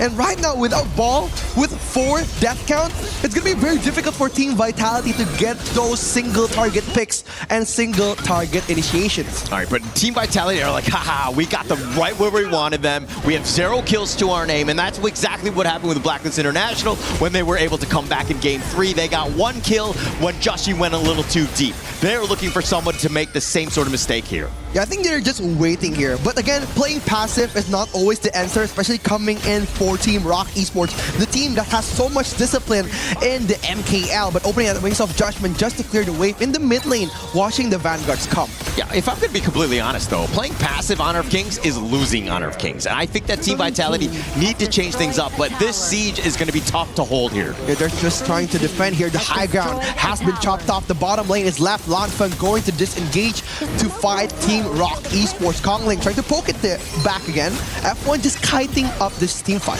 Kiting, but look at, again, taking everything, all that space, they're going to take the bottom T3 as well. They just wanted something out of this team fight, but look at Swan trying to open up the map. Zonkyu targeting Muchi is going to be 1v1 coming in. Waypit trying to poke the bear here, opening that ultimate, coming for Ball, getting that gentleman's duel, but Muchi poking them back. Lanfeng just trying to clear the wave as fast as he can, but right now Rock Esports, they need to fall back. Okay, this is one of many defensive holds when they have no T3s to their name. Team Vitality holding on at least for now, but again, the way the Rock Esports were kind of going in, and at the same time you saw the plan and the strategy of Team Vitality of, hey, let's get on top of Muchi. Zonkyu was the only one that tried. Everybody needs to get on the same page and find Muchi for them to have a chance here. Ooh, Swan playing the dangerous card here, just opening, being the CCTV of Rock Esports, trying to find a way, but right now they're just trying to secure that Shadow Turn. The boost in damage is going to help them initiate a bigger team fight against Team Vitality. Vitality had a numbers advantage. I mean, yes, they knew that there was at least one member in that Tyrant pit as the Tyrant was just dismised there, but I think that for the rest of the Vitality, they're playing scared again. Now, how do they hold on against this onslaught? Waypit just watching over the crystal here. Swan just trying to find an opening, but Zonkyu coming in, trying to get that triple man knockback, but Ball! That's it in the back line, getting for that dual. Waypit being that target, but Ball gets taken down. Swan dances around again, but look at that. Muchi chopping up the defense. Genmit being the last man standing. Rock Esports, absolute dominance. Absolute dominant play right there. They were in full control. They were getting jumped on, and they were able to kind of dodge that even further. They were never really being able to be killed. The way that they were playing, it was like playing with their food almost. It seemed like Team Vitality were trying to get the jump. Rock Esports are like, ha ha ha, always at arm's reach. They're very disciplined indeed. They're a very, very disciplined team, and making them play the long game wasn't as good as Vitality planned it out to be. They wanted mistakes. They wanted to capitalize on the mistakes, but Rock Esports is a picture-perfect team. Picture perfect, very clean, and they've shored up a lot of the weaknesses as they were coming into this KWC, especially since they were able to take down Aurora. That speaks volumes about this team, but against Team Vitality in Game 1, it was just too much Rock Esports in the end. Yeah, again, looking at Team Vitality's game here, it's still pretty passive comparing last games against MIBR loss and also against Blacklist International. So Vitality, they need to step up. If not, they're just going to drown in those deep waters that Rock Esports conjured up. Yeah, and it's going to be tough there, but that was just Game 1. Let's see what the panel had to say about this one. Well, it was a very difficult game when you've got a Zia who's going to about level 19, hasn't died yet, and you give Rock Esports what they want, which is patient, slow, steady, sure play that builds a lead, and they take advantage of it. No mistakes from what Rookie and Holler were talking about is maybe a perfect team. How did you feel, Chantel? I was kind of surprised, not really surprised with the performance of Rock Esports, but it most probably was the cleanest game or cleanest performance by the team yet at KWC 2026. They did 4 amazing points on that game. First would be They stopped Baal's hero on that lane. There was a time wherein Longfeng died, so it means that the side lanes weren't actually as efficient as it might be for the side of Team Vitality. Xia was maximized. I mean, Xia was level 7. Yeah. A level 14 at 7 minutes, if I might say. So that was pretty fast for a Xia game. And we know that if you have a Xia on your lineup, it just means that you want to scale up pretty fast on a game. And most especially, there was no chance or no breathing room for Team Vitality because every time that there is a jungle that they can invade for a rock side, they're always there for invasion. I'm very scared for our safety right now because... Should I be worried? I think we all need to, right? The Rock seems to be listening to us inside the back room, right? We were saying, hey, let's put some focus on Xuan. And they went a completely different direction this time. They actually went with Wendy. Yeah. So Wendy was playing the Xia, which is the old man that you see. That's right. And, you know, they call it wise advice because you learn from experience. And this guy, with every buff that they had available on the side of Vitality, it was always contested. But who else was there? Wendy was there. He got the extra EXP, like Chantel said. What, 7 minutes? Don't be confused. I was the one who level was confused 14 at earlier. 7 minutes. Yes. That's very fast. And he gave that sanctification, that extra EXP to Muchi. So Muchi benefited so much. At one point in the game, this guy, look, he didn't even fall once. So there must have been a bigger problem here because I liked what Holler said, where if you're playing these kind of, if you're playing Honor of Kings, you're not playing fast. You know, you're not really playing Honor of Kings the way it's going to get away. Honor of Kings. You're playing losing Honor of Kings. So Xia, late game scaling, but he's level 14 by minute 7. What went wrong in stopping what should be a late game character and allowing him to excel so early? For Team Vitality, it's more of them not protecting majority of the areas, specifically the Reaver side. I mean, in the entire game, there was no control over that, and they didn't really stop the potential on Wendy's Xia because they could have stopped it prior level 4. Sure. And they also took out Bao. So when Bao's responsibility in this game is also to manage the waves as a clash laner. That's your role. So Bao fought quite a few times, which means there was no split push pressure. You couldn't get Lanfeng to, dive into the jungle alone, so there was a risk there. They couldn't do everything. And at 13.5 minutes, their base was empty on the side of Vitality. Yeah, and just imagine there was this point of the game. I think that was 4 minutes. Yeah, 4 minutes. And players of Rock Esports were actually zoning out or chasing out the players near the inhibitor tower. So that says a lot. And having 10-1 on the kill score, actually that the 1 kill of Team Vitality was when Rock Esports was trying to end the game. So it's more of a statement for Rock Esports. I mean, when you have a late game composition, you're assuming that, your late game is actually later in the game. But when you go late game, early game, I mean, at this point, not even early game beats that because it's only 7 minutes and everyone's scaled already. Yeah, it's like a pre-game, right? And pre-games are dangerous. Okay, I'm not going to give you the context on that, but pre-games can be dangerous. And especially when you are having a good pre-game start and then you go to mid-game. I think there was no mid-game down here. It was just straight late game for the side of Rock Esports. Well, like a good pre-game, you sometimes don't make it to late game. How about that? So let's bring up another conversation, which is what do you do? How do you bounce back from this one? Because I think if you're looking at Vitality, the name of the game is resilience. The name of the game are these late game win conditions. They have to slow it down somehow, I would imagine, Chantel, or at least get some of the momentum not swinging so far in Rock's direction, or have an answer at how to disrupt it if it starts to. Definitely for your Team Vitality, if not focus on the clash lane, the farm lane should be safe. I mean, they had this strong duo at the farm lane, but both deteriorated on that game. So they don't really want those side lanes to be at a threat on the early stages of the game because it just means that majority of the players around the map would need to react on that area. Well, with Florentino being picked, and that's a pick, that you would expect would get them a little bit of an advantage in that with how successful that hero has been. Now what do you do? Do you kind of switch gears? Do you still prioritize that? Try to get an early, strong pick in that lane? I think based on that concept, we can zoom out a little bit as well. Okay. So, yes, you've used these picks, but this is a best of 7, so there are many more picks available for you. I think you can still be calm, right? Yeah. Try to burn out more heroes on the side of Rock Esports and see what happens. Ideally, you want to win, but it is what it is. I'll ask you to go a little deeper as well on another matchup. Wendy, he was hard to shut down the Xia, but was there a mid that you would have liked to see? We saw the Lorian banned out. Is that something that would have put a better tempo now onto the side of Vitality? I would like to see more Xiao Xiao, more Angela. These are early game heroes. A little more burst, we'll CC. probably see them, right? Because we haven't seen the Pei come out, our dear Tiger boy. When the Tiger comes out, he has to eat. Yeah, probably Pei would be available around 4th game, just in case we're stretched into a 5th game, something like that. But it seems like for Team Vitality, they need to focus on securing a farm lane again. Same with their strategy, because there would be a scarcity, of course. There's not much strong farm lane heroes when it comes to the latter portions of a best of 7 series. So probably they might want to switch on those assassin heroes again for Zankyu for the next couple of games. I mean, there's no denying that Zankyu, despite only giving us 1-word responses in interviews, is a big role in here. A little bit muffled, I would say, in this first game. How does he bounce back? Just keep the energy. There's a reason why he says 1-word answers only. Slow and steady, I think, for Zankyu. Yeah. All right, we'll find out. It's Vitality trying to bounce back in game 2. So far, it's been all Rock Esports. We'll see if that can shift up here as we throw it back over to Holler and Rookie. So much, panelists, as we're going to go into Game 2's draft.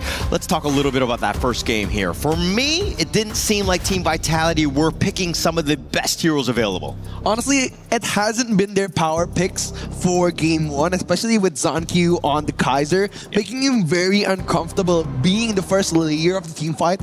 And again, we can see in the last skirmish where he tried to do a double man knockback, tried to get that momentum, but the damage output wasn't enough. And again, we know that he was trying to make a way for Ball's Florentino. But again, shutting down the Florentino was Rock's Esports' first checklist of the match. 100%. And actually, if you'd been paying attention to Team Vitality yesterday, every comeback ran through Ball's play, right? And I think that at the same time, they were like, okay, we just limit Ball, let somebody else step up. And right now, in looking at Game 1, Team Vitality, none of the other players were able to step up here. It's going to be very hard, especially coming in for Kaiser pick. And again, they did Ball very, very dirty on the first game. Team Rock Esports, they pressured so much, especially on the first minute until the 10th minute, making the Florentino so uncomfortable and making it unviable for those big team fights. And if we're looking at the first phase of the ban here, Lapu Lapu and also Pei is going to be closed out. 2 of Team Vitality's signature heroes. Yeah, and I love that about Rock Esports. And this is what esports is all about. When you know that they're good players, especially all-stars, and people that are really just like taking over the game, you got to shut them down, right? You got to put the full court press and make sure that he doesn't have a good chance. And I think that they did a great one in Game 1. 100%. Like, we are seeing so much control coming in for that, for their gameplay in the early game, especially shutting down the clash lane and also making Zankyu so unviable, feeding so much gold coming into Muchi. Not only were they funneling a lot of gold, but they were funneling levels from the sanctification coming in from the Atelier pick. And right now, they're being a little bit wary of the draft from Rock Esports, picking 2 of the stronger heroes for Team Vitality, the Haya and also the Chano. A good matchup against Byron and also Ao Yin. Yeah, you can't play possum anymore, right? This is the time where you're like, after you lost Game 1, okay, now I understand what the sort of strategy, Rock are bringing to the table, and now we need to ensure that we win game number 2. If you're down 0-2, things look to be a little bit more on the, it'll be shaking up confidence, if you will. They would definitely struggle at that point. It's going to be very difficult, especially looking at the draft coming in for Team Rock Esports. They're opting for control here. And again, I'm going to be predicting for Rock Esports draft, it's going to be the main star of the show. Muchi is going to be the funneler here. He's going to get so much of the farming potential and also jungle and also gold for him. And he could potentially carry the whole team. But I like how Vitality reacted to that. Like they got 3 of the strongest single target control heroes, especially with the Haya and Zhongfei pick, just stopping any possible assassin pick from Team Rock Esports. Yeah, but if we're looking at the other end, this is a team that's looking to kind of go hot and heavy. I mean, the Byron and you've already rightly pointed out with that Loong, they have a lot of different ways to let Muchi really excel, especially when we're talking about, you need that decent farm laner. The Chano, though, was looking to be more of like a counter pick to this one, but again, very heavy picks, even on both sides. Rock continuing on. Again, especially with those very, very flashy jungles, I think Rock Esports, they wouldn't want to give so much resource to Team Vitality, and they know the main star of Team Vitality is ZhanQ, reflecting to yesterday's game where he picked that Jing, and also Team Vitality supported him with a Yuhuan and Dolia pick, making him so strong in the early game. I think Team Rock Esports, they wouldn't want that to happen to them. Can't happen. Can't happen. Not 2 bad games from ZhanQ. That's like almost unheard of, right? And I think that for this, the final phase, it's all about setting him up for success. Yes, you don't have last pick, but really you've kind of showcased quite a bit here. I think that the Rock Esports, the way that they go, obviously you have to show the mid, I would think, on this pick so that you don't show who that jungler is going to be. Yeah, they're going to try to save it for Kongling.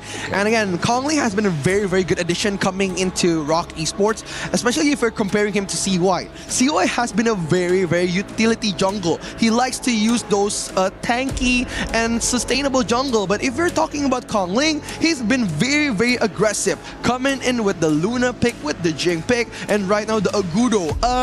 A little bit of a safety net coming into Rock Esports, just in case ZhanQ is trying to pull any of like the sustainable tanky jungles. Yeah, you're kind of spoiled for choice from Rock Esports. I mean, even going all the way back when ZhanQ was on the team, it's like you have so many different, like it's a farm of all the good jungler players, right? And so you can kind of choose between if you want Kongling, if you want, you know, CY. I think that they both excel in different areas, but if we're looking back into this draft here, Musashi looking to counter pick that Agudo and also picking up Charlotte for Ball. Again, Musashi is also a good pick coming in for Team Vitality just by the skills alone. And we know that the illuminating slash coming in from Musashi, the first skill of Musashi, could deflect projectiles, which is very good if you're going up against a very projectile-focused hero such as Ao Yin.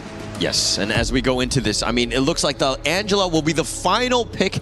It's going to be interesting to see exactly Genmith. How is he going to initiate? How is he going to, like, who is he going to find? Who is he going to abduct? Are they going to be able to win that team fight off of that, you know, control? It's going to be very interesting looking at Rock Esports draft here, because Rock Esports, they're going to be playing the long game, playing the late game potential of Long and also Angela here. But again, Team Vitality, they need to get the game as soon as possible. If they lose the grip on the early game, the first 4 minutes, it's going to be game 1 all over again. All right.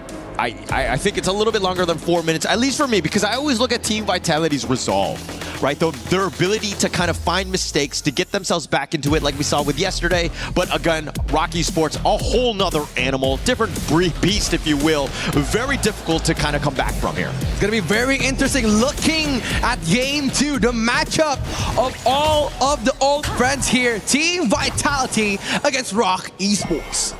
Team Vitality for me, I'm looking at Genmith, right? Is he able to kind of get those abductions going? ZhanQ, Lanfeng will be there to clean up, as well as Ball, but this is a lineup that is very greedy. Yes, Genmith and F1, they don't have to get as much farm, but for me, I always like it when Haya kind of is able to scale up and to really dominate in that Mirage. I think Haya is one of like the stronger laning heroes, especially coming in for the early game. Looking at Rock Esports draft here, there's 2 possible options for Haya. You can go for the Lianpo pick, or also you can go for that Byron pickup. Yeah, it's similar if you're comparing it to Blacklist's player Dragon.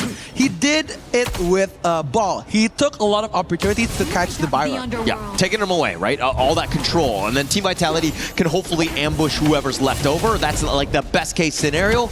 At the same time, Genmith could potentially make some, you know, botched error, if you will, not finding the right target, because again, fighting in that Mirage, it like locks him down and you're forcing a bit of a team fight. Yeah, I agree. Especially coming in like for those late game catch-offs, it's going to be very interesting to look at how ZhanQ is going to be able to enter the team fight. Will he enter first, opening the pathway to Team Vitality, or he will be the finisher? So it's going to be that big question mark coming into this game. And don't forget, for all of you viewers coming into HOK, take a minute to watch the game in your in-game, because you can vote out which team you support. You can vote for ROC, or you can vote for Team Vitality. And on the 10th minute, the voting will be concluded and their logos will appear on the Overlord. Yeah, who are you voting for? right before we go into this. What do you mean? What do you mean? Are you going to vote? I mean, Of course. let's just be very honest. Let's get everything on the table, huh? Of course, Team Vitality, man. Of course, Team Vitality. Again, the bias is showing yet again. I would sacrifice all my coins just for Team Vitality. Okay. I mean, whoa. I mean, as we go into, of course, this is game number 2 to set the series in terms of just like where things are going to go. Tempo, very important. If Rock Esports were to take this game and, of course, like ruin all of your predictions, I think that you, as well as the other IKL fans, will definitely be saddened by that. Yeah, I think ZonQ needs to control the tempo of the game, as you said before. Like ZonQ needs to find out how he could enter those big team fights, because right now the focus points of Team Vitality is gonna be Muchi with the Aoyin, but Kongling just opening up the team fight here, just trying to move in a bit for the farm laner of Rock Esports. Muchi has been given so much space since the first minute of the game. Very different from game 1 in the sense that ZonQ playing, I mean, the Kaiser, you're the tanky frontliner, all you need to do is stay alive. He was largely avoided, but now this one, when you're the Musashi, you gotta get the farm to do the damage. You and Lanfeng really need to, again, find the back line, find Muchi, take him down. Yeah, it's gonna be all about that tempo and timing, but not only that, but the setup coming in from F1.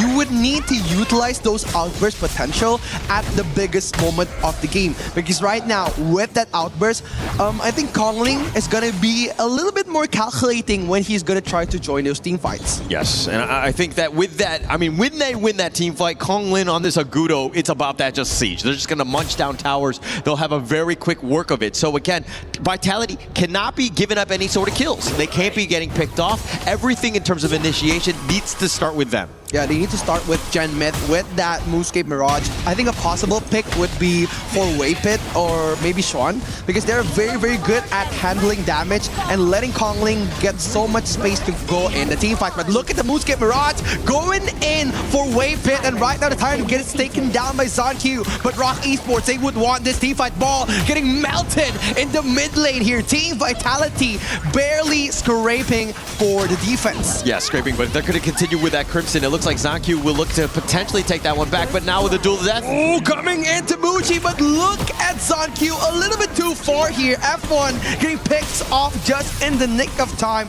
Muchi triggering his ultimate, a bit too risky for Rock Esports, but then again, getting F1 was the only way for them to get a return on those big team fights. Yeah, a little bit of a trade in the sense that, yeah, you gave up first blood, but you got the Tyrant. I think Team Vitality, the way that the Moonscape Mirage locked him down, and then F1, he was getting a little bit low. Rock did such a good job of saying, hey, you got to use your ult now or you're going to die. And actually, he used it, and it was actually a little bit early before the Moonscape Mirage actually expired. So again, Rock Esports dodging some of the big ults, playing around again with their food here. Yeah, Rock Esports has been very disciplined coming into HOK, and if you're playing HOK at the highest level, it's all about discipline, right? Discipline is what makes you a great player. And looking at Rock Esports, they've been playing by the bush, playing really neatly, especially fighting those trades, but coming in, Ball getting destroyed, melted, and gets taken down for the first time of this match, being the man with the target. But look at that ultimate coming in for Waypit. A great knockback coming to Gen Mid, but Swan flashing in. F1 is in danger without that outburst. Muchi having the ultimate to save himself, but the mid lane is going to be the cause of the big team fight. Yeah, Gen Mid there has the abduction under the tower. You think you're safe, but you're without F1. If without your full reinforcements, you're going to be in a bad spot because Walker's so far up. Ooh, Ball coming in again, trying to eat up those damages, but again, gets taken down 4-0, 5 even, getting in on the 6th minute. It's not looking good for Team Vitality. Not looking good at all. Ball has been completely prioritized. All the targeting has been on top of him. Ball is actually falling into the trap. He's playing not like traditional Ball, but at the same point, he's not in terms of the net worth. He is so far behind where he's not able to play his game. I think Rock Esports is just stating their dominance on this game. Like, we're seeing a lot of those power picks coming in for Rock Esports. Wendy bringing his Angela pick, and also Shran bringing that Byron, controlling so much of the map and suffocating Team Vitality to a point where they are afraid to make another move. And we've said that before, that Team Vitality, they need to start the team fight themselves. they could not react. If they are not reacting to Rock Esports, it's going to be very difficult for them to fight back. Yeah, but the initiations, it looks like they found Zhuang. Ooh, they're trying to poke Swan back. Just a little bit of test, trying to test Swan if he could handle the heat. Yeah, he can definitely handle the heat. I mean, he's very tanky in that sense. But Rock Esports right now, look at this map control, the full court press, if you will. They're trying to split push to create a little bit of space for them. They're not going to be doing too much here if the mid 2 goes down. They're dominating the whole game, right? Like Kong Ling has been very well positioning himself like on the back line of the game, being the last player to be contacted by Team Vitality. So that's why Rock Esports, they have been dominating the whole team fight. The layering of the players has been so good. Like Swan and also Waypit, they've been guarding their backline with their lives. Yeah, and that's also why Gen Myth has not been able to find the perfect Mirage. He got Waypit, he got, you know, like Swan. Like those are not targets that you want to take away. F1 getting Tremor Smash, but Zonq eating up those damage. The Moonscape Mirage just in the nick of time. Wendy waiting like a shark in the waters, but F1 getting poked back again. The Outburst connects, and the mid laner, Swan just eating up so much damage here. Rock Esports punishing Vitality for stinging the bird. Yeah, and the combination is about that abduction, that Moonscape Mirage, F1, right when they come back to the Gorge, he's going to use the Umbrella Outburst, but he's forced to use it early every single time. And then again, Gen Myth is all by himself, very squishy at the end of the day. Rock Esports just eating it up. Yeah, it's all about the gold gap right now, right? Like with the 7,000 gold gap, even though Gen Myth gets a good Moonscape Mirage, like all of the players from ROC Esports, they're ready to eat up the Haya. So again, Vitality, they need to farm first, they need to drag the game until the 15th to 20th minute. That's where their comeback is gonna happen. They have a chance. I mean, it's a never say die attitude, right? Especially with Team Vitality. But the T3s, as long as they got them, I think that they're gonna be okay. Once those start coming down, then you're talking about like no space to really make any sort of play. Yes, it is a 7K lead in favor of Rock Esports, but again, it's about finding that pickoff. Gen Myth has not been able to find one as the 0-2 and 0. Chuan just being the presence alone, aura farming in the Clash lane, bringing so much vision to Rock Esports here. Waypit waiting for an opening for those big team fights, but Team Vitality, they want to defend this because Lanfeng getting scaling damage coming in from Muchi's opening the eyes of Team Rock Esports. And the siege is real. I mean, when you've got an Agudo like the Kong Lin, just like slow siege it doesn't matter about what they can do here. Yeah, they're just gonna try to punish that mid lane high ground Strand, opening the vision up, just tanking those tower damage. They're not gonna come in yet, waiting for the perfect moment. It's the perfect range that they're looking for, right? Slow sieging, nobody's at risk. Nobody's coming in. Team Vitality right now, the walls are closing in on it. Muchi getting dueled to the death by Zonq, disengaging a big team fight here. Kongling waiting for the right time to poke in the damage. Wendy trying to get those blazing brilliance. A brilliant play coming in from Rock Esports, but right now they're just trying to kite out those resource skills. Yeah, and now, I mean, they're just trying to salvage what they can in the jungle, but the Vanguard is going to be pushing so that they actually have to just hold back, retreat back into the base here. But Team Vitality right now, I mean, they're on death's doorstep at this point. They're just trying to play the long game here for Team Vitality, making them space, getting them space, but look at the outburst coming in. Wendy disengaging, surviving that much of a damage to Splendor just in the nick of time. Coming in, look at that knockup from Team Rock Esports, knocking back Team Vitality. 3-man knock, 3-man kill. Rock Esports dominating once again. I mean, it was a trade that I think Rock will be very happy with, as it looks like they're trying to end. They're trying to end the game here. The Crystal is going to be their main target, but Zonq pulling them back to the bottom lane. F1 trying to defend without any race bar on site. Waypit tanking so much of the damage, but Muchi just eating up like this is their game. Rock Esports getting game 2. So clean, surgical, if you will. Rock Esports, this is the way they play. They get a lead, they take advantage of it, they suffocate you, and they make you play their game, which is, again, a very difficult game to have to come back in. No space for Team Vitality to find a way, even with some of the picks that they're very comfortable on. It didn't seem like they were on the same level here. I think like Rock Esports, they know their capabilities, especially at the start of the game. That's why they've been pressuring so much on the Clash lane again, because right now the tempo is at the Clash lane. If you're looking at a lot of great teams here coming into HOK, Aurora Gaming, and also KSG, they've been playing by the Clash lane. And right now, pressuring Ball, making him out of the picture, making Team Vitality getting those dominant moments. It seems like it's a completely different team than what we saw yesterday, and that's the power of Rock Esports. The way that they're able to isolate and to decimate people and to pick people up when they want. Yeah, it's been a very difficult match coming in for Team Vitality, but Rock Esports being as dominant as they can, pressuring so much of the early game and controlling the tempo of the late game, dragging Team Vitality as their way. Yeah, but Rock Esports, I think, too strong in the end. But let's see what the panel had to say about that one. Well, I don't think so. I think Rock Esports have failed. I'm just kidding. I'm joking. There's really not much else to say there. Of course, we agree with you and what everyone's been watching at home. Rock Esports dominant so far. Can they continue? 2 games away from earning at least $200,000 and a ticket to the semifinals. 2 games away for Team Vitality and a ticket back home. Rain Day, Chantel, Ken back on the desk. And guys, I got to say, Rock Esports look insurmountable, but for a different reason than some might think. It's not the aggression, it's not the overwhelming, overpowering force, it's the slow, creeping, steady realization, like a horror film, that something's following, that something's watching, no matter where you go, no matter when you turn the lights on, no matter what alarm you set, no matter who sleeps over, you still feel their presence. And it's like, it's coming for me, there's nothing I can do about it. And then when they initiate for a team fight, then comes the jump scare. Yeah, exactly. Something like that. And I kind of feel like for Rock Esports, it's more of them familiarizing as to how Team Vitality actually plays. I mean, they already know how ball is rotating around the map, and they're consistently stopping him on that area. So the biggest question now for Team Vitality is how will they be able to survive the first 10 minutes of the game? Because that has been the story of the series. Right. If you take a look, like some of our audience members are much more experienced in this game, and based on the laning phase, this is supposed to be a Team Vitality win, right? Higher, fast lane clear. Lanfeng is supposed to have a 1v1 advantage against Muji. So everything was supposed to go right for Vitality. But that's the complete opposite, because Rock was playing a completely different game. They were waiting for one person and one person only, and it is the Myth himself, Gen Myth. This guy did not come to save his team, unfortunately.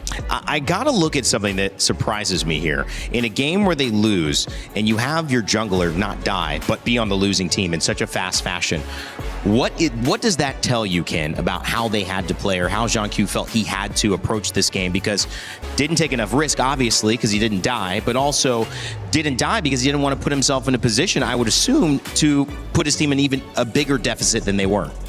Desperation. That's the only word you can put here. There's so much pressure on this team that the last IKL team, and as you can see, the reaction from the players itself, it's very hard to handle this kind of pressures. Rock are one of the best teams coming from the MKL region, and it's looking like that is going to be the case here. It's more like for Team Vitality, it's about time for them to take those risks whenever there's going to be an initiation of the other team, because it will be really frustrating for them if they have to wait for the power spikes of the heroes that they have, because it feels as if they're just reacting passively as to how Rock Esports play. There was a point wherein Holler said, not sure if it was Holler or Rookie, that they mentioned that it's as if it's not the Team Vitality that we saw play yesterday, so they're not playing their game. Yeah, I mean, 9 lives, I think that's the way that I've looked at this team, and they've used 2 of them so far, so they should have 7 left. Luckily, we're in a best of 7, but we are now 2 games down. So the question is, do we see a little bit more aggressiveness, maybe some risk-taking? Because in Game 2, you can kind of give them credit and say, yeah, maybe don't throw it all out, right? And that's because we still have at least 2 more games to go. We can learn from this. We can bounce back. If it's 2-1, anybody's game, right, once you do that. But I think now, going 3-0, I would assume, I'll raise this question to you. You can't have another game where Jean-Q goes 0 kills and 0 deaths. You have to be more aggressive. You have to take more risks, because what you're risking going 3-0 down is pretty much almost a guaranteed Rock Esports moving on to the semifinal. You know, for Team Vitality, even though those instances, they need to step up on controlling the map, because most of the time it's just Rock Esports on the river side. So whoever wins the river side on the early parts of the game actually wins that game. So that's something that they need to change. I have a question, Ken, because one of the things I noticed, Rock Esports is moving as a group quite often. They mentioned it, sharing gold and XP. How big of a threat is that? How big of a problem is that? And how do you change that if you're coming into HOK? What do you do about a team who's grouping up like that? You need to win the laning phase, right? Every small meta counts. This is for the small camps, the buffs, the Firehawks, the Space Sprites at the Primal Portal. These little advantages will help you out. And this is why they get to go as a group, right? there's no need to care about the lanes anymore. I'm just going to stay in your house, in your jungle. And this is where I think Vitality needs to set some boundaries. This feels like a therapy session, right? Set some boundaries. Yeah, set some boundaries. Do not Don't let allow people that. come into your safe space, right? This is the no-no space. We need to make sure that love it. Rock does not come in uninvited anymore. Let's talk a little bit about what I call Earthshaker, what I know Zhang Fei, the unkillable. You talked about that roam being so desperate. And you actually mentioned how Chano and Aoyin have a pretty similar matchup to where Chano can win that lane, but not because of the duo now. They didn't win that lane, and Earthshaker had such a big impact. Chantel, what is your thought on how important that character was, that hero was in this matchup? Lianpo with the bump. Definitely for that one, it's more on setting up the tempo for the team. It's very impactful in a sense that if you see the Lianpo available or whatever he has the ultimate, it just means that there's a potential threat on the other team. And them controlling the sides of the map goes to show that you have this maybe psychological effect on the other side. So that's why I mentioned earlier that it's all about taking risks now for Team Vitality. They need to step forward and have that strong sense that, hey, we need at least to win a specific lane or a specific team fight, something like that. Yep, I mean, Lianpo, as we all know, is one of the big tanks in this game, right? So once he has the gold advantage, EXP, you can't really burst him down. You need to commit so many more people to deal with that problem. But he isn't even your biggest problem because someone else on the side of Rock is going to come in and take everything you own. Now, the Lianpo, the Earthshaker, was a big deal in this one. It helped to give the advantage back over to Rock, and they continue not only winning in the draft, but winning in the game. The fastest game so far was Game 2. How will Game 3 match up, and what can Team Vitality 2 do to get themselves back in the series? Let's send it back over to Holler and Rookie. Thank you so much. As we go into, of course, game number 3, Rookie. It seems like your predictions has affected Team Vitality. They have not been able to play the game because of you, sir. My bad, my bad. My expectations was, as of an Asian parent, maybe that's why they're feeling pressured right now on stage. But I'm hopeful that they could be managing a good mental state now. As Kin said, that it was like therapy. They need to get the safe space. They need to push they need to push Rock Esports out of their safe space, making them uncomfortable instead of themselves. That's why Vitality has been only eating up so much pressure since the early game. They need to find that comeback moment. Yeah, Rock Esports are like, I'm not going to therapy. You're going to need the therapy as we go into game 3. They want to set the tone. They want to end this series, of course. But again, Team Vitality, this is a comeback resilient team that is potentially looking for some way to get back in, but it starts with a small spark, and they have yet to find it in this series thus far. Yeah, they need to find that quick, because right now, if we're looking at those pattern picks, the heroes are getting smaller and smaller. Chano, as a starting pick from Rock Esports, it's a good farm laner for those sticky laning phases. And looking at the hero pool right now, they don't have a lot of options to counter that Chano. The third top pick and also the long has been denied from Team Rock Esports. The only option left is probably Eren. And again, Eren's very good. It's like a Xiao Xiao pick on the farm lane, making all those assassin jungles in trouble here. And now if you're looking at the assassin style that's been picked up here, that's going to be the Luna. Also has the Diadea. Great support to get on top of this one. But we were kind of talking about Konglin, right? He tends to be very good on these assassin style junglers. Definitely has added it up. But on the other side, look at the matchup coming in for Zonq. It's going to be the Jing against the Luna. A match that has been waited for a long time. Again, being the replacement for Zonq, Konglin has been performing really well on Rock Esports. Now, it's gonna be the moment, the match here, the match up coming in, the Luna and the Jing. What do you think about that, Holler? Oh, I think it's gonna be a fight for the blue buff. Very high flying assassin styles, both of them just getting to that back line. At the same time, you're thinking Rock Esports with the Chano and the Diadea, both very squishy. They are gonna be running in fear at times. Yeah, they need to get the tempo quick here for Rock Esports because they need to punish the game as soon as they can. And if we're talking about Luna in this new patch, Luna is a very difficult hero to play and to master. But not only that, but to get her power spike, they needed two of the strongest items, Insatiable Tome and also Augur Swords. Yeah, but on the same side, I mean, the other one, you're talking about this Lapu Lapu. It does have that Raging Sea. Not the easiest to find and to get in terms of getting that CC right on point. The other side, if we're looking at Wave Pit, he's got his Diadea. This is like a point and click. He's going to have a much easier time controlling Jing when they need to. Yeah, and again, a very, very smart pick coming in from Coach Suswa here, banning those two single target damage dealers, Ata and also Haya. Because we know that Ata, after he does his Wave Breaker, the second skill, he could possibly suck up one of the players, and it's gonna be very tricky, especially when you're playing Jing on those teams. Better be safe than sorry. Getting another assurance coming in from the mid lane, the Xiao Xiao pick to stop that Kongling Luna.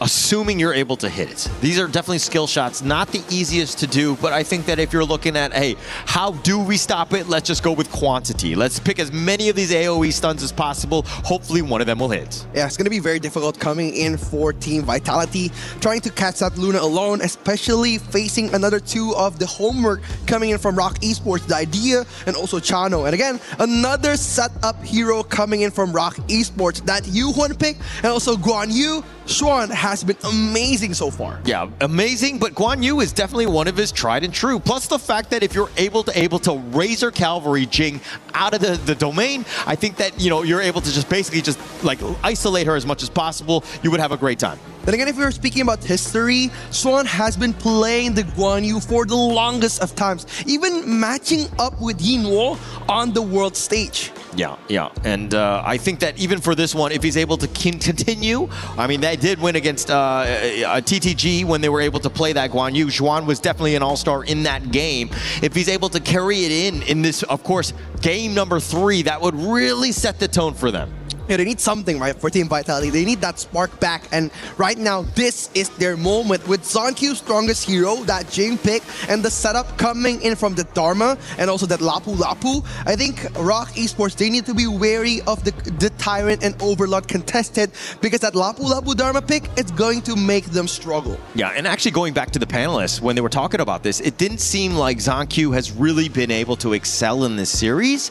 It seemed, I mean, he was 0 kills, 0 deaths. I mean, like, it's one thing to have like a 0 death game, but when you're not really having make much of an impact, I think that, hey, at what point are you going to wake up in this series? I think they're still trying to test the waters in this best of 7. And but how much longer are you going to be testing the waters for? You don't have time, sir. Dude, it's still 2-0. There's a possible comeback coming in from Team Vitality. You know, when everybody didn't expect that Team Vitality was going to the top 8, especially Chantel, but I was the one who held my heart high.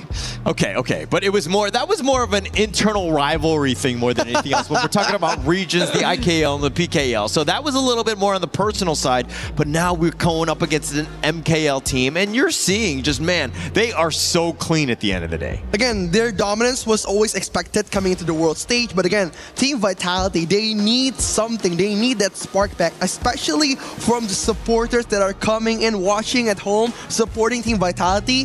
They need to give a fight back, because looking at the first match and the second match, it was a total control of power of Team Rock Esports. So most times when I need to fire up somebody from Indonesia, I gaslight them like I do to you, Rookie. Thank you. But in terms of this team, though, Team Vitality, how do you get that energy up? How do you power them up? Of course, with this draft pick, it's going to be Zonkyu being the star of the show. Zonkyu needs to step up. Looking at the first and second game, he hasn't been performing the best. He needs to do something for his team that could lighten up the mood now. Especially looking at Ball, the first and second game was the most difficult game for Vitality's Clash laner. Okay, but also giving them energy. What are we doing? Are we giving them food, drinks? What do we need to do to get them to get to that level where Zonkyu is able to dominate again? We need to vote for them in-game. Support them, giving the most support. Team Vitality, vote in-game, and don't forget to support all of the teams participating in KWC. Game 3 is here. ROC Esports. Are they going to be dominant again against Team Vitality, or is it going to be another sting operation for Team Vitality? And for me, going into this game 3, as you rightly pointed out, in terms of the setup of this one, ever so key. Rock Esports, they win this one. They're going to be up 3-0. They're going to be at match point, if you will, and it's going to be pretty much an easy one, potentially, because they've been so dominant in this series thus far. But for me, let's talk about Konglin and Zonkyu. Zonkyu needs to wake up, but the Jing Luna matchup, never easy. Yeah, it's going to be very difficult, especially for the Luna, in my opinion, because, again, Jing is a very versatile hero. She could dash around the map, open the vision with her reflections, so it's all about timing from Team Rock Esports. They need the setup, maybe coming in from Wendy here, or maybe coming in from Xuan. And what's interesting here, Hauler, Wendy is the one who's using that idea. Yeah, this is, I don't know if it's a flex or what they're trying to do, because Wendy has been one of the most dominant mid laners in the MKL, but this is an interesting pickup. It looks like they want to do a little bit of a shift, give some way pit, let him shine in that mid lane, if you will. And again, if you're talking about Wave Pit, he has been playing the U1 for the longest of times. Maybe that's why they're wondering and considering that pick coming in for Rock Esports. But again, switching roles, switching positions has been never easy, especially coming into a very, very five-man well-oriented game as HOK. I think they're just trying to say that, hey, anyone can play the Diadea, right? I think that that's what they want. Letting Wendy kind of just shine on this hero, play a little bit of a different role, maybe get a different perspective, and maybe be like, hey, Wave Pit, this is why you missed some of those stuns earlier. Wow, it's a statement, right? Right. It's a statement for those teammates from Rock Esports. But then again, we're just hoping for the best for Rock and also Team Vitality, because this is going to be the top 8, the decision where it matters the most. The team that are going home today is gonna no longer be in this tournament, so that's why they've been playing with so much pressure. And Xuan, being the Xuan that he is, pressuring the jungle of ZonQ again and again.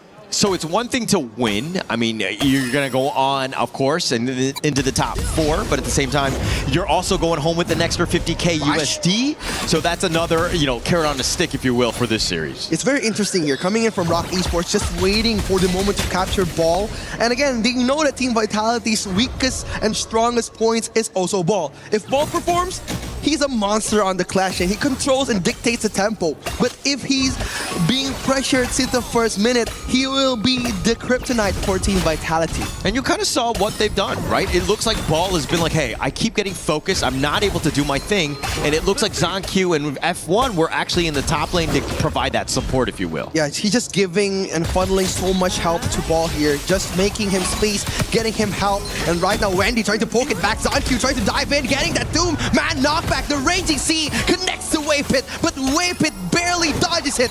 Rock Esports survives another ZonQ special. Yeah, the special was on point. He was all over the place. He was doing a decent amount, but Wendy and Wave Pit, the sustain is absolutely real. They have a lot of healing. I don't think you can really, unless you're able to burst, it's about this Venomous Staff on Genmyth. Until that happens, I don't know if they can continue any sort of team fight. Yeah, agree, 100%. And if we're looking at Kongling here, he needs to dictate the tempo before the 10th minute, because right now, the power spike of Luna is at the strongest point, especially with the setup coming in from that Yuhuan and also the idea pick F1 on half HP, getting poked back again, but the Tyrant is open up for grabs. Perfectly timed in the sense that the 4-minute mark happened, all teleports were in the mid lane, Ball joining, and it looks like they're going to take the Tyrant. A great start for them, and again, it takes a team. They got to be on point in terms of these timers.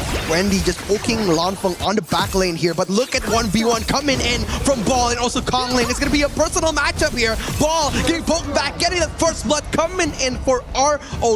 Rock Esports dominating the first 4 minutes of the game. Taking it again onto Ball. It's just been constant focus after constant focus on in terms of priority. Getting poked back, just testing the waters. F1 a little bit too early, opening his ultimate.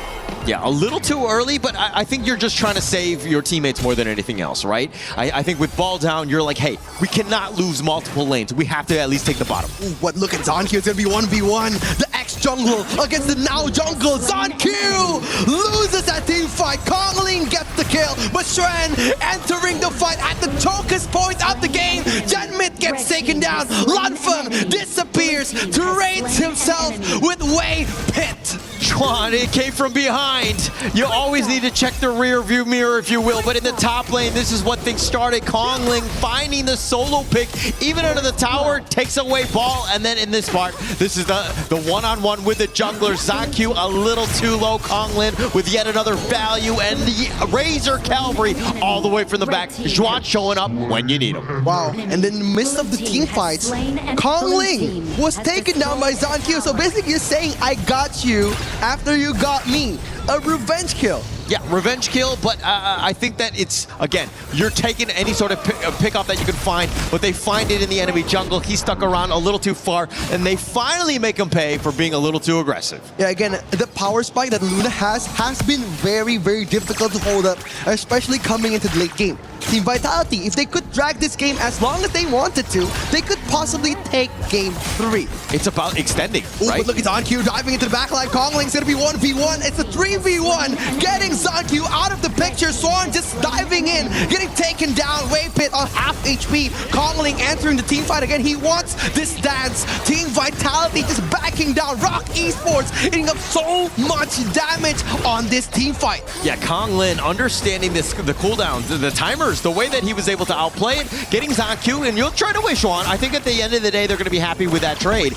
But still, it's been an an everlasting battle, if you will, in terms of the jungle. Konglin getting the better of Zonkyu thus far. Dude, Kongling is scary. How he holds and how he plays that Luna is like a symphony of sounds. And look at Lanfeng fighting back again. Kongling being their main target, flashing out on the backline, but Zonkyu entering the pressure point at the perfect moment, punishing the jungle from Rock Esports. Yeah, that's my bad. That's my bad. I was actually glazing Konglin on that one, and it looked like Team Vitality were like, no more. We need to ensure that we take him down. Zonkyu with just that extra speed burst to take him down. Lanfeng, he wants that 1v1, trading the tower just to get Swan out of the picture. But Rock Esports, they haven't been the most disciplined team on this game. They've been risking fight, trading kills, and not being the Rock Esports that we saw 2 matches ago. Yeah, it's definitely not been as clean. I mean, but also this lineup is not really about being that 5-man death ball where they've been able to slow siege with that map control.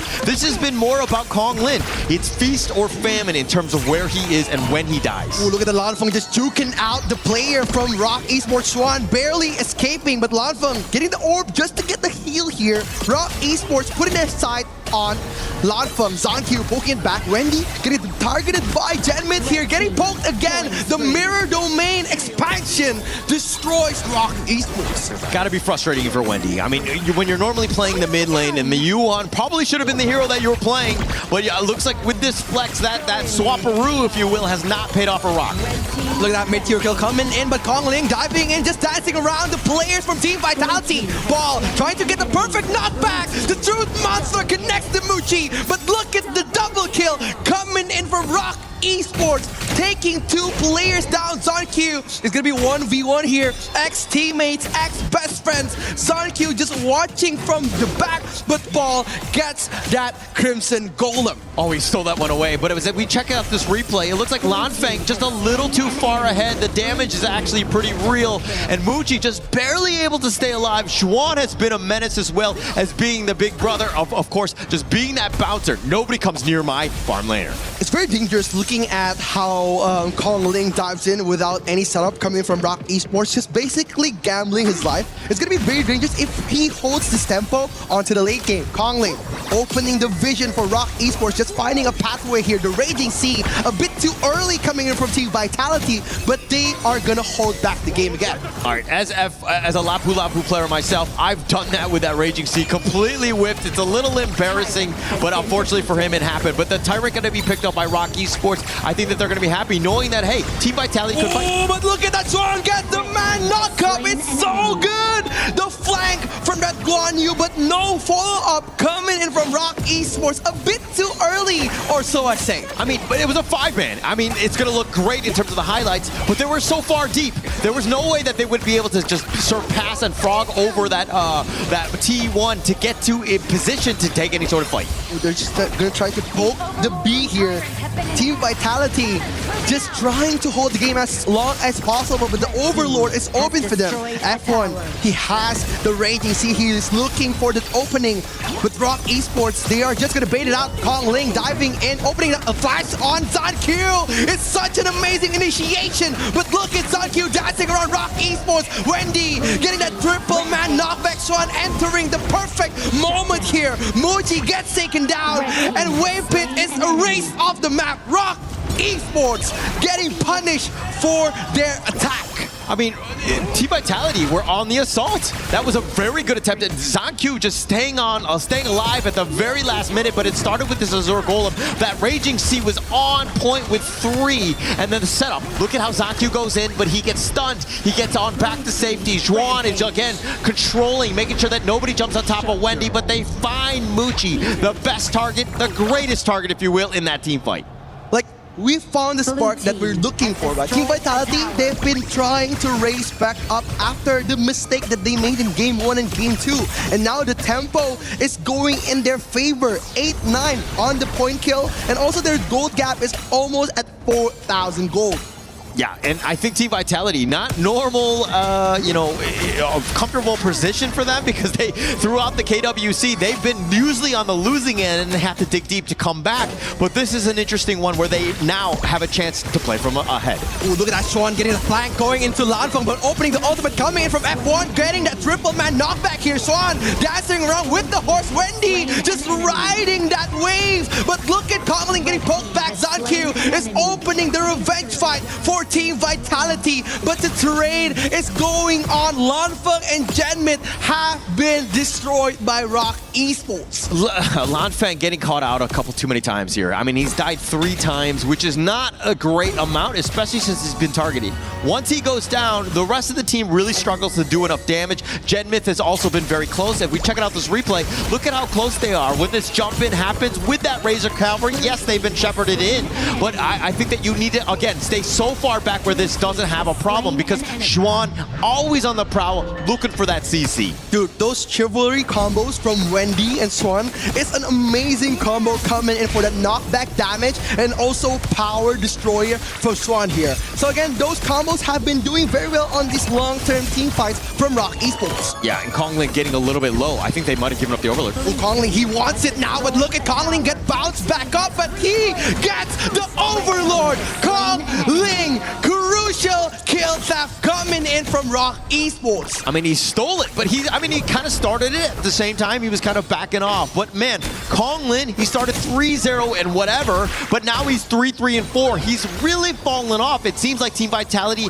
have the answers. And yes, that was a great steal, but right now it hasn't been going his way. Yeah, Lanfeng, look at him trying to control the tempo of the game, but again, the vision has been the weakest link on this game. Lanfeng being so wary here because he got flanked too many times from Xuan. And again, somebody from Team Vitality needs to put a mark on Xuan. It hasn't been easy. I mean, checking out this replay here, how they was able to go in. Kongling, he gets the stun, I mean, the Overlord before he gets killed on this one. So a great steal by him. But as we're going into this one, you talk about Lanfeng. Yes, 6-3-3. He stays alive. He stays away from Xuan. They might have a chance come team fights. Yeah, everyone in Team Vitality, they need to protect the main damage dealer coming in. Lanfeng has been targeted way too many times.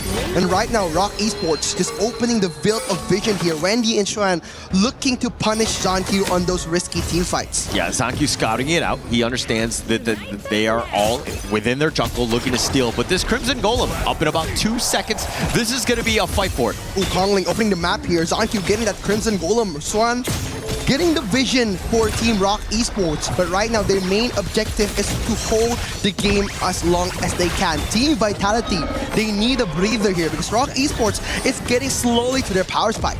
I'm going to go a different way. I'm going to say that Team Vitality, you have a net worth lead. You should be aggressive to them. They're playing into the hands of Rock Esports where they're, again, being able to just be out front, take away some of the stuff because they have more of the map control. But look at Genmit trying to knock it back again. Kongling just being the bait here, opening the map for that Shadow Tyrant. But Xuan trying to pressure out Ball again. It's going to be the matchup of the Clash lane. There's F1 getting poked back by Wendy here. Tyrant is exposed. But right now, Xuan getting the flank up to Lanfeng, but Xuan misses it. Genmit gets the perfect smite. They're coming in, but Genmit gets knocked back. And right now, no more mid laner for Team Vitality. Yeah, Xuan with the perfect play, the perfect flank. He came all the way. Everybody knew he was going in, and it was just like an assassin-style drive-by, if you will. He took him down very quickly. Yeah, he wants more action here. Xuan opening up the ultimate here. ZonQ getting that Shadow Tyrant. The fighting potential coming in. Wave Pit pops the ultimate, but look at the flash! Coming in in from Ball. The miracle move coming from Team Vitality. The Raging Sea connects. Ball gets taken down. 3 players is gone. The Uno reverse coming in for Team Vitality. Rock Esports eating up so much damage. I mean, Ball had the nice little truth, but they were able to kind of weather the storm. Konglin actually dodging the Raging Sea as well. I mean, the way that Muchi and Konglin were able to just, again, never be touched. Those CCs have not hit them, and so then they've been able to turn it up because of all of the damage that they have. Dude, Muchi and Rock Esports have been untouchable for the whole tournament.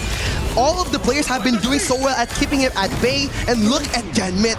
He extorted the Splendor, but it wasn't enough to hold the damage from Swan. And right now, the team fight has been going to Rock Esports. Yeah, it's completely going into them, right? They've had 0 answers. I mean, you went all in for Wave Pit, and yeah, you got that kill, but they're looking to trade that away. I mean, sorry, like, no chance in that case, right? You need to get the cores. Muchi and Konglin must die for you to have any sort of chance in these team fights. It's going to be very difficult, especially coming with the idea pick and also the Guan Yu. They're going to be knocking back anyone who's trying to enter their domain here. Rock Esports just testing the waters, but look at ZonQ trying to gamble out the play, looking for the weakest link. Muchi getting defeated here. Muchi is out of the picture. Konglin gets taken down. 2 players is gone here. Swan is in danger, getting Truth Monster connecting to him. Genmith being the target on the back, but Swan just dancing around, getting the killing spree. A battle of fights here, trading after trading, getting that shut down. Team Vitality finally getting their breath of fresh air. That fresher breath air starts with taking down Muchi and Konglin. Once they got those 2, Zhuan was all by himself. Zhuan going all in, focused. It was very personal, went on to Genmith, got at least something on the way out. Then again, it's going to be a lucky move coming to Team Vitality, just finding Muchi near the brush. It's going to be very lucky for ZonQ, getting the main damage dealer that we've mentioned before. They need to try to find Muchi. And what did he find by the bush? A stray Muchi just wandering around, man. Yeah, walking in a dark alley, never where you want to be. I mean, Muchi getting caught out, but that's his only 2nd death of the game. But ZonQ now, it looks like he's hit that critical mass. He's willing to fight. He's able to burst. Yeah, he's starting to wait for the perfect moment to jump in, getting the perfect reflection on the backline of Team Rock Esports. And look at the damage dealt by Lan Feng on the same side. If you're talking about Team Vitality, who needs to die from that squad? Boom, Lan Feng. He has been the guy, again, where they're able to take down some of these squishies from Rock and why they're leading in this game. But look at Konglin trying to bridge up again, F1. Trying to become the bridge of Team Vitality here. Konglin just waiting for the perfect moment to pounce on Lan Feng. But Rock Esports, they're playing the safe game, trying to clear out all the waves here. Swan just opening the vision, trying to get the perfect flank for Team Vitality. It's also about that split push as well, right? Zhuan will be in the top lane. He's going to be spotted out as they do have minions that are pushing in from Team Vitality there. So they know that this bottom lane is essentially free, but at the same time, you need to be very careful with how they proceed because you know that Zhuan is now off the map. He could be anywhere. Yeah, Swan playing that zero vision gameplay here, pushing up the top lane, opening and meeting Ball at the mid lane, opening the vision for Team Vitality. Ball has been doing such a great job. Wendy is on half HP, getting poked by Genmith.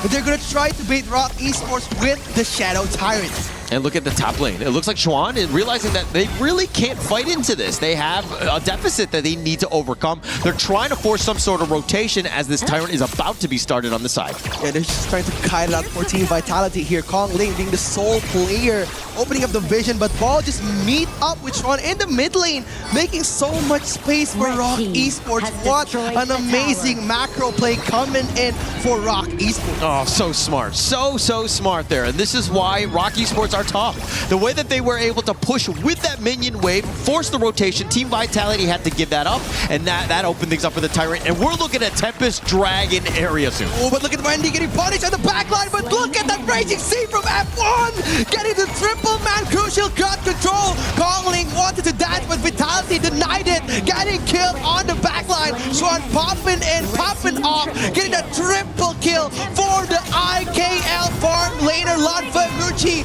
coming in at the right time, fighting it, aiding it 1v1 situation for Ball here. Zankyu trying to punish it back, but Zankyu survives. Muchi is in danger. Yeah, but Muchi's like the Terminator. Nobody wants any of his action. Yeah, he's gonna try to force the 1v1 here. Rock Muchi trying to poke it back, but nobody wants to eat up this one. But look at Ball! Getting sniped by the farm laner from Rock Esports.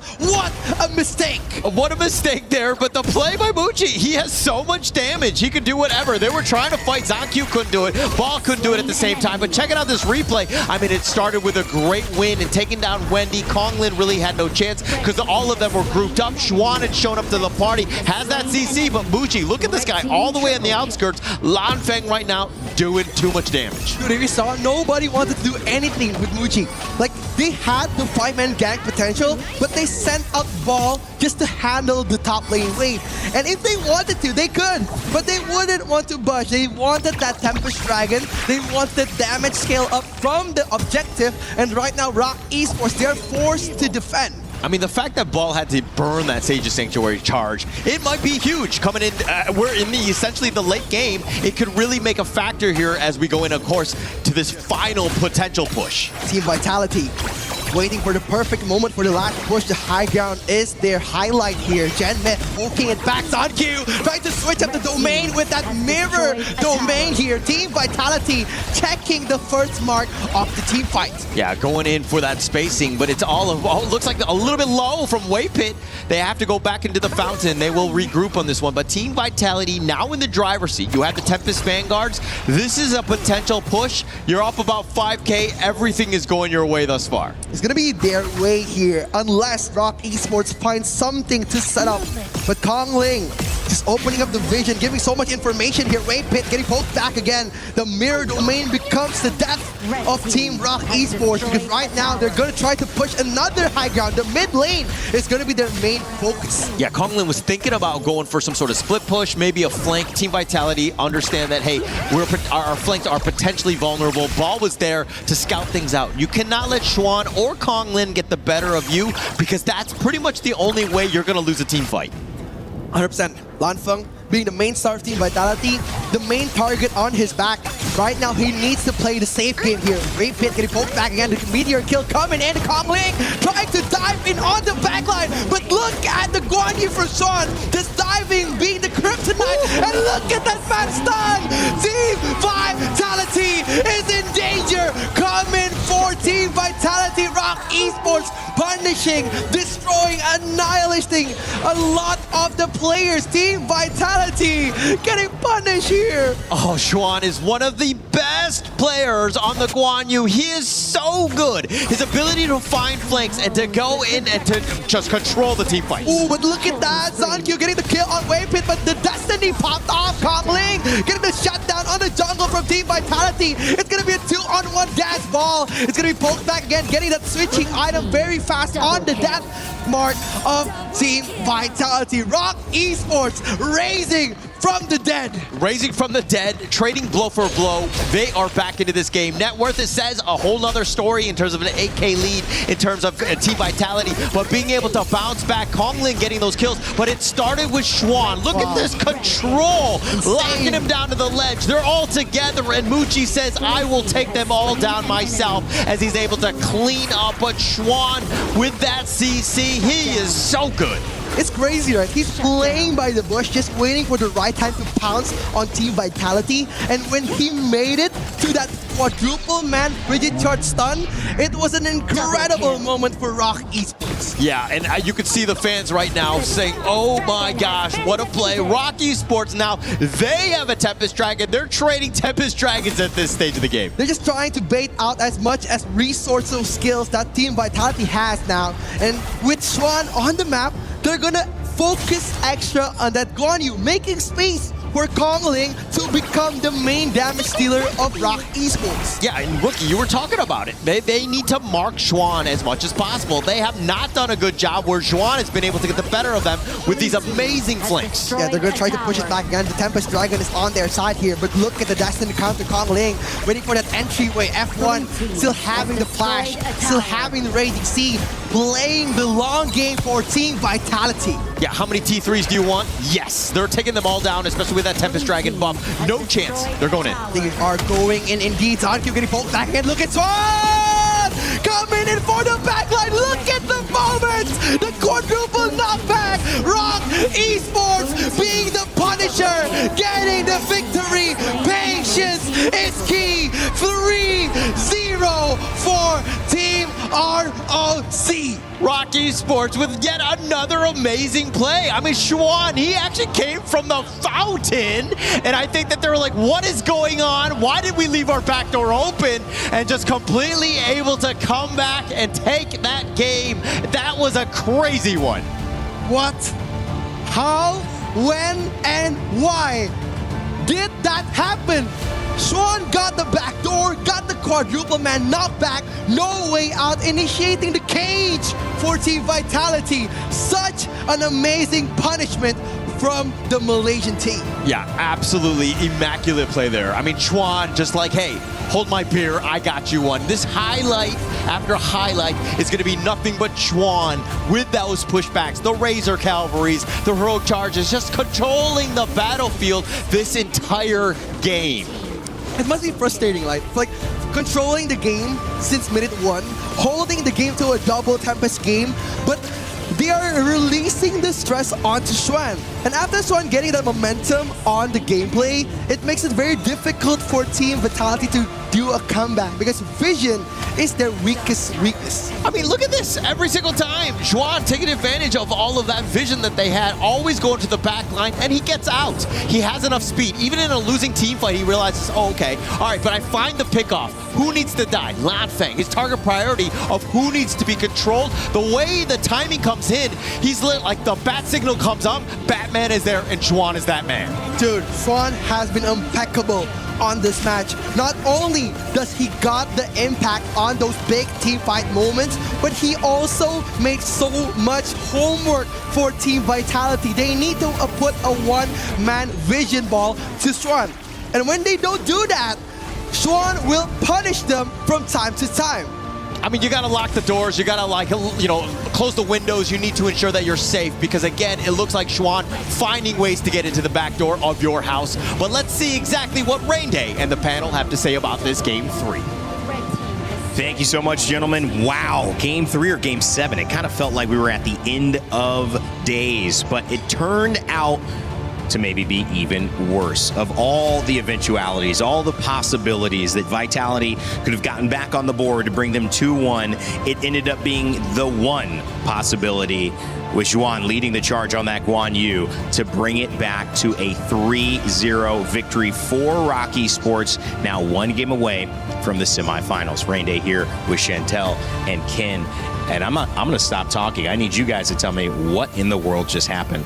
I gotta say, for Xuan, he has been nothing short of impressive on that game. I mean, he was the go-to guy for the side of Rock Esports. There were a lot of moments, I might say, that Team Vitality was actually winning the initiation, but having the Guan Yu do those flanks gave a lot of space for Rock Esports. So hands down to Guan Yu. Very much. Xuan Yu. Yo, Xuan Yu. Okay, yeah, Xuan Yu, I like it. That's good. New nickname, huh? And it's very hard to play this game. And you know what? If you're a viewer and you're new to this, I hope you remember that while you are watching the big fights going on, you are kind of experiencing what it's like to be a professional player. Because even us as talents, we were looking at the fight.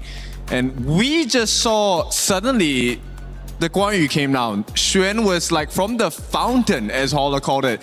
He's not supposed to be there. And that's kind of, I mean, I guess the story, like that should have been, for all intents and purposes, the game that Vitality was able to win, and yet Rock Esports do it again. Now, as resilient as Vitality has been this entire series, I do start to feel, Ken, that they're running out of steam. That was the one that on the side of Blacklist International, you think, well, once they lose that second game, they lose a lot of momentum. They could have closed it out. But now when you look at it on the side of Vitality in the opposite position, that's the game they could have won. And now they got to win 4 in a row to take Rock Esports down. I mean, that's the beauty of it for Team Vitality fans. There is still some hope, a little glimmer, I would say, because Rock Esports looks so strong. The draft, you know, the way that the team fights went, everything was actually about looking for Muchi. Nobody could pay attention to Xuan. And Kong Ling as well, in the early game, this guy was a true menace. You could not keep your eyes off of him because if you did, your jungle is going to be gone. And for a lot of the HOK players who are talking about that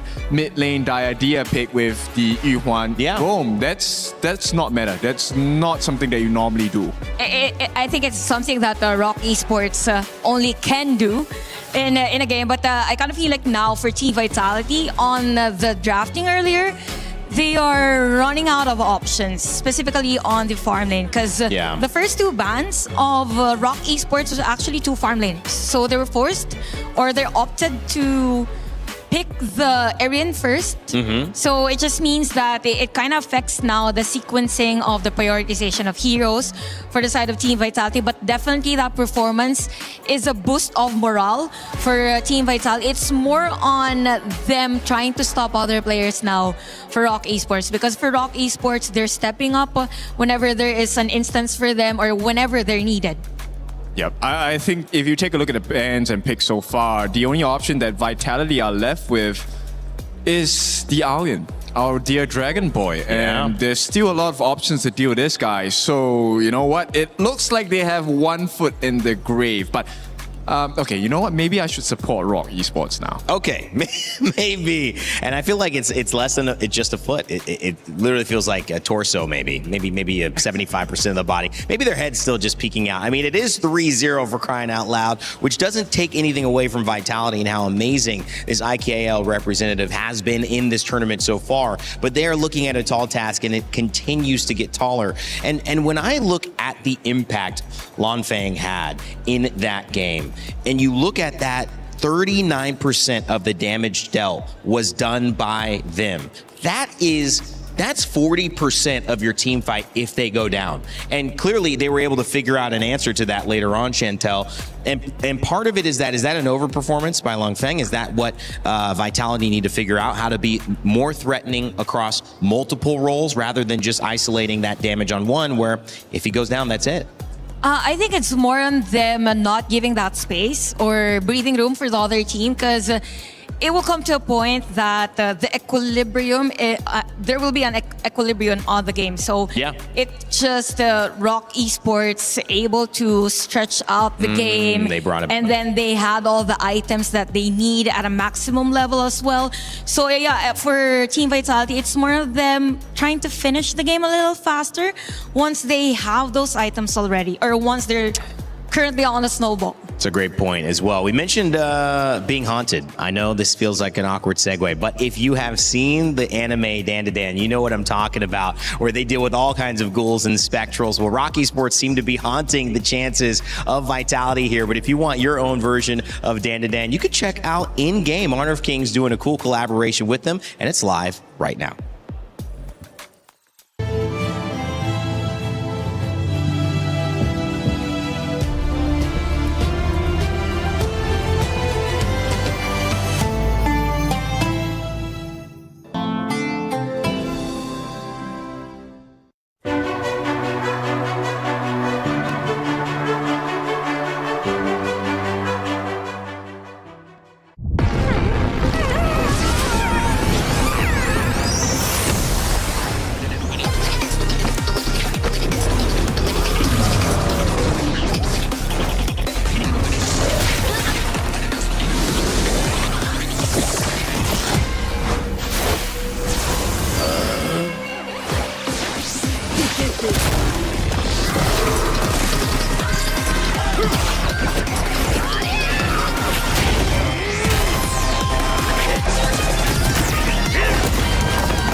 Welcome back to the Lenovo Legion Gauntlet here in Paris, France, where KWC at EWC 2026 is well underway. Our quarterfinal matchups are getting, well, now out of hand for some of our competitors as Vitality looks to try to do the unthinkable. 4 games in a row is what would be required to move on into our semis against the team Rock Esports, who have been battle tested, who have been consistent, who have been dominant, Ken. And it looks like if they do it one more time, they will have at least $200,000 to their name and a chance to fight for a spot in the grand finals.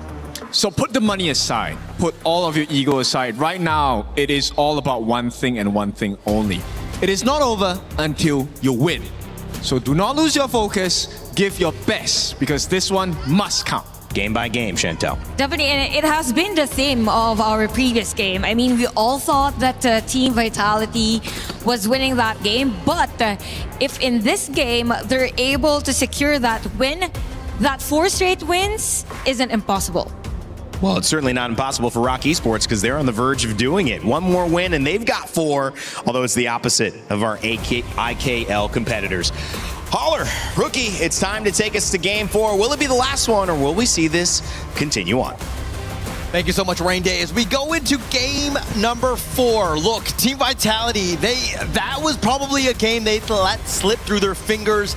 That's going to be on the other side, right? If we're talking about from what happened yesterday, where they're able to kind of steal away some of those games, it looks like one was stolen from them. Dude, a 10,000 gold lead from Team Vitality was slowly taken away from that Guan Yu alone. It was an amazing play coming in from the crystal, playing by the blind spots of Team Vitality and getting those quadruple men knockbacks again and again. Xuan is a monster. Yeah, man, let's just let the past go, all right? Let's just move on. You keep talking about history and all of that, but let's look at this from a best of one for Team Vitality. Because again, you lose one, you're out. So everything essentially is down to this. Of course, look, that one hurt. I mean, I just heard actually during the break that Rock Esports, they didn't swap in time, and that was why Wendy picked up the Diadea, and actually that was the first time Wendy has even played the Diadea. Dude, that's insane, right? Like, the first time playing Diadea and getting so much of the control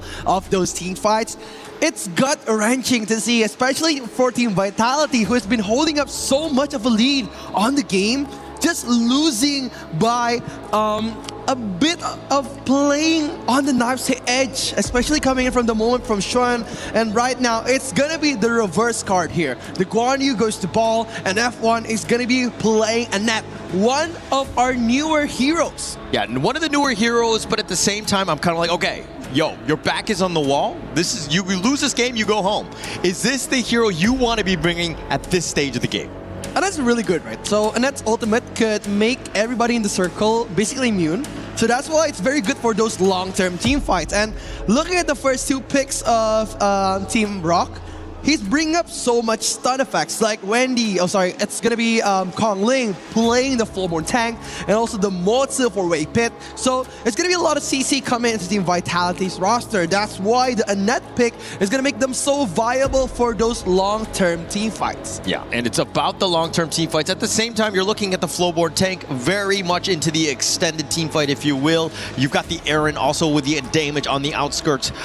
Looking more towards that Chicha matchup, potentially being flexed into that farm. Yeah, it's gonna be one of the most deciding match of this tournament here. It's gonna be the last game point for ROC and Team Vitality. They would need a miracle to come back from this 3-0 deficit. And the Umbrosa pick trying to match it up with Guan Yu. Considering that we don't have a Mayin around here, that's why Umbrosa has been a very, very good matchup against those scary Clash laners as Guan Yu. So he can be pulled away. The Guan Yu can definitely just, pull into the enemy team, if you will. So the control is something that they need to worry about. Yes, you have that secondary life from Umbrosa, but for me, it's about Xuan playing a hero that can pretty much carry as well.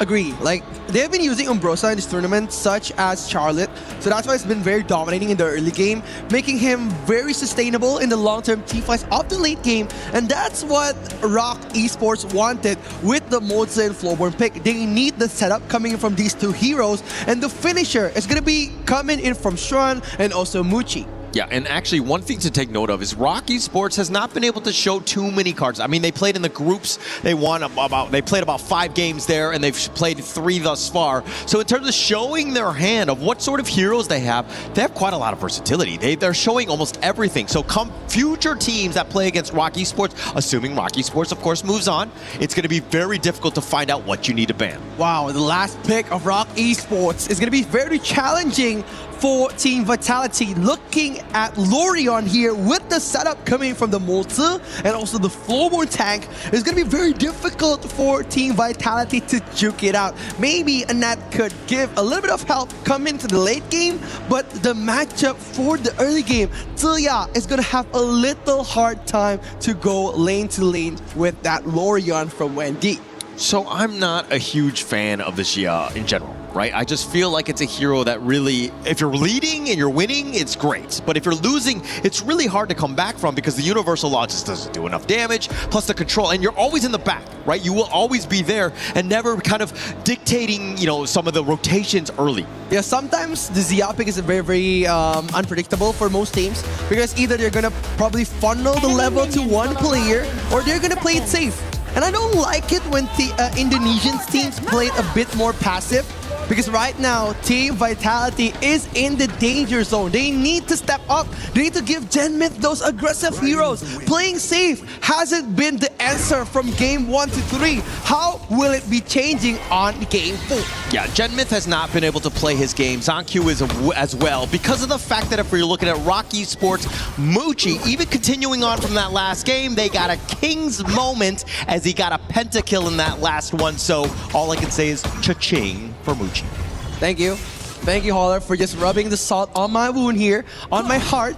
But Conley has been playing amazing on this tournament, especially on this best-of-7 series. Wavepit just opening, paving the way here, getting that knockback on the backline. Wavepit trying to escape from Death's Door, but managing to output that flash at the nick of time. Yeah, so he used it early. I mean, he will stay alive. You never want to give up first blood there, but Wavepit taking probably a little too much damage. Vitality with a good attempt. These are the types that you need. You want to put, again, you want to be making the rotations. You want to be pushing them back all the way in the tower, because again, you might miss some last hits here as Muchi is kind of struggling with that. Agree. Like, if we're saying about gameplay, like, Rock Esports, they have their own style. They would funnel everything to Muchi, and onto the late game, Muchi will suddenly appear and destroy their opponent. And that's how they've been managing for the 3 first games against Team Vitality. If they want to stop Rock Esports, they need to stop Muchi from dominating those late game moments. Yeah, you're talking about Muchi, I'm talking about Xuan.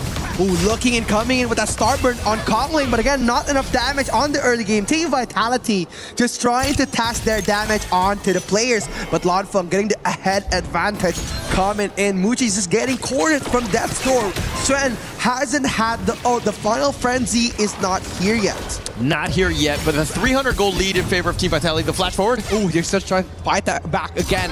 The Umbrosa has been doing very well at controlling the lane here, but I think Team Vitality, they're going to try to reverse the treatment that Rock Esports has been giving to them. They know Swan is their pressure point, and now they're trying to pressure him out of the game. I think that that's smart, right? At the same time, the Vitality side, Ball has been the main guy where he's been pressured. He has not been able to play his game throughout this entire series because Xuan has gotten the better of him. Now you need to equalize. You need to get on top of Xuan so that he doesn't carry this game. Yeah, Xuan has been amazing throughout this tournament, and he's going to be the main focus here.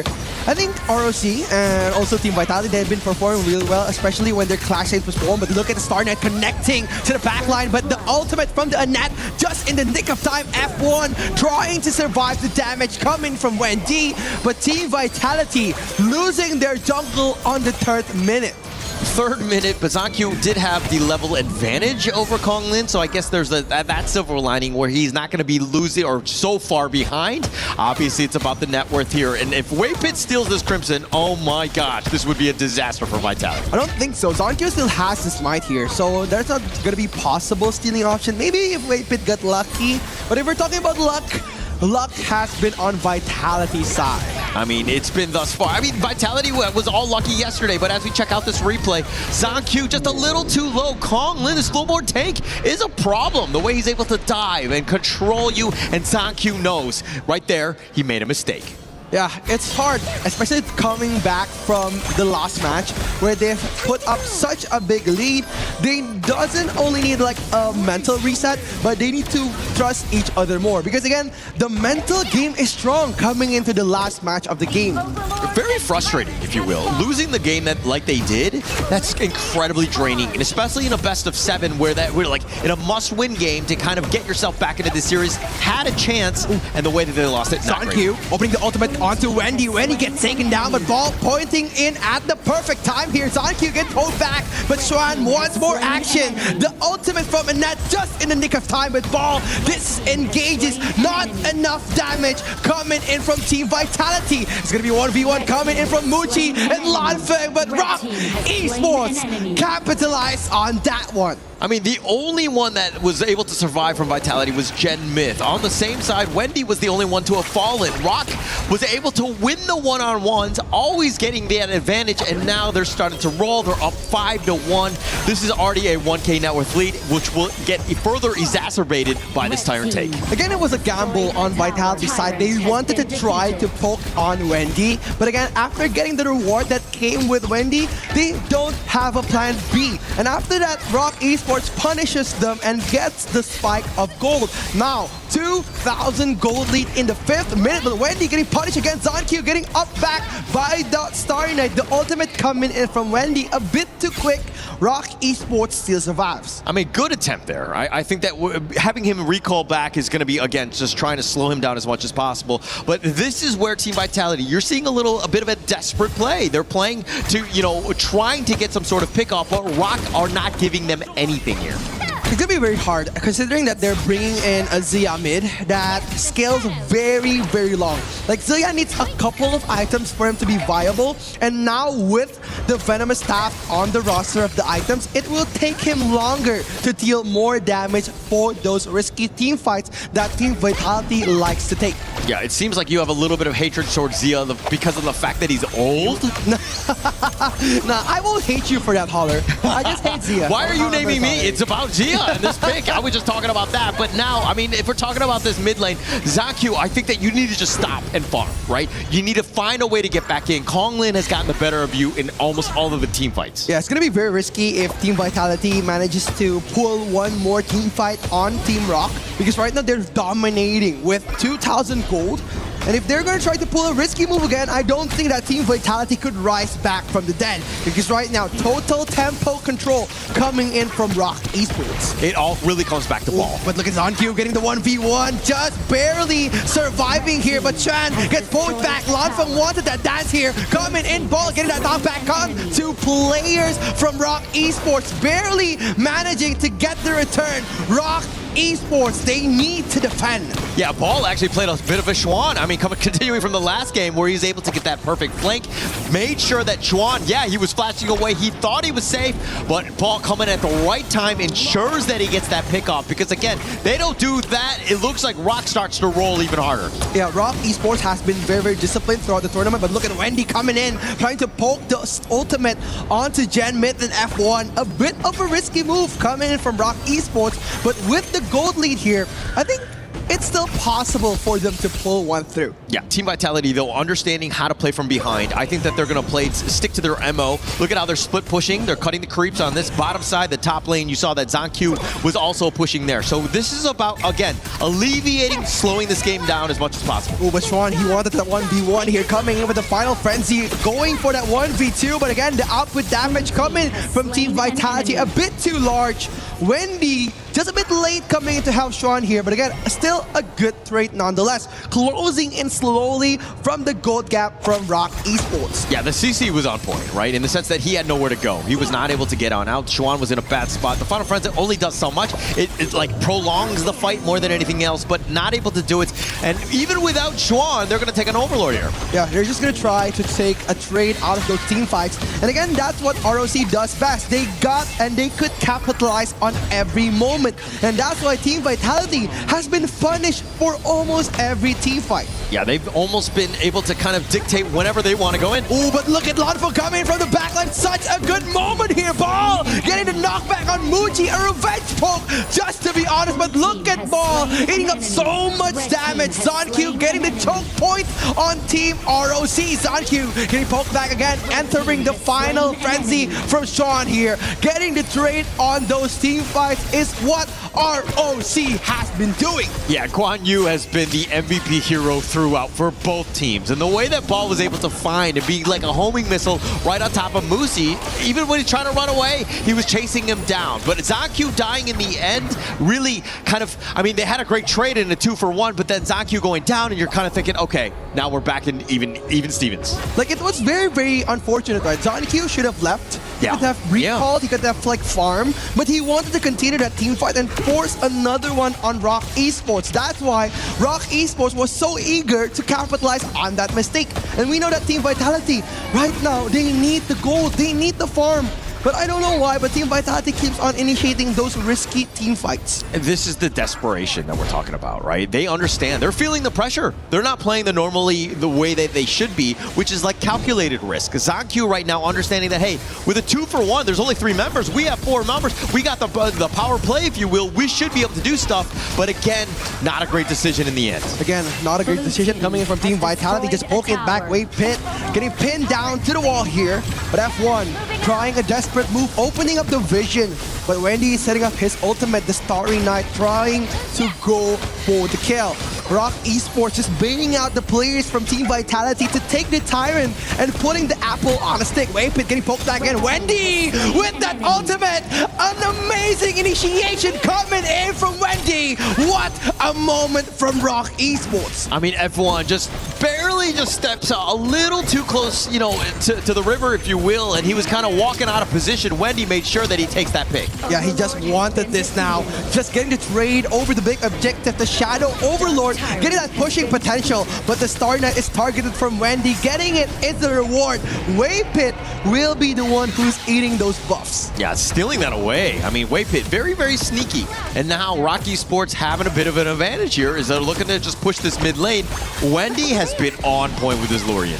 It's very scary, right? Like looking at Wendy, like how he sets up his ultimate has been very, very hard for Team Vitality to dodge. Even though if they know the ultimate's coming, bigger chances are they wouldn't be able to dodge it out. But look at Zankyu getting the choke point on Shrine. Shrine just open up the spike mail to defend himself. But look at the ultimate coming in for Wendy. Ball just opening up the vision, being the threat that he is. But Team Vitality, they are gonna push back Rock Esports. Rock Esports wanted more, but they are not gonna give them any more. All right, we kind of talked poorly upon the Jia pickoff, but it's level 16 right now, and it does have that Sanctify, which is able to kind of accelerate him. But this is still 50-50 in that sense of like they're not out of it. At some point, that level advantage will definitely help as he's able to spread that across the other heroes. It's all about playing by the blind spots here. Like Ball, he's maximalizing on the vision of Team Rock Esports, and they're just mimicking what Rock Esports did on Game 3. And right now, Rock Esports being the one who's doing the gameplays on Game 3, they know how to counter it with the multi-pick and Muti being very careful, opening so much of the map, just trying to be wary of that Guan Yu. Yeah, and actually that's kind of why they've been timid with some of the team fights, understanding the power of that ball, that Guan Yu. If he's able to find that flank, it will be team fight winning, but they're not giving up anything. They're playing the map perfectly and again, covering their flanks. Yeah, they're gonna try something here. Wendy trying to open up vision. F1 getting knocked up again by Starry Night coming in from that Lorian pick. Kongling being as sustainable as ever, but look at Zankyu entering the backline here. Ball getting that knockback onto Muji. Muji gets taken down. The ultimate from the Morty gets cancelled. Waypit gets punished. Zankyu got annihilated. Lanfeng entering at the perfect moment. Janmin with the incredible knockup. Swan wants at 1v1 here. Wendy helping a bit on the team fight, but Team Vitality survives another Rock special. Yeah, taking out Konglin, Muchi, and Waypit. A huge win for Vitality there, but Ball with a perfect flank, really setting him up. I mean, Zankyu initiated, he got focused, tried to get back to safety. Unfortunately for him, he got picked off by ROC, but everybody was so far overextended, they were trying to take Zankyu that they got out of position. And again, checking out this replay to see exactly how they go. Zankyu going in for this play. Look at Ball with that flank. The Razor Cavalry, no way you get out. They herd the sheep in, if you will. They find Muchi, and once he's down, it's a matter of just who's still alive. It's very risky, right? Like Shuan flashes himself out just to get Zankyu from that team fight alone. And again, it's about the trades from Rock Esports. Even though that they weren't ready for those big team fights, but there's always a reward coming in from those initiations. Yeah, but while we were having a bit of a replay, Ball, we complimented him. That's my bad, right? As he gets picked off, he was a little too far in the enemy jungle there. ROC making him pay. I think like Vitality now, they need to tone down because their tempo is so fast to the point that each other of the teammates, they're not ready for those big team fights. I think Ball has the setup, Shuan has the river, but right now what they're focusing on needs to be those big objectives. Yo, you've been cheering for Team Vitality this entire series, and you're just now trying to tell Rock to calm down? Ooh, but Lanfeng getting punished back again. Star Knight coming in just to stop Lanfeng. The main damage dealer of Team Vitality has been thrown off the map. Team Vitality, they need a breather here. Wendy getting punished back again. Shut down. Coming in from Zankyu. Punishing the Ball. Coming in from the river. Dictating the tempo of the team fight. Ball just holding on so much. Universal Law connects to the mid lane. Muji surviving, getting those free hits onto Zankyu. Opening the ultimate, flashes out again. Zankyu gets taken down. F1 just surviving on those crucial moments. But Kongli won't let it happen. Double kill for Muji. You can take out everybody. As long as Muji is still standing, that's what's going to happen. All of the towers, all of the cores, everybody will be taken down because he's munching you down. Plus, you got Kong Lin as being that buddy, if you will. He's always protecting him and controlling whoever he targets. Muji, honestly, untouchable. The Untouchable. whole team fight, nobody has been able to go to Muji. Maybe Wendy or maybe Sean, but Muji has been perfect this whole game.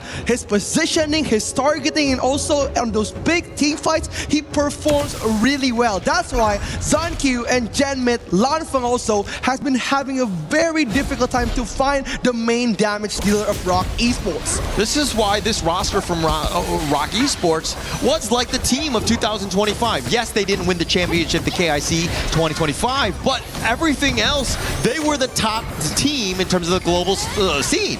So show a little respect, I would say, to Rock Esports. They're going to go for the final push here, trying to open up the high ground towers. The Kong Ling is going to go for a 1v1, holding up ball on the bottom lane here. Wendy getting punished by Wave Pit. The Starburn has been popped by Zankyu. No more ultimate, but Genmit gets targeted. Look at the play coming in from Wendy. What an amazing initiation from the Rock mid laner.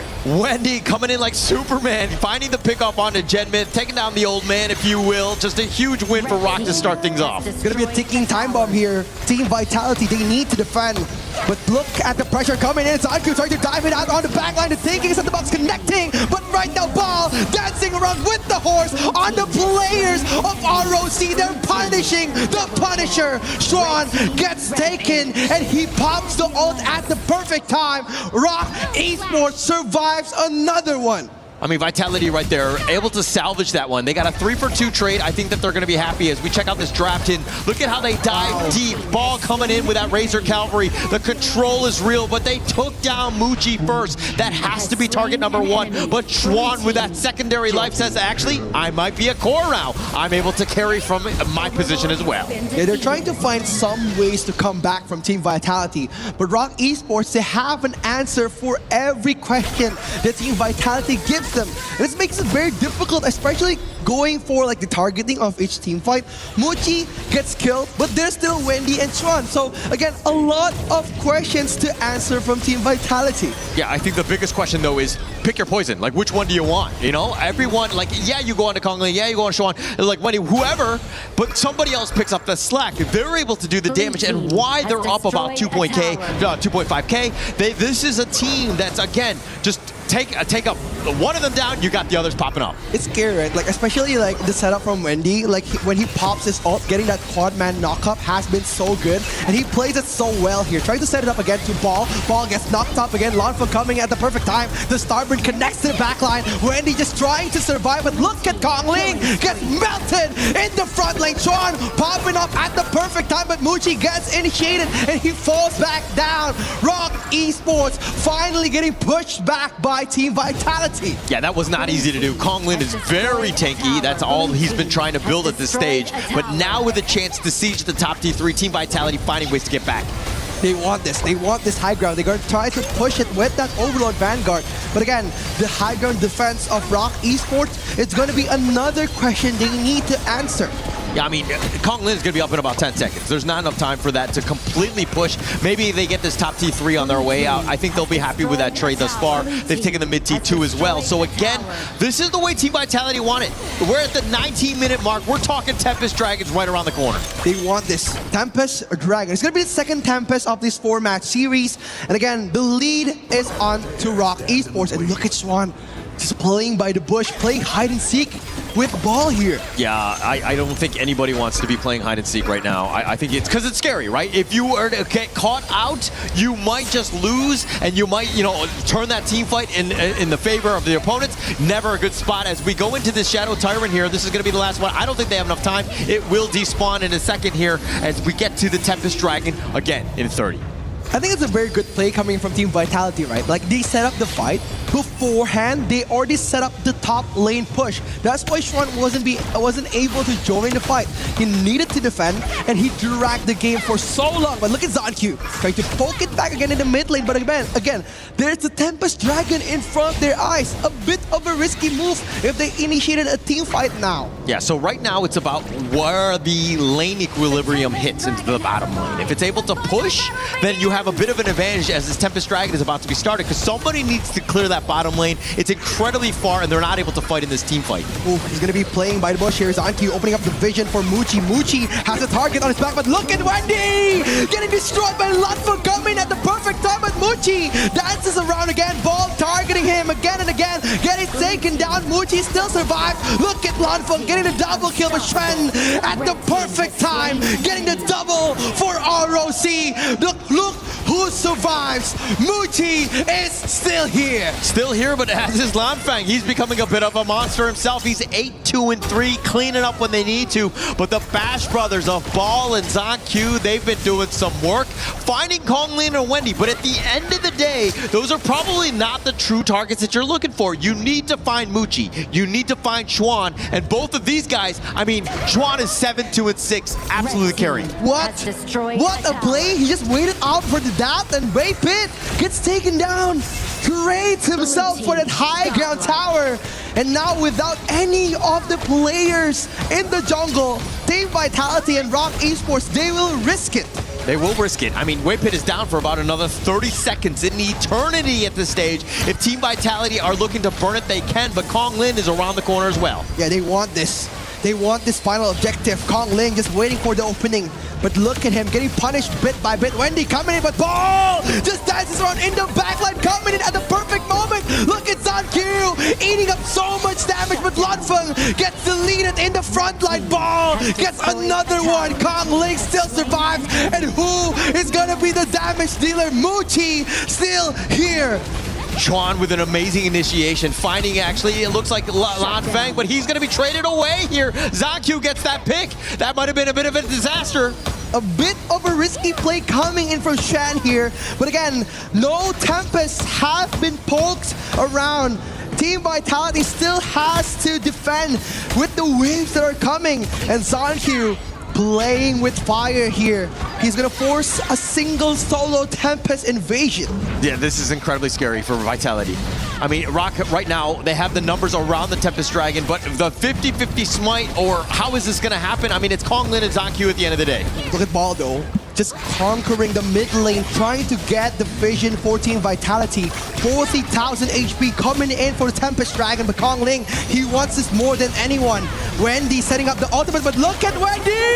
Coming in, ZonQ with the spike. Muchi still surviving, with Ball eating up so much damage, but he wants this. Punishing Muchi on the backline. ZonQ coming for help. Team Vitality raising from the dead. Raising from the dead, but starting with that Tempest Dragon, and then Ball finding Muchi with that Tempest Dragon buff, but the bottom lane is pushing. Ball is going to be actually regrouping all the way to the bottom lane to fix that one, but Rock, I mean, they're down 2 members. This will be a very difficult hold. This is going to be the final push coming in for Rock Esports. Team Vitality are going to push it back again. Wendy pops his ultimate, but look at Sean opening the final frenzy, the final defense. ZonQ gets poked back, but look at Lanfeng dancing in, poking one by one, but Sean is on half HP, defending the tower with his life. Waypit coming in 2 seconds on the clock for Konglin, just punishing one by bit, but Konglin is here to save him. Trying to save him here, but this the crystal, it's going to be focused fire, and it looks like Team Vitality will take game number 4.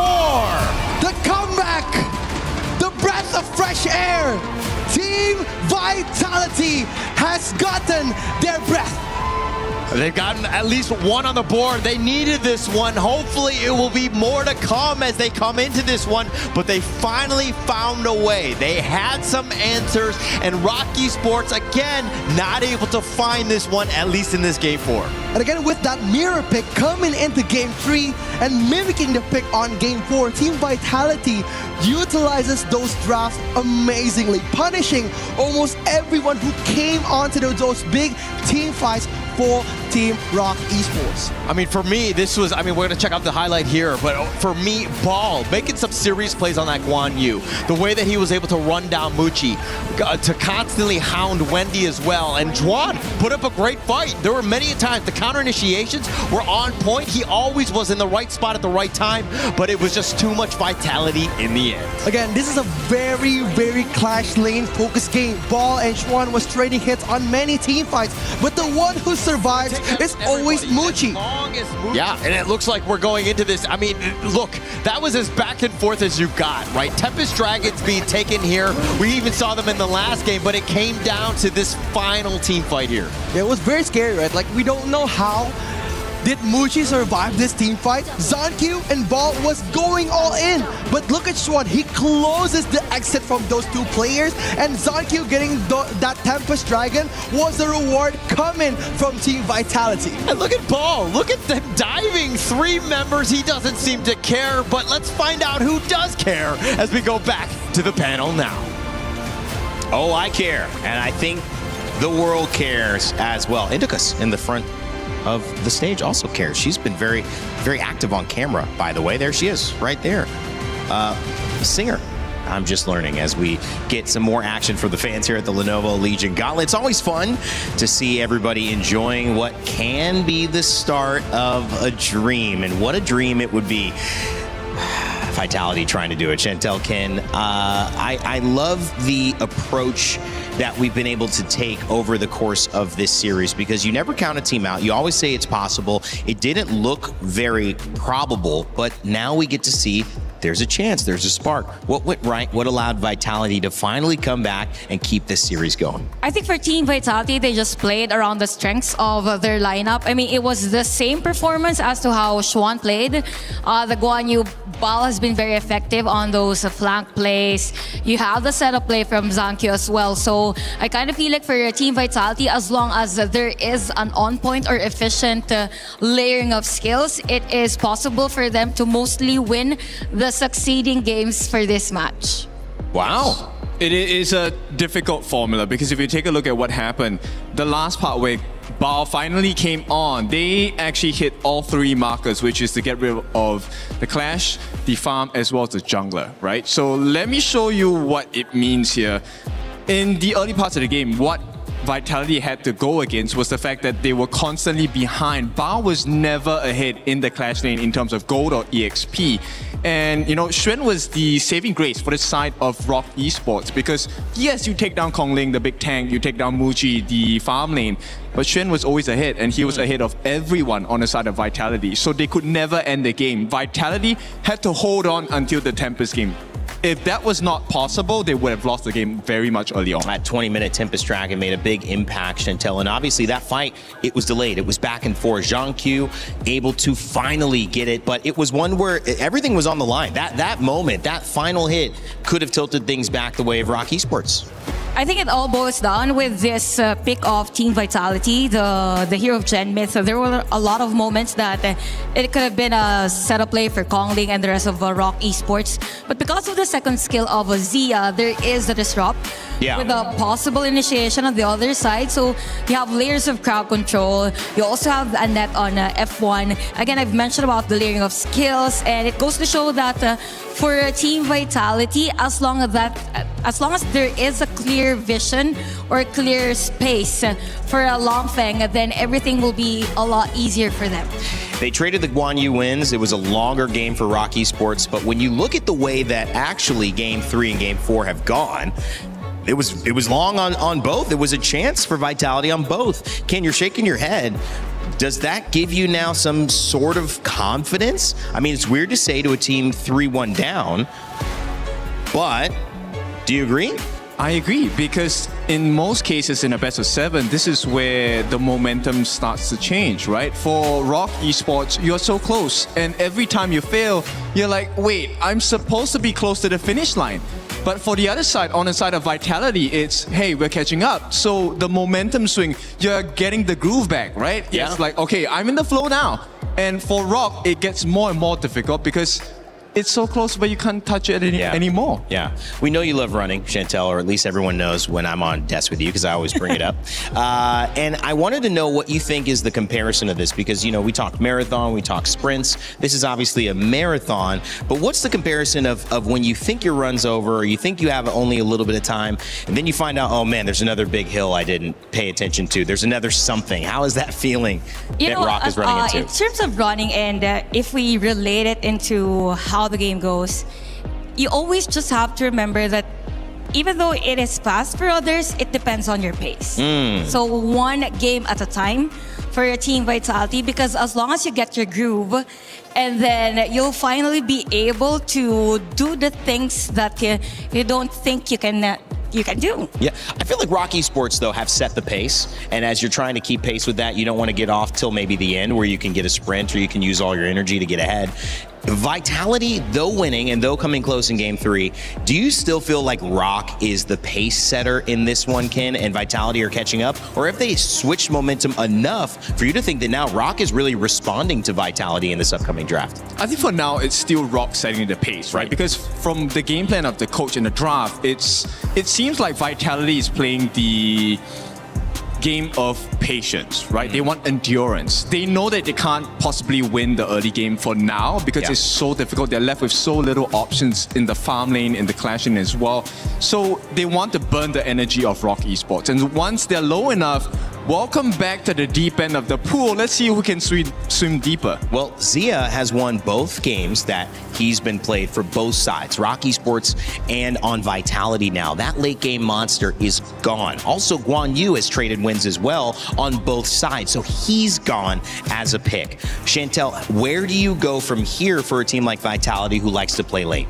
Definitely, since we are already at game number 5, possibly there could be a shift on the tempo, specifically on the early game. So this is the time we're in. We might see heroes like Pei, like the fast. Interesting. Yeah, because it's mostly banned on early game. Yeah, something like that. Our favorite combo. Which one? Princess Frost and? Princess Frost and Liang. Yeah. Oh, so the EWC skin and the Leon. Yeah. What's so good about that combo, Ken? It's full lockdown. You don't get a chance. If you're caught, you're caught. And then it becomes a 4v5. And if you have more gold, more EXP, it's bye-bye, you know. Night po. Okay, yes. Shout out to PK out there. How is that different from the Haya trying to lock down the Earthshaker, as I said, Leon Po, and it didn't really work for Vitality in that early one? How is that different from that lockdown combo that they're trying to go with Leon? Okay, so the difference here is that it's a full suppression. So if you take a stun, right, for example, on Princess Frost with a second skill, you can kind of purify your way out of it. But for the Liang's ultimate, the power of word control, this is one of your favorite skills if you're a roam or a mid laner because it's a suppression skill. You can't get out of it even if you have the cleanse or the purify. So I'm pretty sure Indakus here wants that suppression for the side of Vitality. I know that she is a big Vitality fan. We saw her jumping up when they got the win. Will we continue to see it? I know it's just funny, but the cameraman's ready for the close-up. So we will get her reaction. We'll continue to get the reactions of the players as well as we head it back over. It's another game, another chance for Vitality to extend this series. Holler, rookie, think it's possible?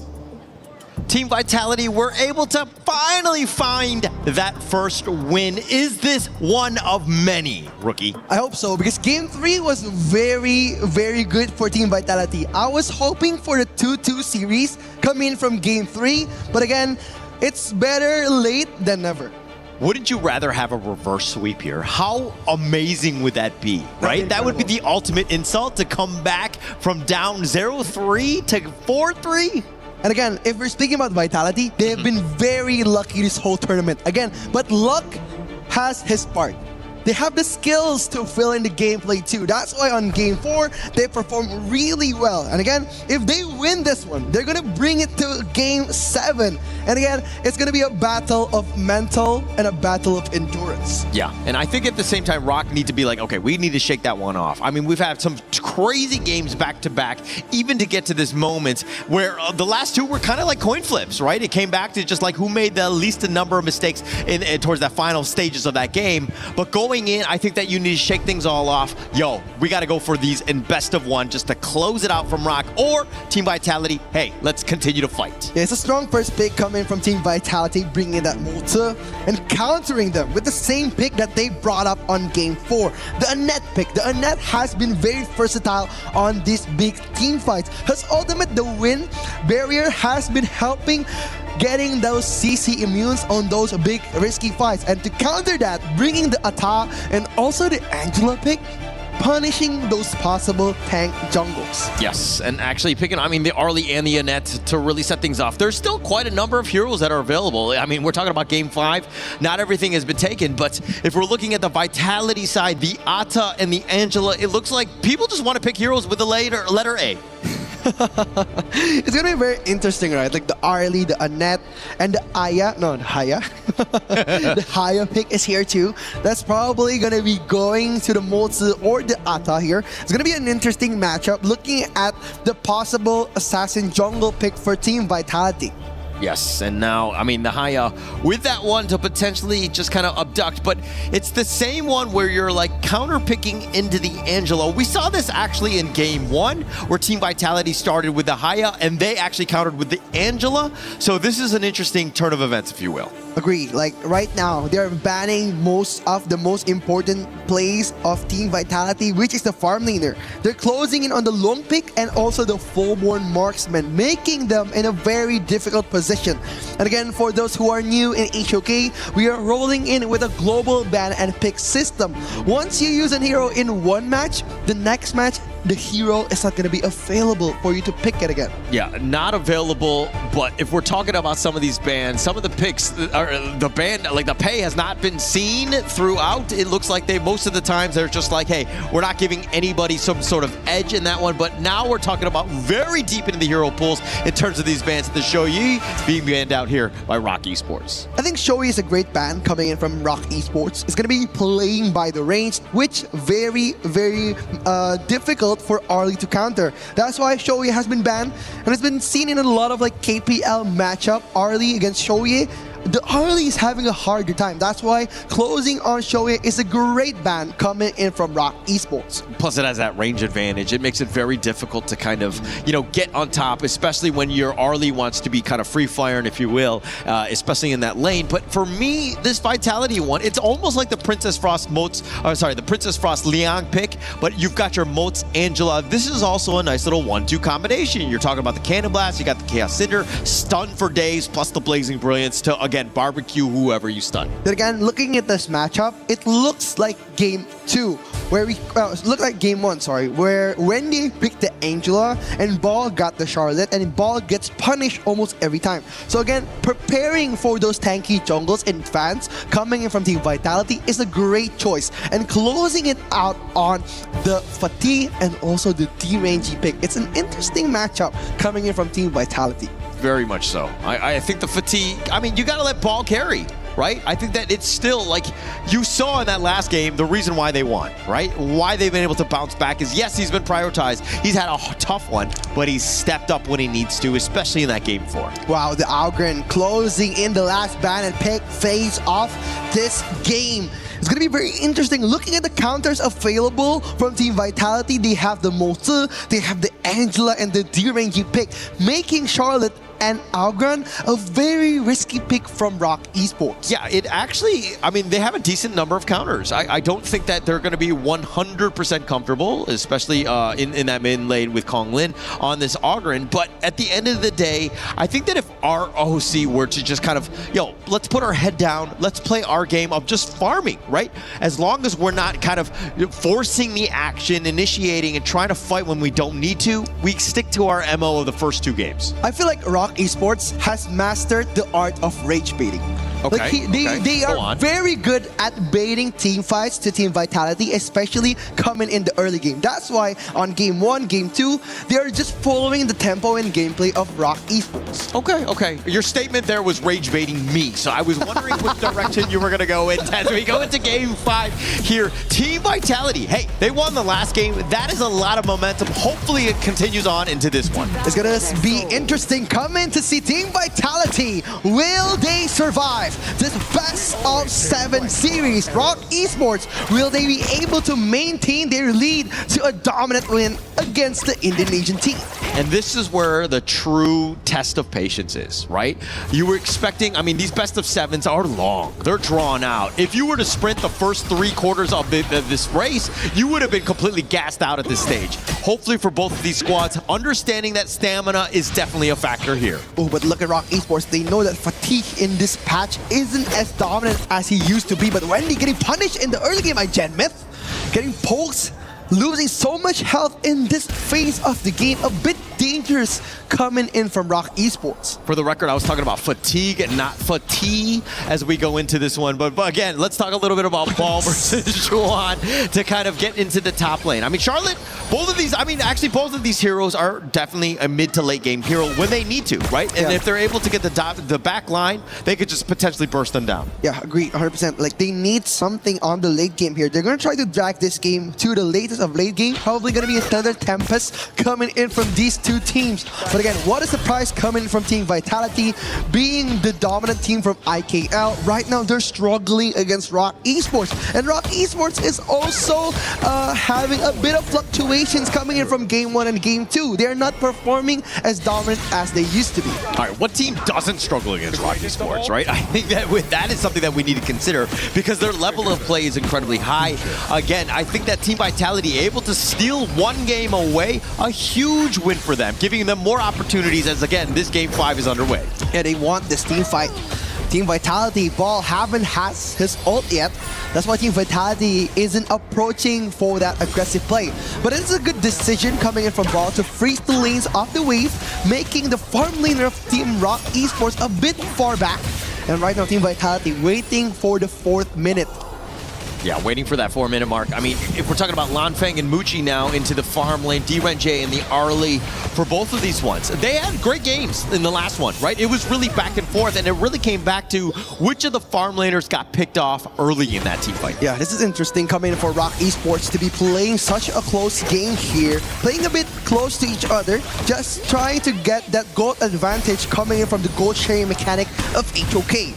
And right now, Waypit, being the support that he is, there will be no over-aggressive play coming in before the Tyrant or Overlord. Yeah, for me though, if we're talking about Rock Esports, it's like you got to enable Ogren, right? A Konglin, if you will. Get him going, right? Everything needs to be prioritized in his favor so that, again, he's able to carry into that mid-game. Yeah, it's going to be very interesting coming for the mid-game here, but Waypit getting punished. The thing is that the box connecting to nothing. Waypit still survived. Look at Lanfeng going for that 1v1 to Muchi. He loves that close-range team fights. You know, loves it, right? But push back, but no further follow-up. The towers are becoming a problem. Plus, they know that Genmyth is in the area as well. Very scary for Rock. So it's going to be 20 seconds before the first Tyrant and Overlord, but look at how Rock Esports dominating their phase. Wendy opening the vision up for F1. F1 getting poked back. Team Vitality, still no answer to the early game pressure from Rock Esports. Yeah, I mean, it's still early enough where the 500 goal lead isn't insurmountable, but this 4-minute Tyrant really going to dictate the pace of this game here, as it looks like Rock Esports are funneling their way there. Yeah, they are trying to find their way in right now. Konglin starting the first contact with the Tyrant, looking for an opening, but ZonQ, they're just not gonna release it onto them. Rock getting the free Tyrant on the 4th minute. Yeah, Konglin, you got to make sure that you get that smite. You have to take that, especially when you have almost all of the members there, right? It's a huge commitment, but into the top lane, it looks like Ball and Xuan are kind of dueling a bit, but let's talk a little bit more about this Ata. ZonQ's been largely quiet thus far. Again, ZonQ isn't the best player to be handled on like a tanky utility jungle. That's why he's been struggling on the first 4 minutes of the game. It's very different coming to ROC, because right now ROC has been very dominating, going for that Ogren pick, getting so much gold just by 1 rotation. So that's why ZonQ have been avoiding a lot of contact. They're gonna be playing the long game here. Yeah, they need to play the long game, but now looks like F1 getting punished out by Muchi. Muchi coming in. Wendy, they want this now, but look at Muchi getting punished, deleted by Team Vitality. Oh, Genmyth, the perfect support play. I mean, yes, he's the mid, but the fact that he was able to hit that Chaos Cinder. Muchi thought he was going to be fine, but the stun lock was for real, plus the Blazing Brilliance, and Muchi is very squishy at this stage of the game. I like how he's very aware of the map. Like, he knows how long is the reach of that Blazing Brilliance Chaos Cinder combo. He killed Muchi just in the perfect time, making Rock Esports disengage on that attack. Yeah, I'm loving the way Team Vitality are playing, right? They, like, the first 3 games, a little bit of shell shock, right? They were not playing their game, and it looks like right now Team Vitality finding their groove and understanding that, hey, Rock Esports, they can bleed. Ooh, Kongling just playing a bit close to fire here.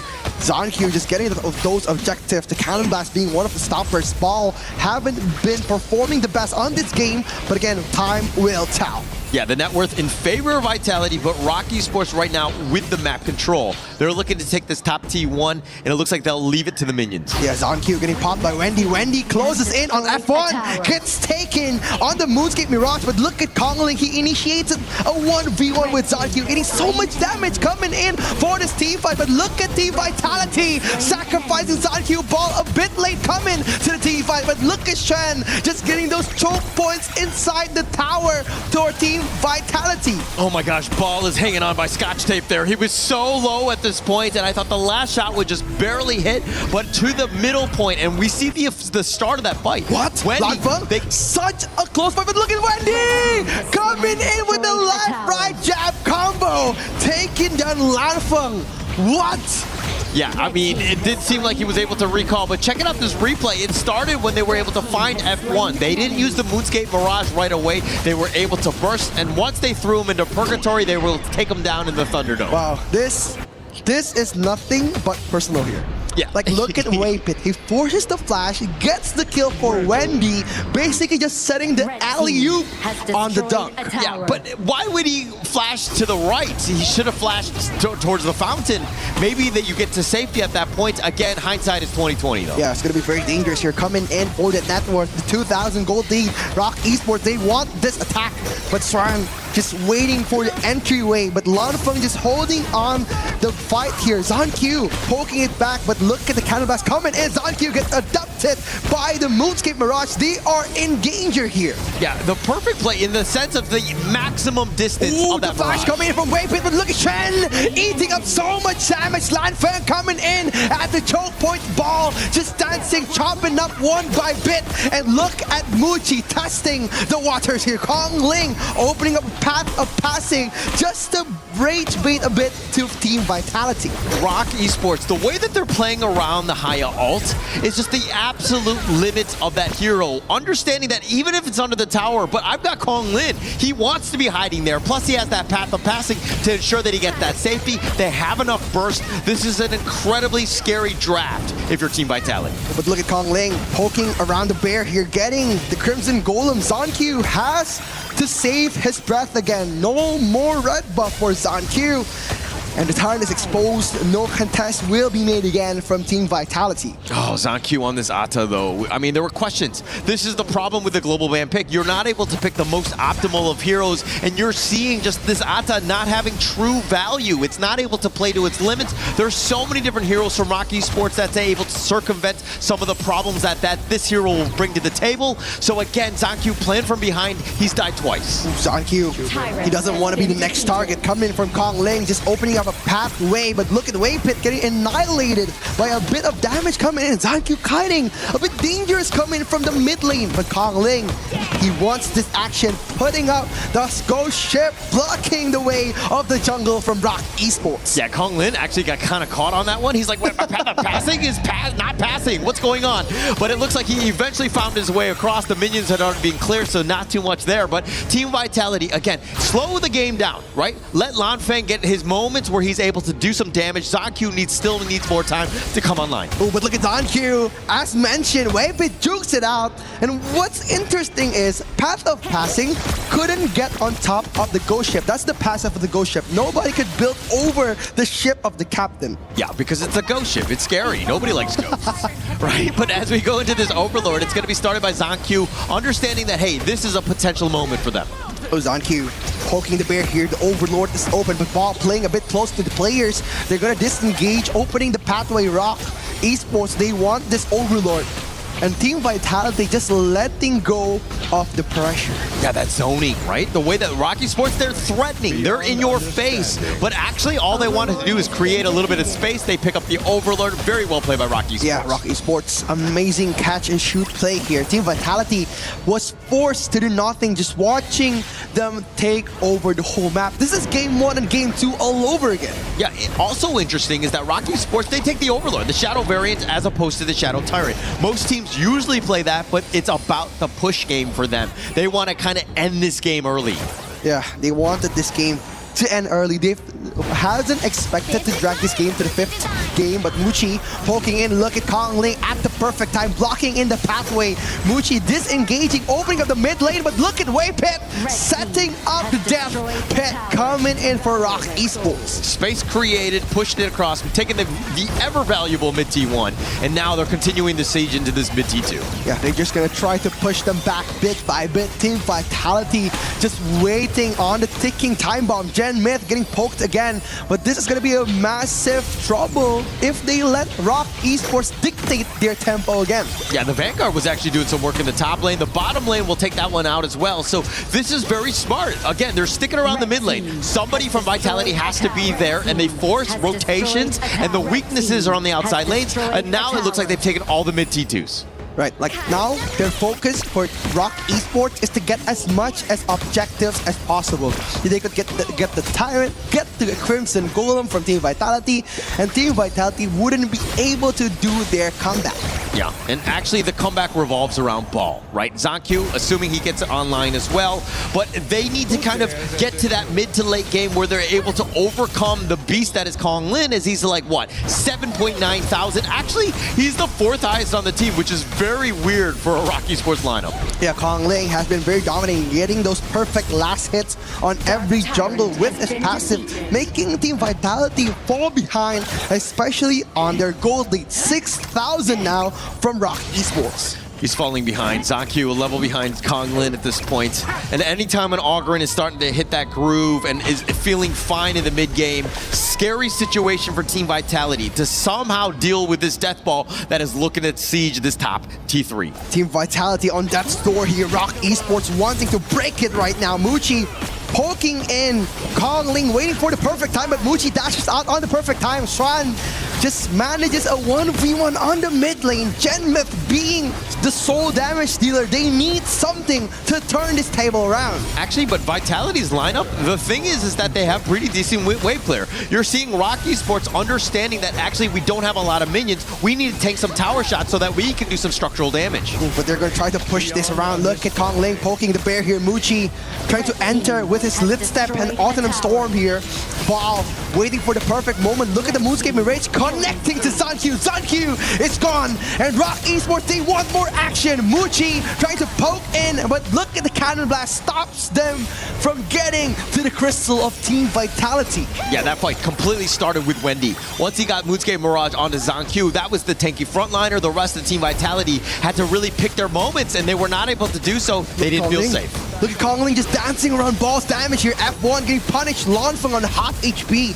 But the Way Pit trying to play the patient card, trying to wait for the perfect moment, but Team Vitality has a good wave clear. And look at how Rocky Sports have been able to bounce back. They gave up first blood. Ever since that moment, they haven't given up a single kill. Rocky Sports have been able to dominate this game with this map control, and then the way that they're doing it, Team Vitality, this is super frustrating. Now all 5 members, again, just trying to take whatever sort of farm they can get. Yeah, this is the perfect gameplay that we saw on Game 1 and Game 2. Rock Esports have gone back to their roots. They played a perfect game, and they would want to extend this lead until they get their victory. Assuming that they're able to find a way to shut them down. Team Vitality, again, we talked about this time and time again, their high ground defense is on point, right? It's not, nobody wants to do that, but Team Vitality are a team that are capable of it. Yeah, it's going to be all about Lanfeng here with his Imperial Order. Cuts 50% of every damage and also defense that are coming in from the enemy. Now it looks like that's top lane. Look at Muchi just playing with Ball, if you will. Yeah, Muchi just testing the waters here, trying to enter the team fight. But Kong Ling, he knows his timer is up, bringing in the Overlord Vanguard on the bottom lane. He wants this action, but Way Pit trying to go for that setup. Muchi is waiting too. Wendy considering who he will try to abduct, but look at the Brazing Brilliance connecting to Kongling. Kongling is very low. Half HP is here, but look at the Overlord Vanguard coming in, tanking the damage from the tower, but the Cannon Blast connects to quadruple people. Ball just playing a single player game on the mid lane. Yeah, pretty good defense, all things considered. Yes, that bottom T3 is teetering on by just a little bit of HP, but ZonQ with a decent ghost ship. He was locking the door down. It didn't look like Rock Esports were going to fully commit. They took as much damage as they could, and again, they're going to get away without any sort of kills, but again, slow sieging. That's what Rock Esports wants to do. Look at Ball going for that 1v1 against Xuan. Xuan disengaging the team fight, a bit risky from the Clash laner from Team Vitality, but now he's opening up the vision here, coming in with that frigid charge. Xuan wanting the kill, but Muji getting it. But right now, Ball gets taken down, and Moonscape Mirage connecting, but on to the players of Team Vitality. Muji has been untouchable, unkillable, undefeatable, and now Team Vitality is on death's door. Rock Esports, they wanted this with the minion coming in from the mid lane. The pathway to glory is open. Now Team Vitality, they are having to defend this big of a storm. Rock Esports takes game 5. They take Game 5, they take this series. They will be in your top 4. Rock Esports, congratulations. What a great game, what a great series, and why they are one of the best teams here at the EWC. Dominant is something that we say about Rock Esports. They have dominated the game since game 1, pulling such a dominant victory against Team Vitality. And the way that they were able to do it, I mean, full control, if you will. Yes, it seemed like, Team Vitality had their moments, but they made a couple too many mistakes in the end, and they were heavily punished. Rock Esports right now finding that groove, and again, taking the game and the series here. This was an amazing run coming in from Team Vitality. But again, almost is never enough for this team. They have been passing through the group stage, going in for the top 8. They've been doing so well, but now they are facing one of the giants of KWC. One of the giants indeed. I mean, this is the third place team from MKL, if you can believe it. And it's been like a dream run for them. The fact that they were also able to avoid some of the other teams as well, but now they're in the top 4. All of that hard work has paid off, and why they are one of the titans here at KWC. A thumbs up from Wendy to Team Vitality, just approving the gameplay from Team Vitality. Again, massive improvements coming from the team. Yeah, definitely massive improvements. I think it was very impressive. I mean, if you're looking from the Vitality side. So again, it's all about just shoring up some of those mistakes. Even, Rock Esports made some. Nobody's perfect at the end of the day, but they were definitely the better team today. 100%. And here we are with Waypit. Congratulations with that one. Congratulations, because you've also made it to the semifinals just like last year. So what would you say is the biggest difference now with this KWC 2026 to the one that you had in 2025? I think this year the teams become stronger. And I think we also become stronger. Oh, we definitely see that one. It was a great performance by Rock Esports. And let's talk about the entire series, because you even made a comeback in Game 3 with that pentakill by Muchi. Walk us through what your thoughts are for this entire series today. In Game 3, we forgot to change the hero with Wendy, and I play Yuhan and Wendy play Dia. Actually, I'm so nervous because when I enter into the game, why my Dia got 4 skills? Right, yeah. But even with that, you still managed to have a win now. Your next opponent will be the winner for tomorrow. It's either going to be AGAL or your MKL brothers, Aurora Gaming. Who do you think will win that one? And what do you have to say to your next opponent? I think AGAL will win, and I want to say to AGAL is enjoy the game. We love you. Enjoy the game, you love them, but you know what? Your fans love you. What about send a message to all the Rock Esports fans and also the MKL fans? Terima kasih kerana sentiasa memberi sokongan kepada kita. Thank you. And Waypit, you know what?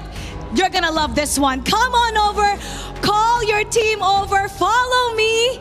Come on over, Wei Pit. Xuan, Wendy, Kongling, Muchi.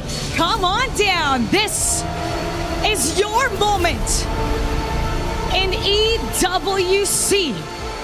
Some moments will be remembered just like this one. Rock Esports have dominated the game, and now they must officially eliminate the champions of Indonesia Kings Laga, Team Vitality. Wendy, with one press, there it goes. Team Vitality is now eliminated. Their journey is over, but Rock Esports will now move to the semifinals. They survive another day. And tune in for their game tomorrow as we head back to the casters. Lead the gorge. Thank you so much, Mara. Just like the way Rock Esports slowly but surely suffocated the life out of Vitality's hopes and chances, they do the same with the slow, consistent pressure to their key, which represents their hopes, their dreams that have been dashed here on the side of IKL's champion. Team Vitality has gone home. Indonesia no longer is representing in this Final 8. And now we don't have a Final 8, we have a Final 4. Welcome back to the panel. We'll start previewing that and give our thoughts at the end of this day. With Chantel and Ken back again, we knew it was Rock Esports. You could almost assume that this was inevitable, but it took a second to get there. Team Vitality, great bounce back win, but even with Wendy switching characters and stumbling here and there, they found their way sure as they planned to the finish line. I didn't expect that it was actually a mistake with the Heroes because they even played well on that game. But yes, sad though for our IKL team. This is yet another 5th to 8th finish on an international tournament. But then again, there's a huge improvement, fast progress from the teams. They should have just said it was part of the plan, right? And then I get to go and tell all the public members that, yo, this is a strat we can use in your ranked games. It's going to be fun. But yes, it has been an entertaining day. And to be honest, I feel for Rock Esports, it was kind of scary for a moment when they won that one game on the side of Vitality. Yeah. Because that's their team name, Vitality. They are healthy. They can rejuvenate. So if you give them enough time, they will come back and bite you. That was kind of the thing with Vitality. Resilience is what we said coming into it as a narrative, and they were resilient. They won one game. I think that was more than enough against an opponent who clearly had the pacing, the strategy, the dominance that I feel like Rock Esports displayed the entire time, Ken.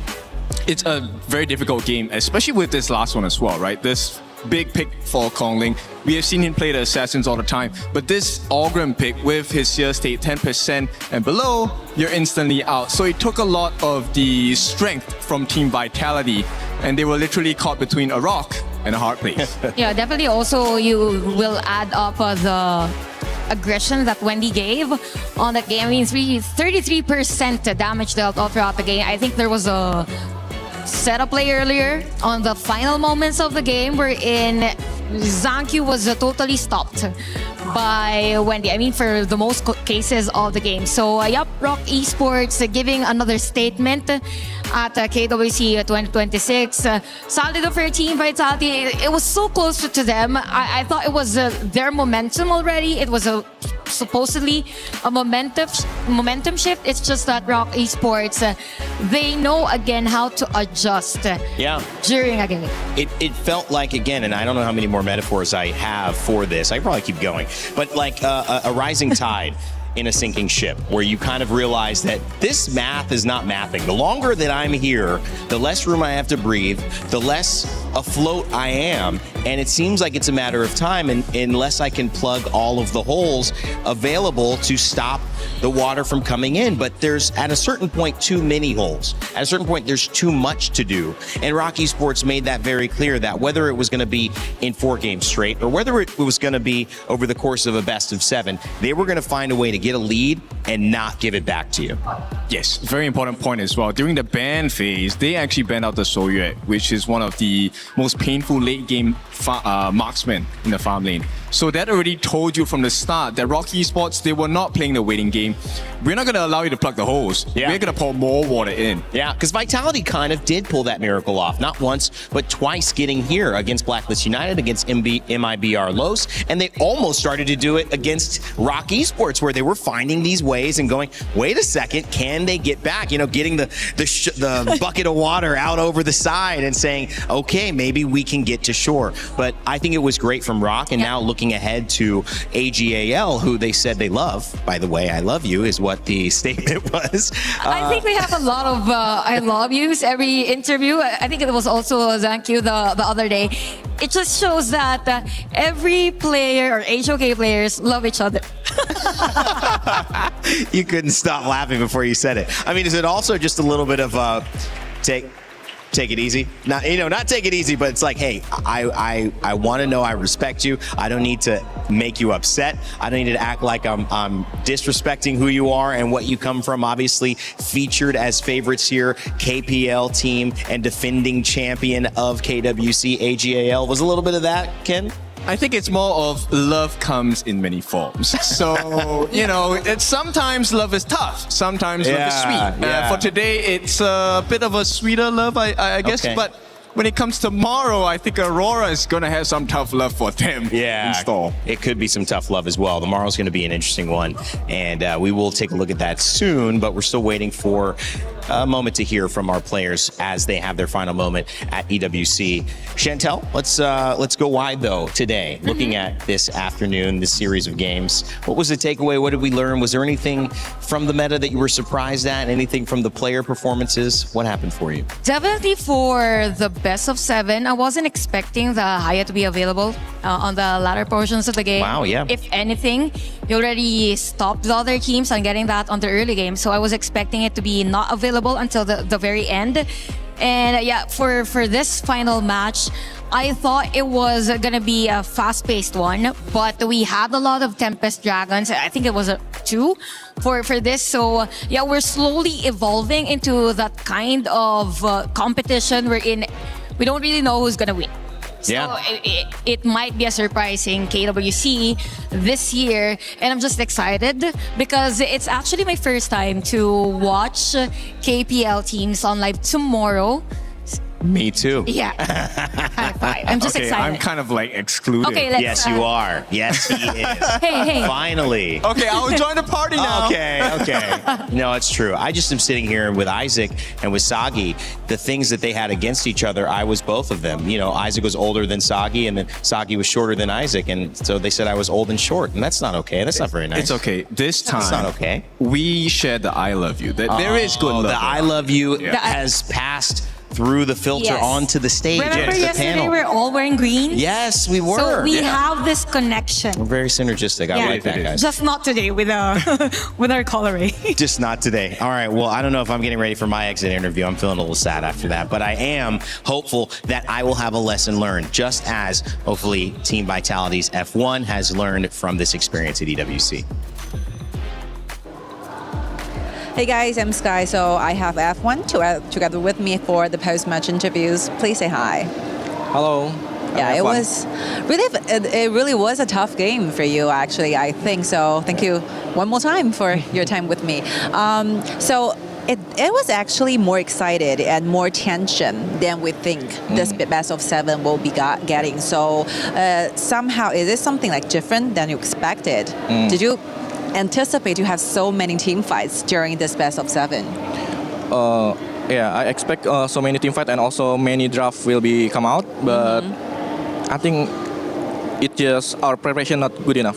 All right. For this matchup. Okay, so game 3 and game 4 is actually very, very interesting to watch because the time is really, really long and the team fights are so excited.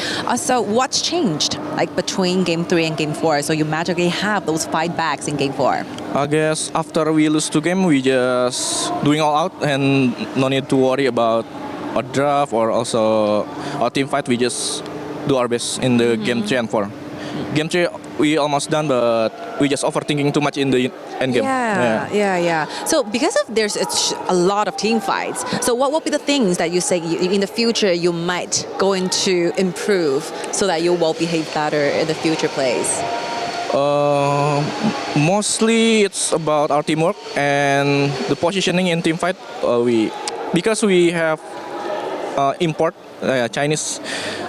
Actually, Lanfang a bit hard to speak English. That's why our communication in team fight we almost struggle. I think you need more time trying to improve those communication into the next level. But after all, you've finished your journey here in KWC in 2026. So you were actually top 8 last year, right? You equals your scores. So something has to be changed. Something has to be improved. So what will be the thing you feel that you're still satisfied with your performance this year?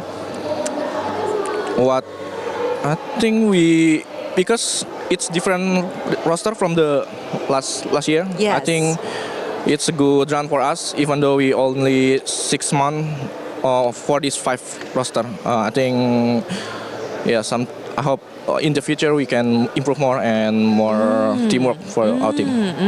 I could see a lot of brighter future ahead of you. So best wish to all of you.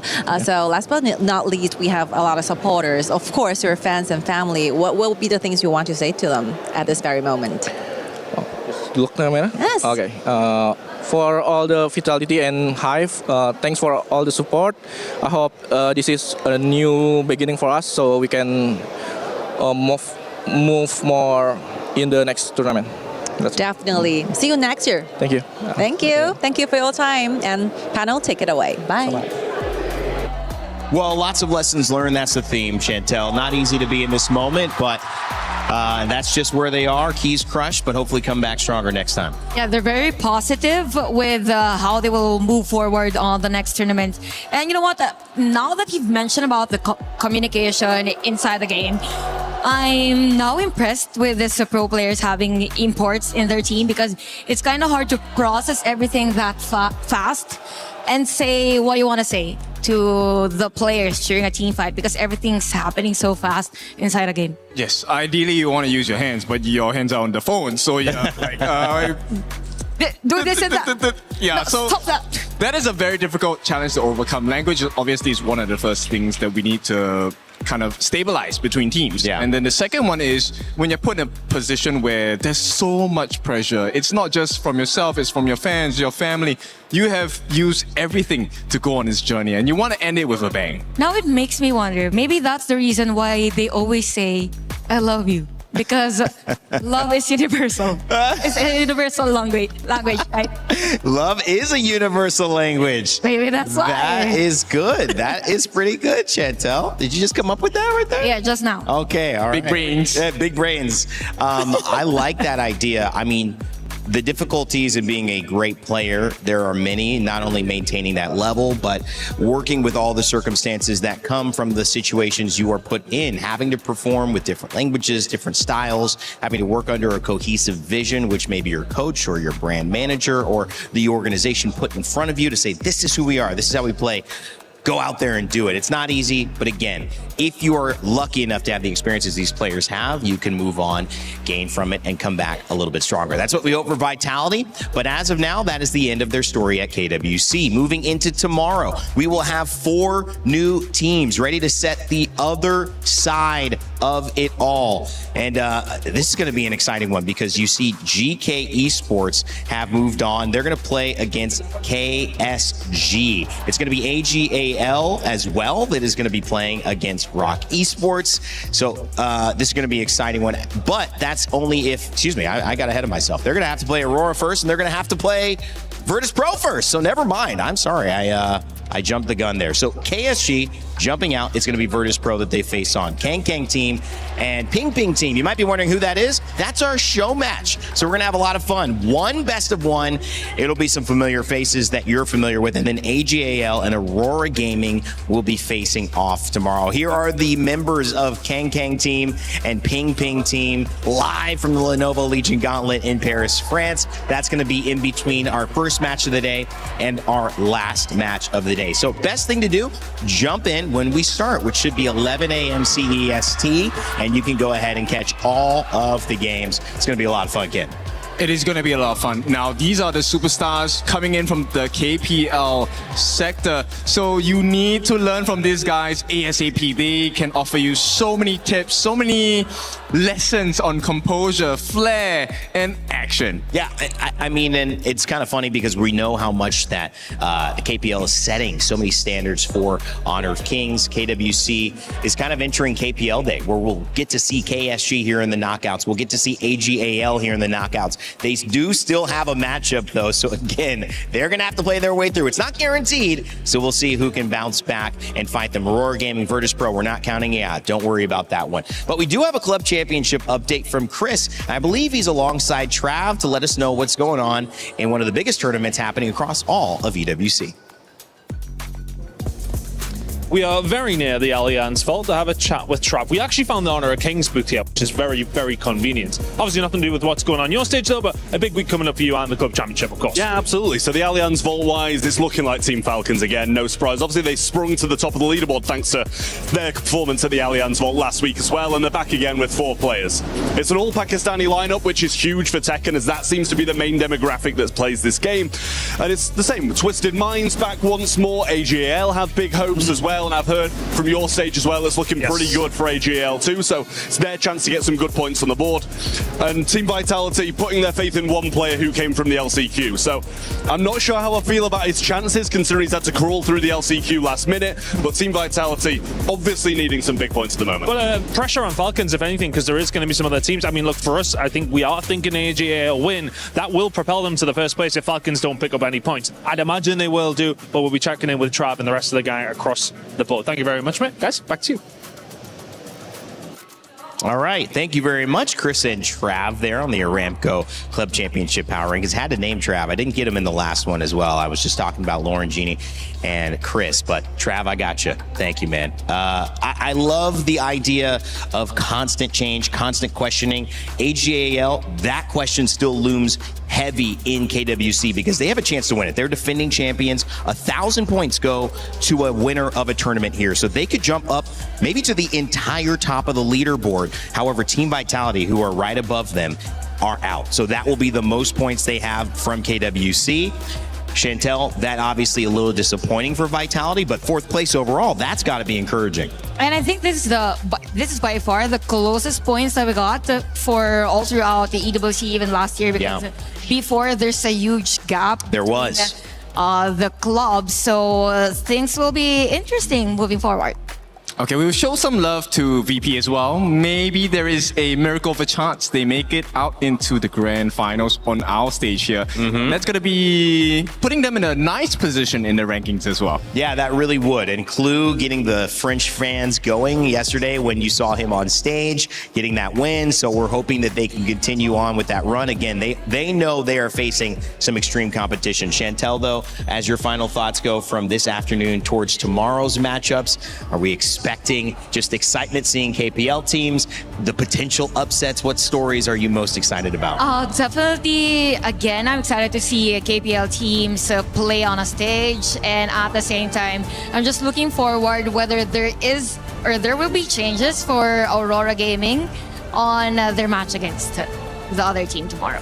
I want to add on that, you know what, I want more Kings moments. We did have one today from Team Vitality as well, a clutch Kings moment. So I think we can expect more of that because the competition is going to be a lot tighter, a lot fiercer. $10,000. That bounty still exists?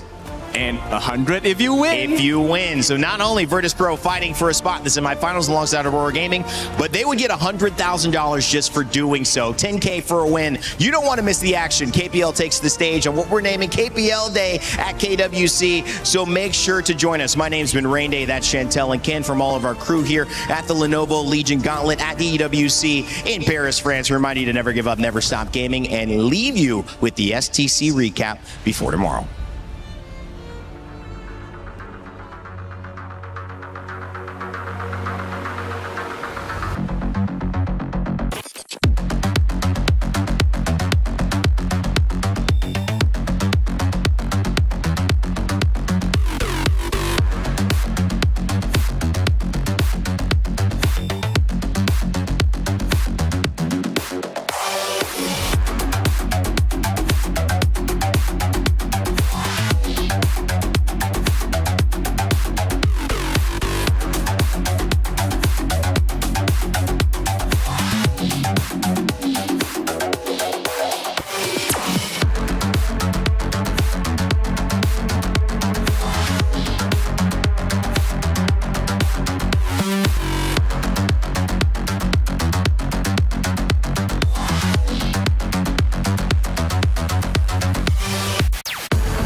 play is in our DNA.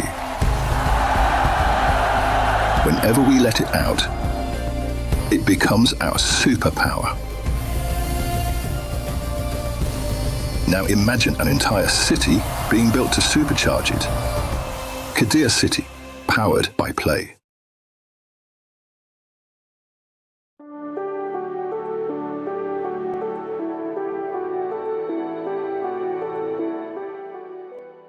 The human body was built to move. Not trapped at a desk in one singular posture for 12 hours a day. It's time your chair evolved. This is Secret Lab Titan Evo. Ergonomically engineered for you, gamers, hybrid workers, artists, backing your every move.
We booked Esports World Cup up.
わしのじゃ。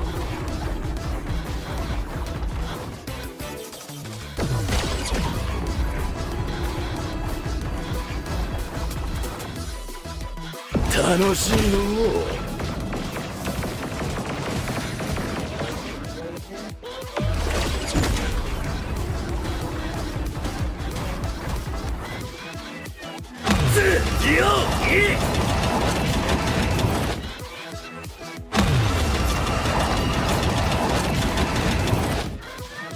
呪いの家。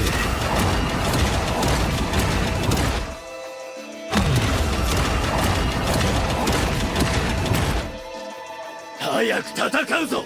待ちくたびれたわ。無駄じゃ。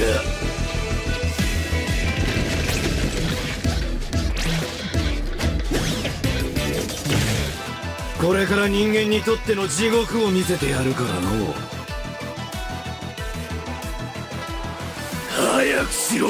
我は待たされるのが嫌いじゃ。なんじゃ貴様、ぶち殺されたいのか。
せたぜ。どうなっても知らねえぞ。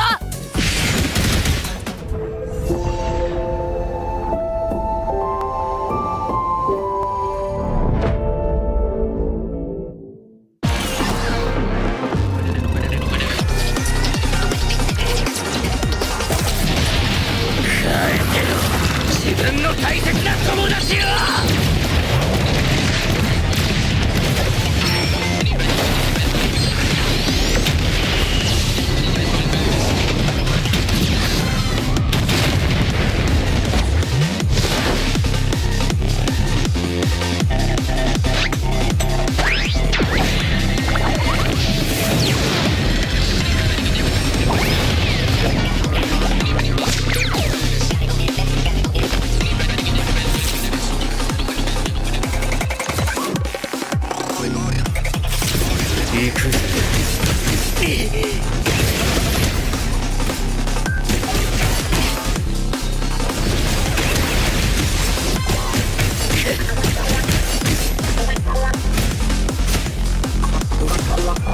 めんどくせえ。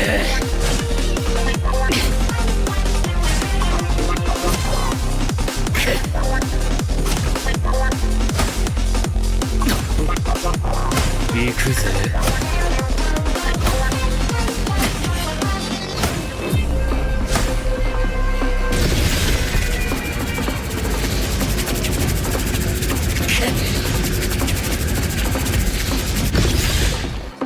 ああ、やだやだ。これがターボババアの力かよ。なえるぜ。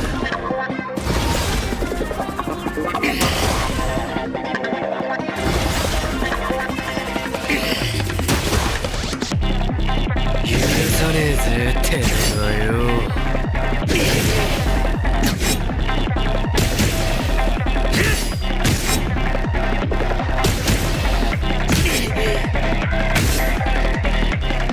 やれやれ、本気出すぜ。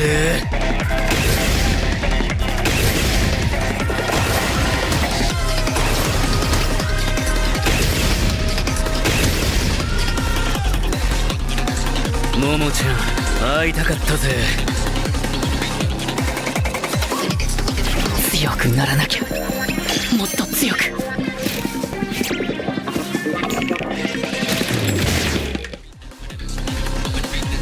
そういうことかよ。